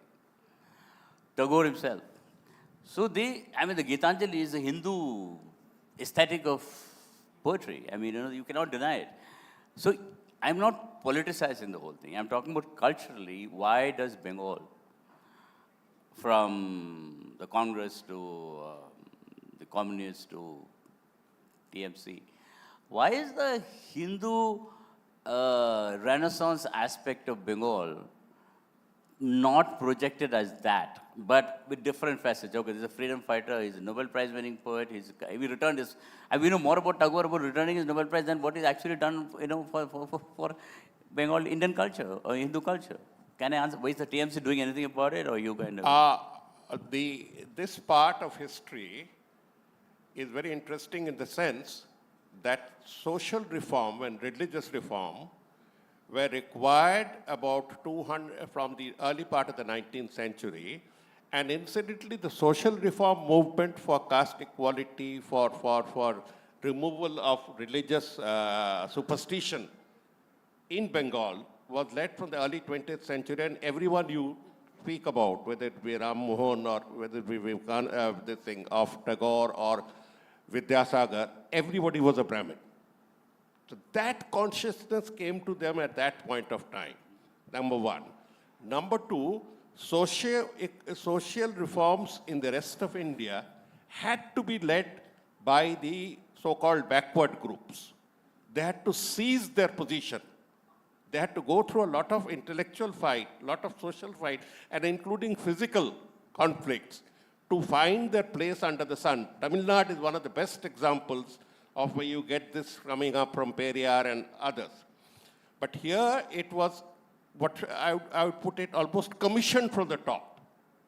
Not that these progressive Brahmins who led the Bengal Renaissance, the intellectual movement, debris clearing, junk clearing movement, burden clearing movement, not that they had full support. They did not have full support of society, but they were the winning group, the one that was ultimately established. People who were opposed in 1820 were accepted in 1860 as being before their time. So that part remains, that intellectual, the educational, this was one of the results was the clash with Western education. The system of our traditional Sanskrit education and Islamic education clashed with Western education because the fellows were there in full strength. From this clash, this class of intellectuals learned to pick up the best points of science and reason. No, I would debate you Fellows on that. who went out to Bengalis or Indians who went out and crossed the 7 seas to England or Europe were immediately excommunicated. That crossing the Okay, sea, yeah. and when they came back, there was a ghat near Calcutta called Prashchittam Ghat. They got down, paid the Brahmin priest, got themselves purified and brought back. So all the barristers came back. Barristers, lawyers, doctors, they all came back, did Prashchittam. Not bad. Some had to shave their heads or whatever. They came back and then they got back to society. Hinduism is a religion with solutions, no? So they came up with solutions. Dr. Krishnan, I want to ask you a question. You know, this is a very specific question which could be part of your... you know, I am taking this whole kind of Hindu trope basically because today it is, especially after Ram Mandir, it is being kind of battered about. You're not supposed to kind of... Every Hindu, somebody says Hindu is a rara guy. So, you know, again, coming back to the left control of Indian education, very little is taught about Subramania Bharati in the north. Very little taught except he was a freedom fighter. I don't know what it means by freedom fighter, but the guy was a great devotional poet. You know, okay, he was a poet. I mean, how many people have read translations of Subramania Bharati in UP or Kashmir? I have no clue. Nothing is taught about the Razakar thing in Hyderabad. Nothing is taught about, no big chapters on the Moplo Rebellion. So when you talk about Hindutva hijacking today's educational agenda, an alternate agenda through ignoring or suppressing information was already going on by the left. So do you think this is a reaction to it, or this is a revelation of it, or this is a kind of slant? What do you think as an experienced professor? You see, for 75 years, we have had a very Islamized view of history, not by the Muslims. It's by the left, so-called liberals. I think that left liberal is a wrong term. Left is right, but they were not liberals because they just removed whatever they didn't like. Like they didn't want the Razakars to be shown up in a bad way. I never studied in history that the Razakars did anything in Hyderabad. It was much later, you know, when I picked up books that I learnt about them. So I think we have been dominated too much by this leftist history. And this is a part of the baggage that our education system carries. Now we are coming to a right with more rightist ideas, perhaps, but then that is bound to happen. Somewhere along the way, I think left and right will find a median. But so far, we've gone so far left, we have to go right to learn about the other part of India, which was left out. Okay, now time is short. She's already making faces at me. So any questions from this audience? Nobody is asking such interesting intellectuals any questions? All right, everybody wants to be sunk in ignorance. Check. Thank you so much to our session chair, of course, our speakers. A loud round of applause, ladies and gentlemen. In the coming years, we're going to be witnessing exciting changes, and of course, to mark the end of this session, I'd like to call upon to the stage Ms. Lakshmi Menon to present our speakers with mementos and extending our gratitude. Thank you so much for joining us here, for setting the tone for this particular session and sharing your valuable insights.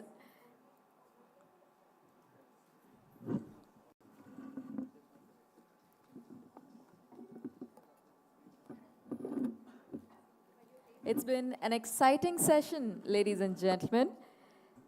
And we do have our session chair and our speakers to thank. So I'd like to invite all of you to please give them a nice round of applause. Thank you so much for sharing your thoughts. And we do have a lot to think about moving along. Thank you so much.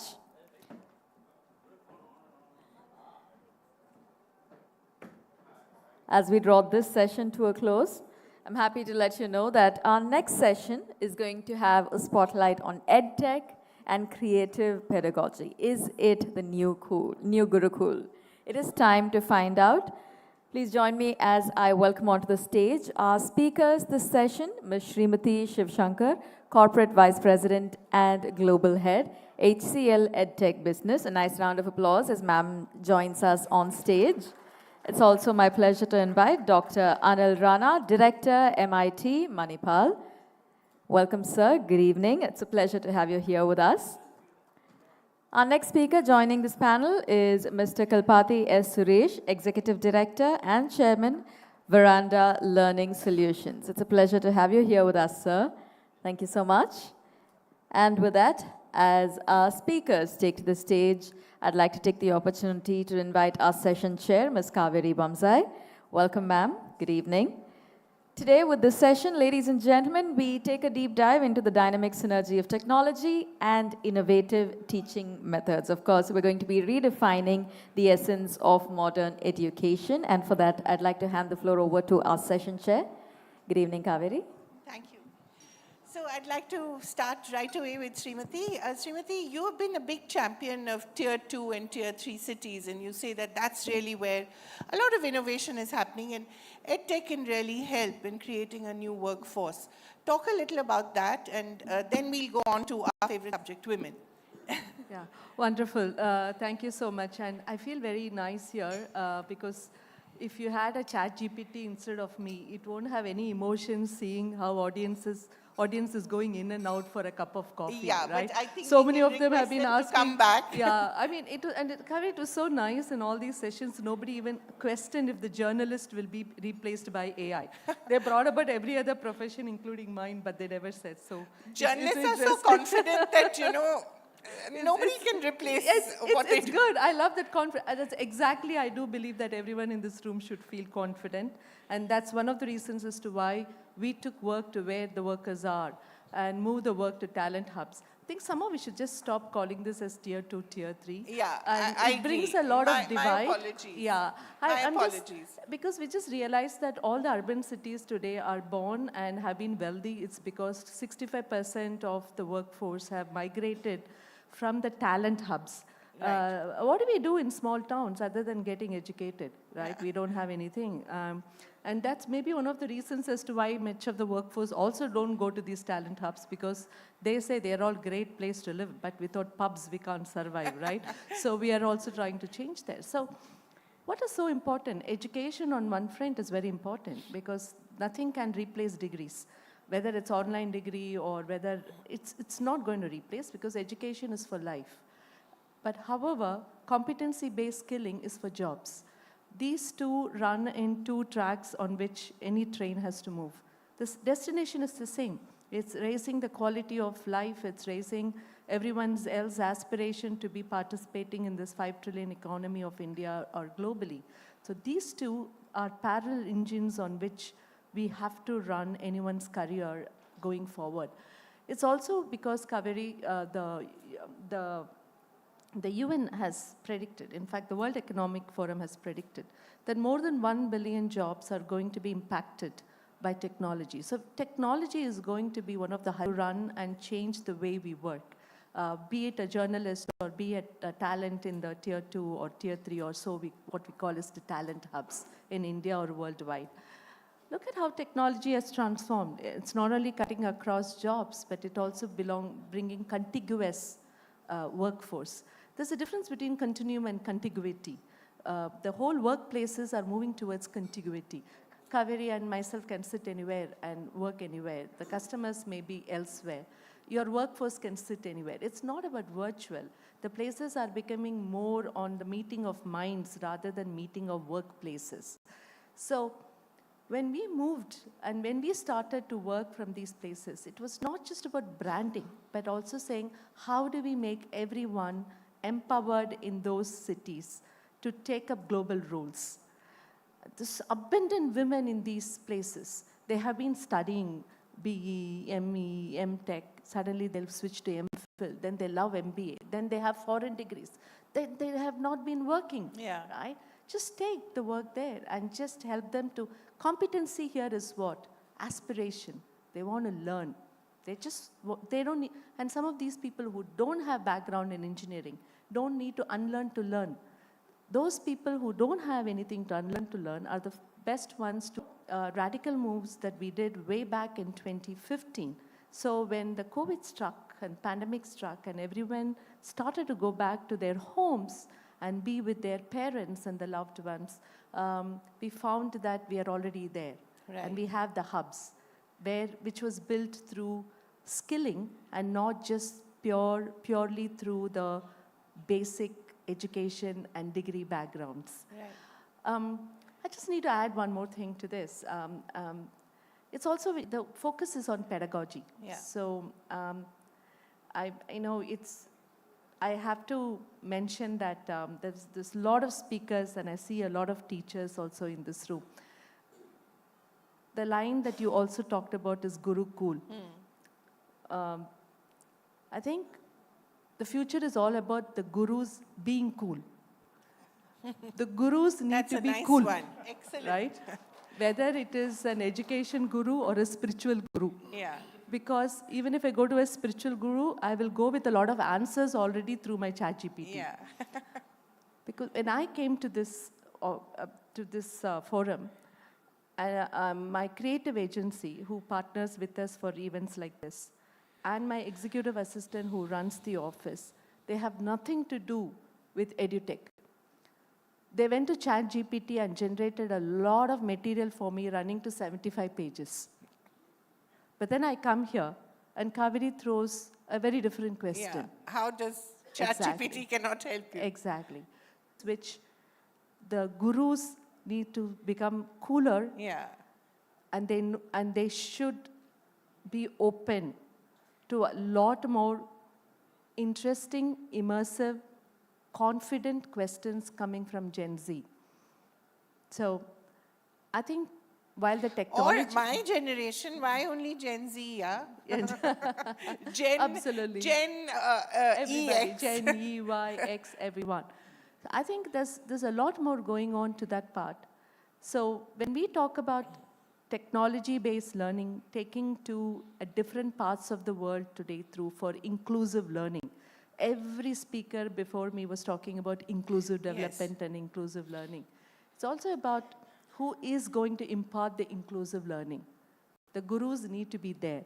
The gurus will need to adopt technology to be cool because the learners are also being cool. There are more facilitation and conversation and dialoguing than teaching. That's right. And how are we going to embrace technology for these conversations rather than teaching? How are we going to bring immersive learning? Right. How are we going to go back to the Guru Kulam days Yeah. to be the cool guru?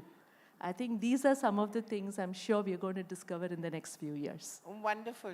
Talking about cool gurus, Professor Rana, you have to be a really cool guru to run an institution like MIT. So what are the things, what are the curveballs that students throw at you which force you to re-examine the way, your own attitudes and your own way of teaching? Thank you for the question. So my background is actually, I was a commander. Yeah, I in the believe you Indian were in the Navy. Navy, yes. For a long time, 30 The years. moustache gives you away. Absolutely, absolutely. Thank you. And I came into academics only later, 2012, so this is like my 11th year, 12th year. What she said was right. Srimati made a point about gurus being cool. Yeah. So EduTech, what it has done is, it is supporting the education now. But it is certainly not the answer to a good guru. We all remember, I mean, people of my age can always remember at least one good lecturer or guru who actually must have touched you or changed your life. I remember Naval College of Engineering, we were still officers, and there was at least one person I remember who used to encourage us to ask questions, to sit down with us in our tutorials to see whether we are able to solve. That kind of gurus are missing now. There are few always there, but those cannot be replaced by education or EduTech platforms. But what EduTech can do is, it is providing you a personalized learning. It is giving you the accessibility. It is engaging the students very deeply now. So those are the supporting factors. But you still need that some personal to give you a personal touch to make you understand. To that, a human being responds much better. That is why You cannot take that guru out of the classroom. But with this also comes the importance of training the lecturers, because that is something which was somehow missing, because after COVID, we saw this kind of platforms running everywhere. My institute, again, it was running there. But we had to train the lecturers so that they can adapt or embrace the technology to perform better. There are a lot of benefits to the teachers also, the lecturers also. Because now, when you talk about EduTech, you're not only talking about these platforms giving kind of the knowledge in a very different way, allowing the students to explore. But at the same time, it allows you also to evaluate how you have performed. There are a lot of analytics built in the learning management system these days, which allows you to see as to how the students are doing, comparing between different sections and different students, how they have fared in a particular kind of a problem or when answering a particular kind of a question. I think that has improved the education, and going further, it is only going to make things better. I wanted to understand from you, the training that a lot of the teachers willy-nilly had to undergo or learn by trial or error during COVID, how much of that were they able to use when they returned to the classroom? Or did they revert to their old ways of teaching? Got it. So I was fortunate in our institute, we started with this lecture capture system much before the COVID started. Of course, it was only a limited number of classrooms, but then we expanded and we went into more. Now almost every class has this. So this allows the students now to refer back to the lectures even after the class. And there are a lot of these bookmarks and other kind of facilities available to the students. So that allows the student to refer back to the lecture and then go back to the lecturer if they have a particular doubt which is not being clear. For the lecturers, it required some kind of a training, because not everybody is so used to technology, using technology for the daily operations, whereas the students can grasp it so fast. The students can also fall asleep while the teachers teaching. That always happens, yes. Suresh, I'd like to bring you in here, because you were one of the earliest entrants into EdTech, and today we heard radical ideas like dispense with the classroom altogether. You don't need it. Technology is enough. You've been there earlier, you're back again in that space now. How have things changed, and do you think a radical idea like that can actually work? Thank you for the question. I think if I had to place a question, this would have been the question I wanted placed in the audience. Okay, great. So I think the first is, I want to sort of remove this word of EduTech or Right. EdTech. I know, I hate that too, I'm sorry. Because I think it's what about... can we call it? I think it is still called education. It is still called learning. Nothing has changed. I think and I like Gurukul. Yeah. In the early days, we used to sit under a tree. We used to have a guru to teach. People learned very well. We produced some of the best people from there. And then, of course, we migrated from there to having books that you could read from. And then, of course, we had television that came. And then the internet came. And I think all of it, from my view, is just technology advancement. Banks use technology. Insurance companies use technology. Today, I think every business uses technology. That they never are called business techs. Somehow education has become edtech. It has always been education. Nothing has changed. And I think from my own experience, from what I have seen, I liked when Srimati said, let's not call it tier 2, tier 3. Yeah, I know. We've had a lot of renaming in this session. I think already we've dispensed with 2 terms. I think lots of us here have origins coming from tier 2 and tier 3s. And all of us are today sitting in a tier 1 town and talking about it. India is always, from what I have seen with education, having worked with so many students, it's always been about outcomes. Many of us go through an education system not to learn about Fourier transforms and probabilities, but a view on the outcome. And I always keep saying that if somebody should tell that for somebody to get into an IIT, all you have to do is walk up Tirupati every day in the morning, walk back down in the evening, and do it for 2 years, and you will get into the top 100 ranks of JEE. I think a quota in Rajasthan will go empty, and Kir Tirupati will become full. I think that's one of the things that people look for in outcomes. And today you are finding a significant resurgence across all parts of India because Indians have finally tasted the benefits coming from education and the outcomes. I think in any education system, wherever we use technology very optimally, the focus has to be a measurement of outcomes. Yeah, as a nation, we're obsessed with marks, right?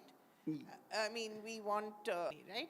That's why we like KBC, we like anything that gives us this percentage, that percentage, this mark, these marks, that marks. I think there is a good and bad side to it. I think the recent guidelines that came out has clearly come out to be able to address some of those bad facets of what something like that can drive people to. But I think I like the system of education where there is a test because it brings in a flavor of objectivity. Otherwise, if it becomes subjective, then it calls to question many forums, many committees as to the selection process itself. Starting from the best exams in India, everything is about finally a test score. Yeah. How much weightage it gets is different, but that brings a lot of objectivity to it. I mean, for me, one of the best things that I saw with the NEET exams, for instance, it suddenly meant somebody who is at the lowest rung in the society can have a chance to get into an AIMS in Delhi, and all they had to do was just study. And that was not so much the case before. So I think tests and test scores are here to stay. How much weightage could change? So we digressed a bit. So what are the changes that you've seen in, let's not call it EdTech, but in technology-based learning? What are the changes you've seen in the past few years? I think technology has become a very important part in creating efficiency in our education systems. And my belief is that as one progresses from a preschool stage to a school to a college and further on in their careers, I think more and more technology can become very effective. Bringing in too much of technology into the schooling system somehow doesn't sit very well with me, because I always looked at schooling system as not just so much a place where you learn physics, chemistry and math, but you actually learn life. That's Social where we skills, have our best friends from. That's where we had the fights. So I think technology has made changes in creating efficiency. Like you mentioned, the learning management systems, where today you have a way to measure the speed at which I'm able to assimilate a concept, which will allow me to customize my learning to each individual on a mass scale, which would have been very difficult earlier. And also a system of bringing an ability to create somebody who will teach and somebody who will mentor at the same time is today very much possible using technology on a mass scale, but customized to every individual's learning. Right.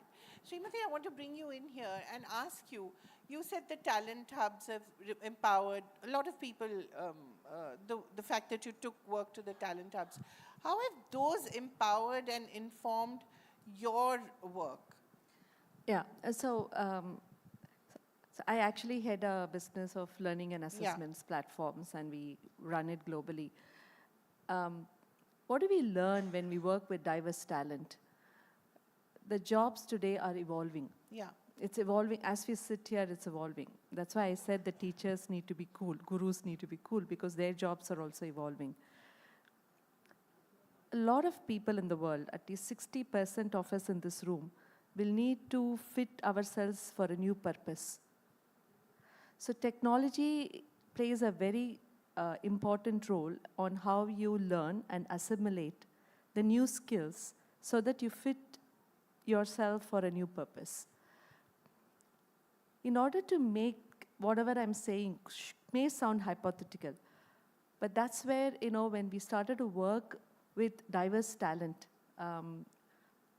and ensure how they can get the right competencies to start careers, global careers in a company like HCL Tech, we realized what should be the pedagogy. A combination of technology and immersive learning with the support from facilitators who could be a combination of academicians and practitioners, industry practitioners, can actually help people to further in their careers. My humble submission, Kaveri, is there's a lot of hypotheses that we seem to be sitting on in this country, whether we should be go through formal education. Yeah. Is the education really impacting people's lives? Can I skip attendance and be the first rank holder? Do marks really matter? But have you done any correlation studies? Have they been published anywhere? If organizations who are the ultimate consumers of the graduates and everyone, I'm sure every student here, every teacher here has that anxiety as to how will people further their careers. Right. What do we sit on? I mean, as an organization, am I taking decisions on a bunch of well-informed correlation studies on so many perceptions and hypotheses that we are talking? I think it's very important right now. Before we tell the world about data analytics, I think we do need a lot of analytics on education and skilling so that we start taking some well-informed decision on how do we integrate technology into the pedagogy of training, integrate technology to purpose to help people to start careers. How do we, all three of us or all four of us in this table, start collaborating, and see how we can learn from each other? Because collaborative learning is going to be the future. Exactly. It's and not it just the doesn't have YouTube. to be, as you said, Exactly. you don't have to be in the same room. Yeah, I think there's truly a need today to get such studies out and who will But champion whatever this. data you have, what Right. is that data telling The you? correlation is very interesting. We started to skill high school students, completed students, called the HCL Tech B program, where we skill them for an entry-level job with HCL Tech, and further they take a work-integrated higher education program with Shastra Bits Pilani. The education, higher education is of course an online education, and thanks to all the very progressive thoughts of the education system in the country, online education is a professional degree today. The content of the program, the higher education program, reflects the career pathways that the students will have, or I would say the employees will Right. have. What is a correlation study we did? You don't need to have a STEM education to start up careers in tech streams. For example, we are also having people who are into mechanical, the Creo, SolidWorks, and other designing and design thinking. So there are certain, I would say 60% of entry-level roles in most of the technical jobs today need not have a formative education to start with. Right. But they can be skilled. But what is important for an individual to sustain their jobs and have a career pathway, the education is important. Right. Math or business math is an outcome of their analytical skills and logical reasoning. That has a direct correlation with how they perform in their own training. So when Suresh mentioned that tests are important, the test is basically to test such correlations. Right. That's why we need the test, not to test their ignorance, by the way. Yeah, well said. Professor, I should call you Commander. Anything you Commander. So what is the data telling you about the teachers? Whatever data you've captured, in these systems, what is it telling you, and have you been able to incorporate that? Yes. So, the teachers, when they were trained about a particular system, how to use the platforms to work better, to perform better, to deliver better, we've seen that there is a big amount of change that is happening. One is it is eased out the process also. I mean, we had quite a bit of discussion in the morning. I was just listening to that. This accreditation requirement of higher education institution, for instance, we have 21 UG programs running with us. It requires attainment calculation. I'm just giving an example. This was generally done mostly manually through some Excel sheet usage, etc. But now the technology is allowing them to do it in an automated way. So it directly comes from the platform, directly calculations of all the students, and then the overall program plus the course calculation.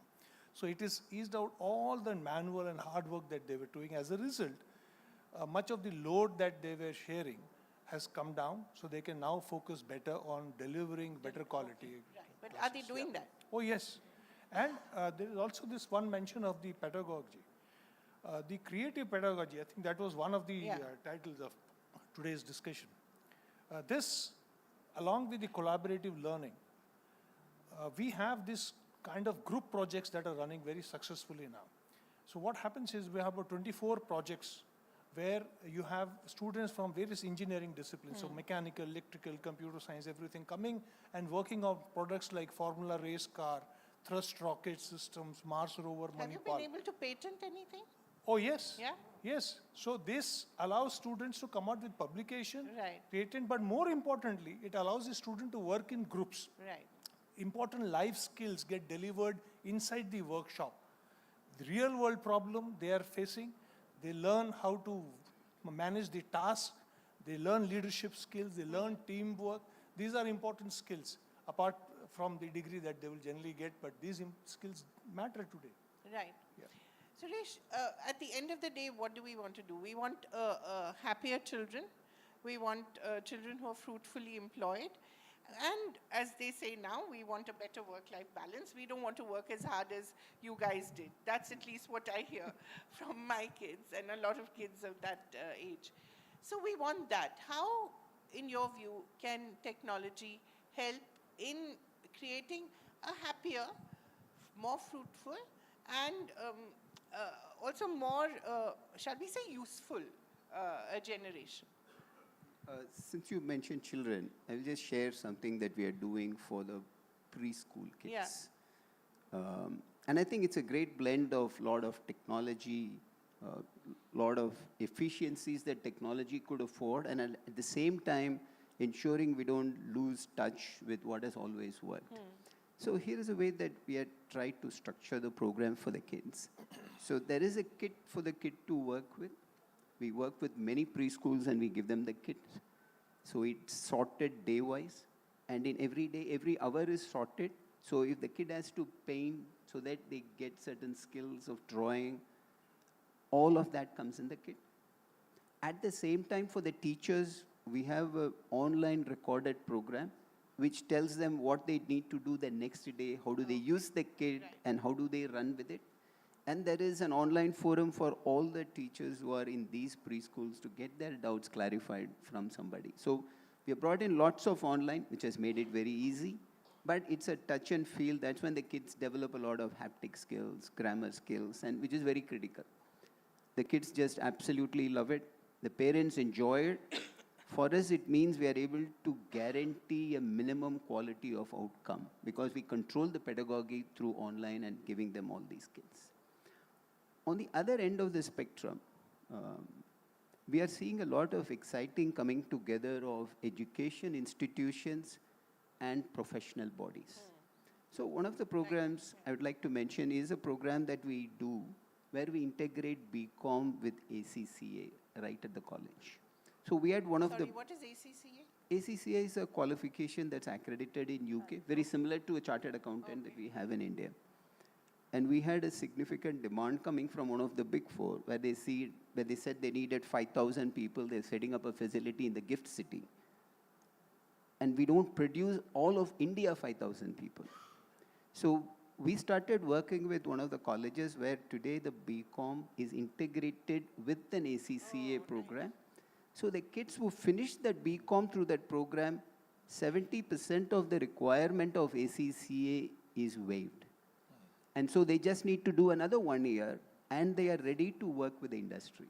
So we are seeing lots of combinations of companies and professional bodies coming into colleges and universities, trying to work with different types of combinations to ensure that finally when they come out, they are industry ready. And I think that time for India has come. Right. Just the last question to all of you quickly. What is the one technology which you feel in the next 2 years, shall we say, maybe 2 years, maybe a year, is going to completely transform learning or even somewhat transform learning? It may be cliched, but it's going to be AI. Yeah.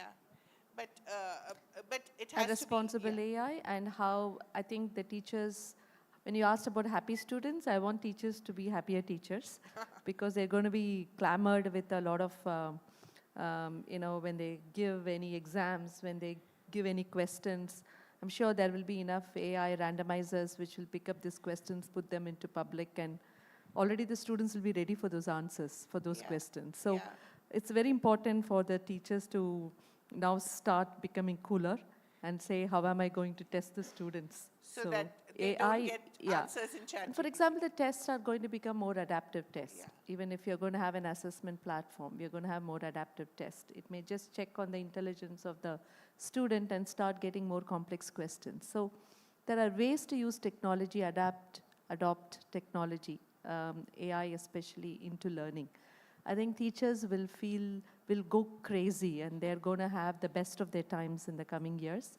And I'm very confident that teachers across all age groups will want to stay young and say how they can really twiddle around the AI and adopt it responsibly for teaching.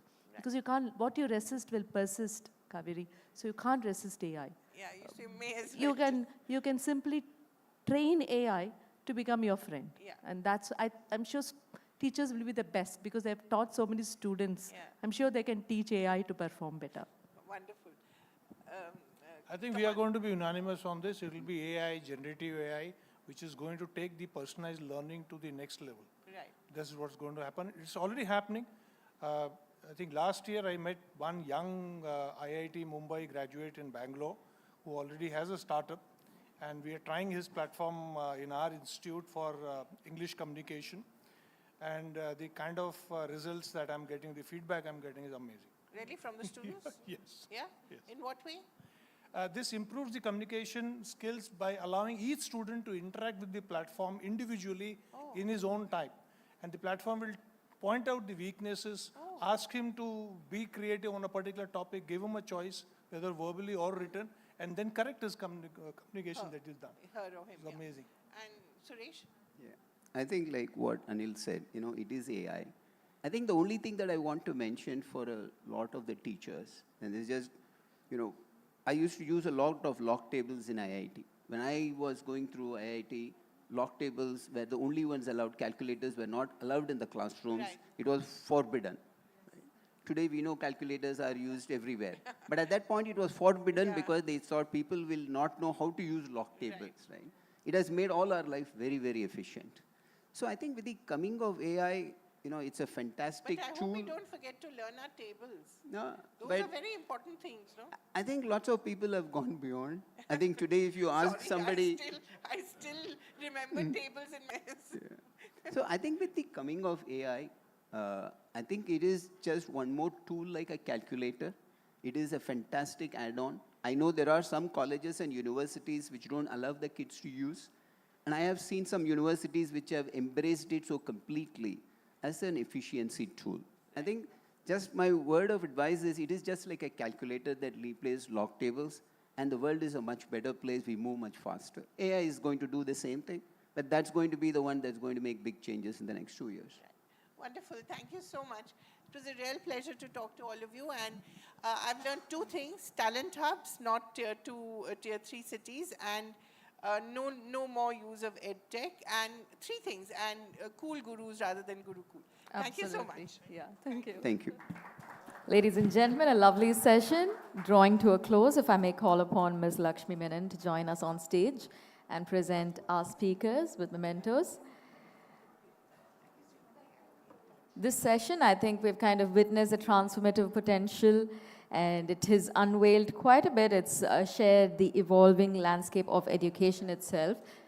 We also got to kind of witness the fusion of technology and education, innovating teaching methods. The cool teacher might be incoming, and I think we do have a lot to look forward to.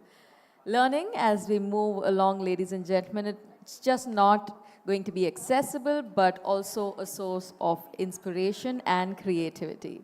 Once again, a very special round of thanks to our speakers and session chair. If I may request everybody in the audience to give them a loud round of applause as we extend our thanks. Thank you, ma'am. Thank you, sirs. With that, ladies and gentlemen, our next session is titled In Mahatma's Footsteps, The Living Legacy. Of course, in this particular session, we're going to be delving deep into the timeless relevance of Gandhian principles, inviting reflection on their enduring impact in shaping our present and our future. As we set the stage, let me also tell you that today we're celebrating the 13th edition of the ThinkEdu Conclave. It's been an exciting one here, and we do hope that a lot of our patrons, our attendees who are joining us virtually are having a fantastic time as well. Last couple of sessions for the day, we do like to request your complete attention as we set the stage and step into the next couple of sessions.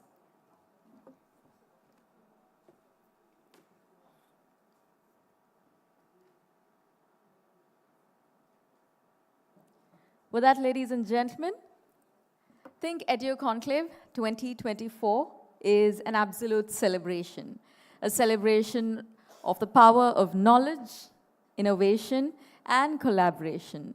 Today, we're here at the Convergence edition, and of course, we're witnessing the grandeur of intellect and discourse. The New Indian Express ThinkEdu Conclave 2024 is the largest and, of course, the longest running education conclave in the country.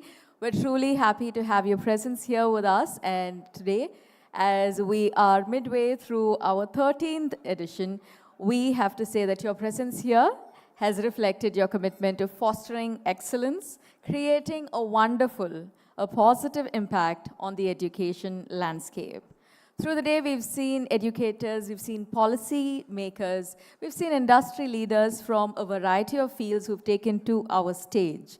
And what we've witnessed is not just thought-provoking conversations, but also 100% dedication to the noble cause of education. A lot to look forward to during the next couple of sessions as well, because today, as we talk about the education landscape constantly evolving, we also have to address the topic of convergence. Of course, the importance of convergence cannot be overstated, and that's precisely why it is the theme this year. We're celebrating convergence, I'm happy to say, because this session, or rather, the ThinkEdu Conclave of 2024, it is a call to recognize the interconnectedness of ideas and practices within the education landscape, the education industry. We're also emphasizing convergence across innovative pedagogies, emerging technologies, diverse perspectives, and collaborative learning. So as we step into our next session, I also want to remind you that the theme of Maha, the Convergence edition, has been running through our sessions through the day. We've had an enriching couple of sessions and, of course, a wonderful experience so far. The next couple of sessions will truly hold our stage as well. Ladies and gentlemen, we're going to be taking our proceedings further in a couple of minutes. And alongside all of that, let me also remind you that the ThinkEdu Conclave is a one-of-a-kind platform where knowledge converges and excellence prevails. Today, we're gathered here to explore the transformative power of education in shaping the future of our society. And on that note, if I may request you to put your hands together as we welcome onto the stage our next speaker. Ladies and gentlemen, in Mahatma's footsteps, the living legacy, please join me as I invite Mr. Gopal Krishna Gandhi, former Governor, West Bengal, to join us on stage and take us through the session. Good evening, sir. We're truly happy to have you here with us.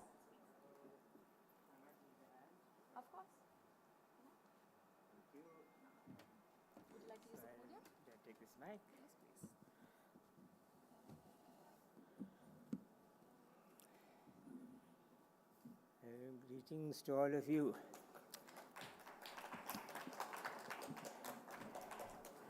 I must start by saying that the title for this session, In the Mahatma's Footsteps, is not my title. I am not walking in his footsteps. It would be very presumptuous on my part to suggest that or to even think that. I don't know in whose footsteps I am walking, but I am a very unlikely candidate for the description of in the Mahatma's footsteps. I see we have a very small gathering here today. I say small gathering because the number of empty seats is in excess of the number of filled seats. And that gives me a certain amount of satisfaction also, for the reason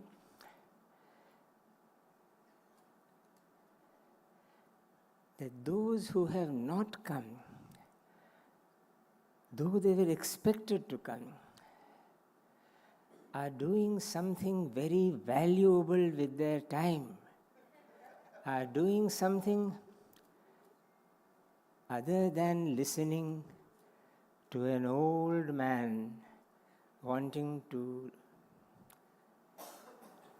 share his perhaps very outdated thoughts with them. But I have a strict time limit. Though we are starting about 50 minutes late, I will stick to my time limit, which is 25 minutes, of which 3 are already done.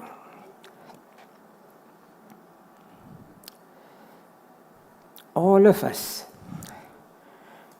are subject to fear.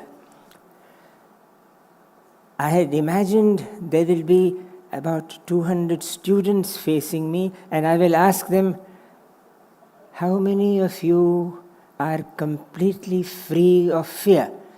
But since I do not have that gathering in front of me, I will not ask that question. I will just say that since I know myself, I know that we are all prisoners of some form of fear or another. On the 1st of January of 1948, which was the last 1st of January in his life, in the month of January, which was to be the last January in his life, Gandhi writes, on 1 January, a Thai visitor from Thailand, complimented me on India's independence. Today, I said, not everyone can move about freely in the capital. Indian fears his brother Indian. Is this independence? He was 79.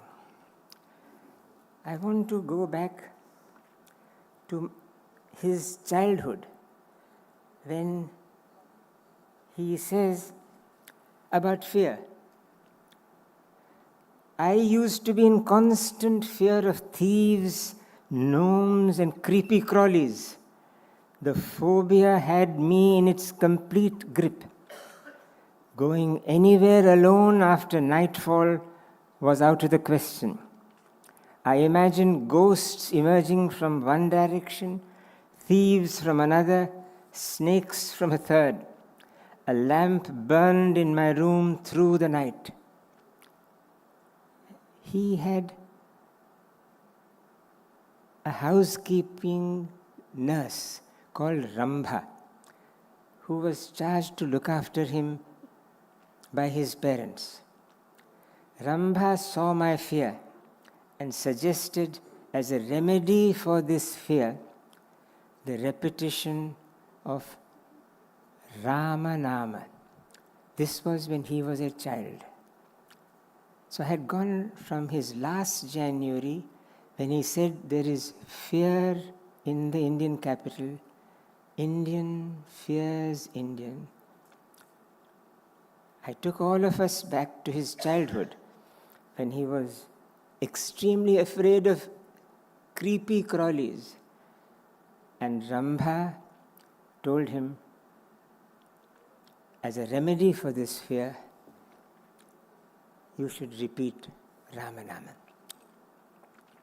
I want to now say in the remaining 15 minutes of my time that perhaps, unlike most of us, he encountered physical assaults. By assault, I mean assault, not threat, but actual assault. The first of which was when he was in South Africa fighting for the rights of Indians, and a group of white South African youth thought he was going to import large numbers of Indians. And he had come in a ship from a visit to India, and he was told, don't get from the ship. These youths seemed to be ready to assault you, but he ignored that advice. A mob followed us. With every step we took, it became larger and larger. A man of powerful build caught hold of Mr. Lawton, who was accompanying him, and tore him from me. Then they pelted me with stones, brickbats, and rotten eggs. Someone snatched away my turban, whilst others began to batter and kick me. A burly fellow came up to me, slapped me in the face, and then kicked me. I was about to fall down unconscious when I held on the railings of a house nearby. But I remember well that even then my heart did not arraign my assailants. In the same country, South Africa, when he was recommending that Indians should give their fingerprints voluntarily, after having told them that you should not give your fingerprints, when he said you should give your fingerprints voluntarily, there was a Pathan called Mir Alam who was very angry with him. So on the way to the registration office where Gandhi was going to give his fingerprints, Mir Alam followed him. I did feel there would be an attack on me. Not more than 3 minutes walk from the registration office, I became surer. Mir Alam accosted me and asked, "Where are you going?" I said I proposed to take out a certificate of registration giving the 10 fingerprints. If you will go with me, I will first get you a certificate with an impression of only 2 thumbs, and I will then take mine. I had scarcely finished the last sentence when a heavy cudgel blow descended on my head from behind. I do not remember the manner of the assault, but people say I fell down unconscious with the first blow, which was delivered with a stick, and they also kicked me. Thinking me dead, they stopped. I have an impression that as the blows started, I uttered the words, "Hey Rama." This was in South Africa, when he was a young man. So Hey Rama was there with him as Rambha had recommended to him in his second experience of a physical assault. I want to now come to the conclusion of what I'm going to say, for I should be mindful of time, and say that towards the end of his life, in the last month when he had said Indian fears his brother Indian, on the 20th of January, today is what, 24? We are very near the anniversary of this episode. On the 20th of January, a non-lethal bomb exploded at the prayer meeting site in Delhi when he was holding a prayer. Now he is 79. I asked the congregation to maintain calm. All India Radio has recorded it. Recordings are very, very vital. All India Radio was recording all his prayer meetings, and it has recorded this. He is talking in Hindi, and then this bomb goes off. And he says, कुछ नहीं हुआ है, कुछ नहीं हुआ है, सचमुच में कुछ हो जाए तो क्या करोगे? If something really happened, what will you do? Be calm. And then I asked Manu to start singing Ram Dhun. We have a great musician with us today, Anil Srinivasan. He will understand this. He said, कुछ नहीं हुआ है. The bomb has just gone off. Manu, tum gao. And she started singing. And it's all recorded. You can get it on YouTube. Raghupati Raghava Rajaram. Then the great line, Ishvara Allah Tere Naam. Then Gandhi writes, I heard that the man behind the explosion had been arrested. An illiterate woman had displayed courage in having the man arrested. I admired her courage. But then I said the next day, those who are behind him and whose tool he is should know that this sort of thing will not save Hinduism. He had been assaulted and almost killed by white Christians in South Africa. He had been assaulted and almost killed by a Pathan called Mir Alam in South Africa. This bomb had been exploded 20 days before. On the 20th of January, 10 days before, he met his assassin. I say he met his assassin, for there is no doubt that when he saw his assassin, he recognized him from an earlier encounter.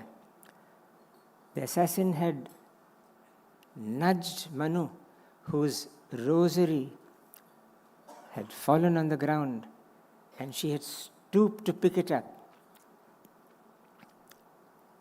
When there was nothing between him and the assassin except the name of Rama. He met his end with the magic that Rambha had told him. Never be afraid, say Rama. Rama, Rama. And those are the two names that passed with his last breath. And All India Radio shortly thereafter, and I again say this with Anil Srinivasan in my mind, All India Radio played Hari Tumharo, Hari Tumharo, Jana ki bheer. Hari, rid the people of our country from fear.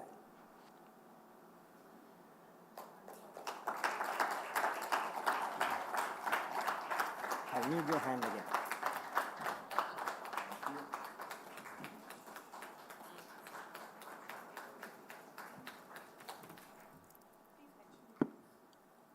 Thank you, sir. Thank you very much. Ladies and gentlemen, as we draw the session to a close, if I may request Ms. Lakshmi Menon to present sir with a memento of the occasion. I'm also happy to let you know that Mr. Gopal Gandhi's books, Restless as Mercury, My Life as a Young Man, and I Am an Ordinary Man, India's Struggle for Freedom, are now available in stores. And of course, we do look forward to all of you getting your hands on your own copies and holding them on for a long, long time to come.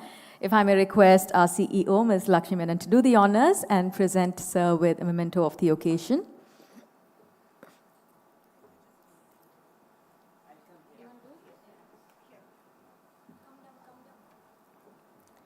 A truly lovely, heartwarming session.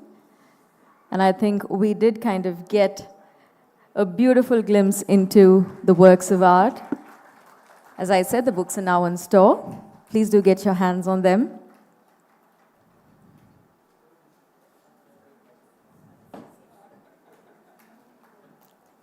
A loud round of applause, ladies and gentlemen, for Mr. Gopal Krishna Gandhi. Thank you so much, sir, for that lovely session. We would love a photo op, sir, ma'am. And with that, we have a much awaited session. All right, ladies and gentlemen, with that we draw our on-stage proceedings to a close. A very interesting couple of sessions coming our way tomorrow, day 2 here at the ThinkEdu Conclave 2024. Today has been an exciting day, a lot of explosive conversation, comprehensive discussions taking place right here on stage, and the trend continues tomorrow. From music to politics, we've got everything coming our way. We do hope that you will stay tuned and join us tomorrow at day 2 at the ThinkEdu Conclave 2024. Thank you once again for joining us. To our virtual attendees, a very special thanks. Please do join us tomorrow. We hope to see you soon.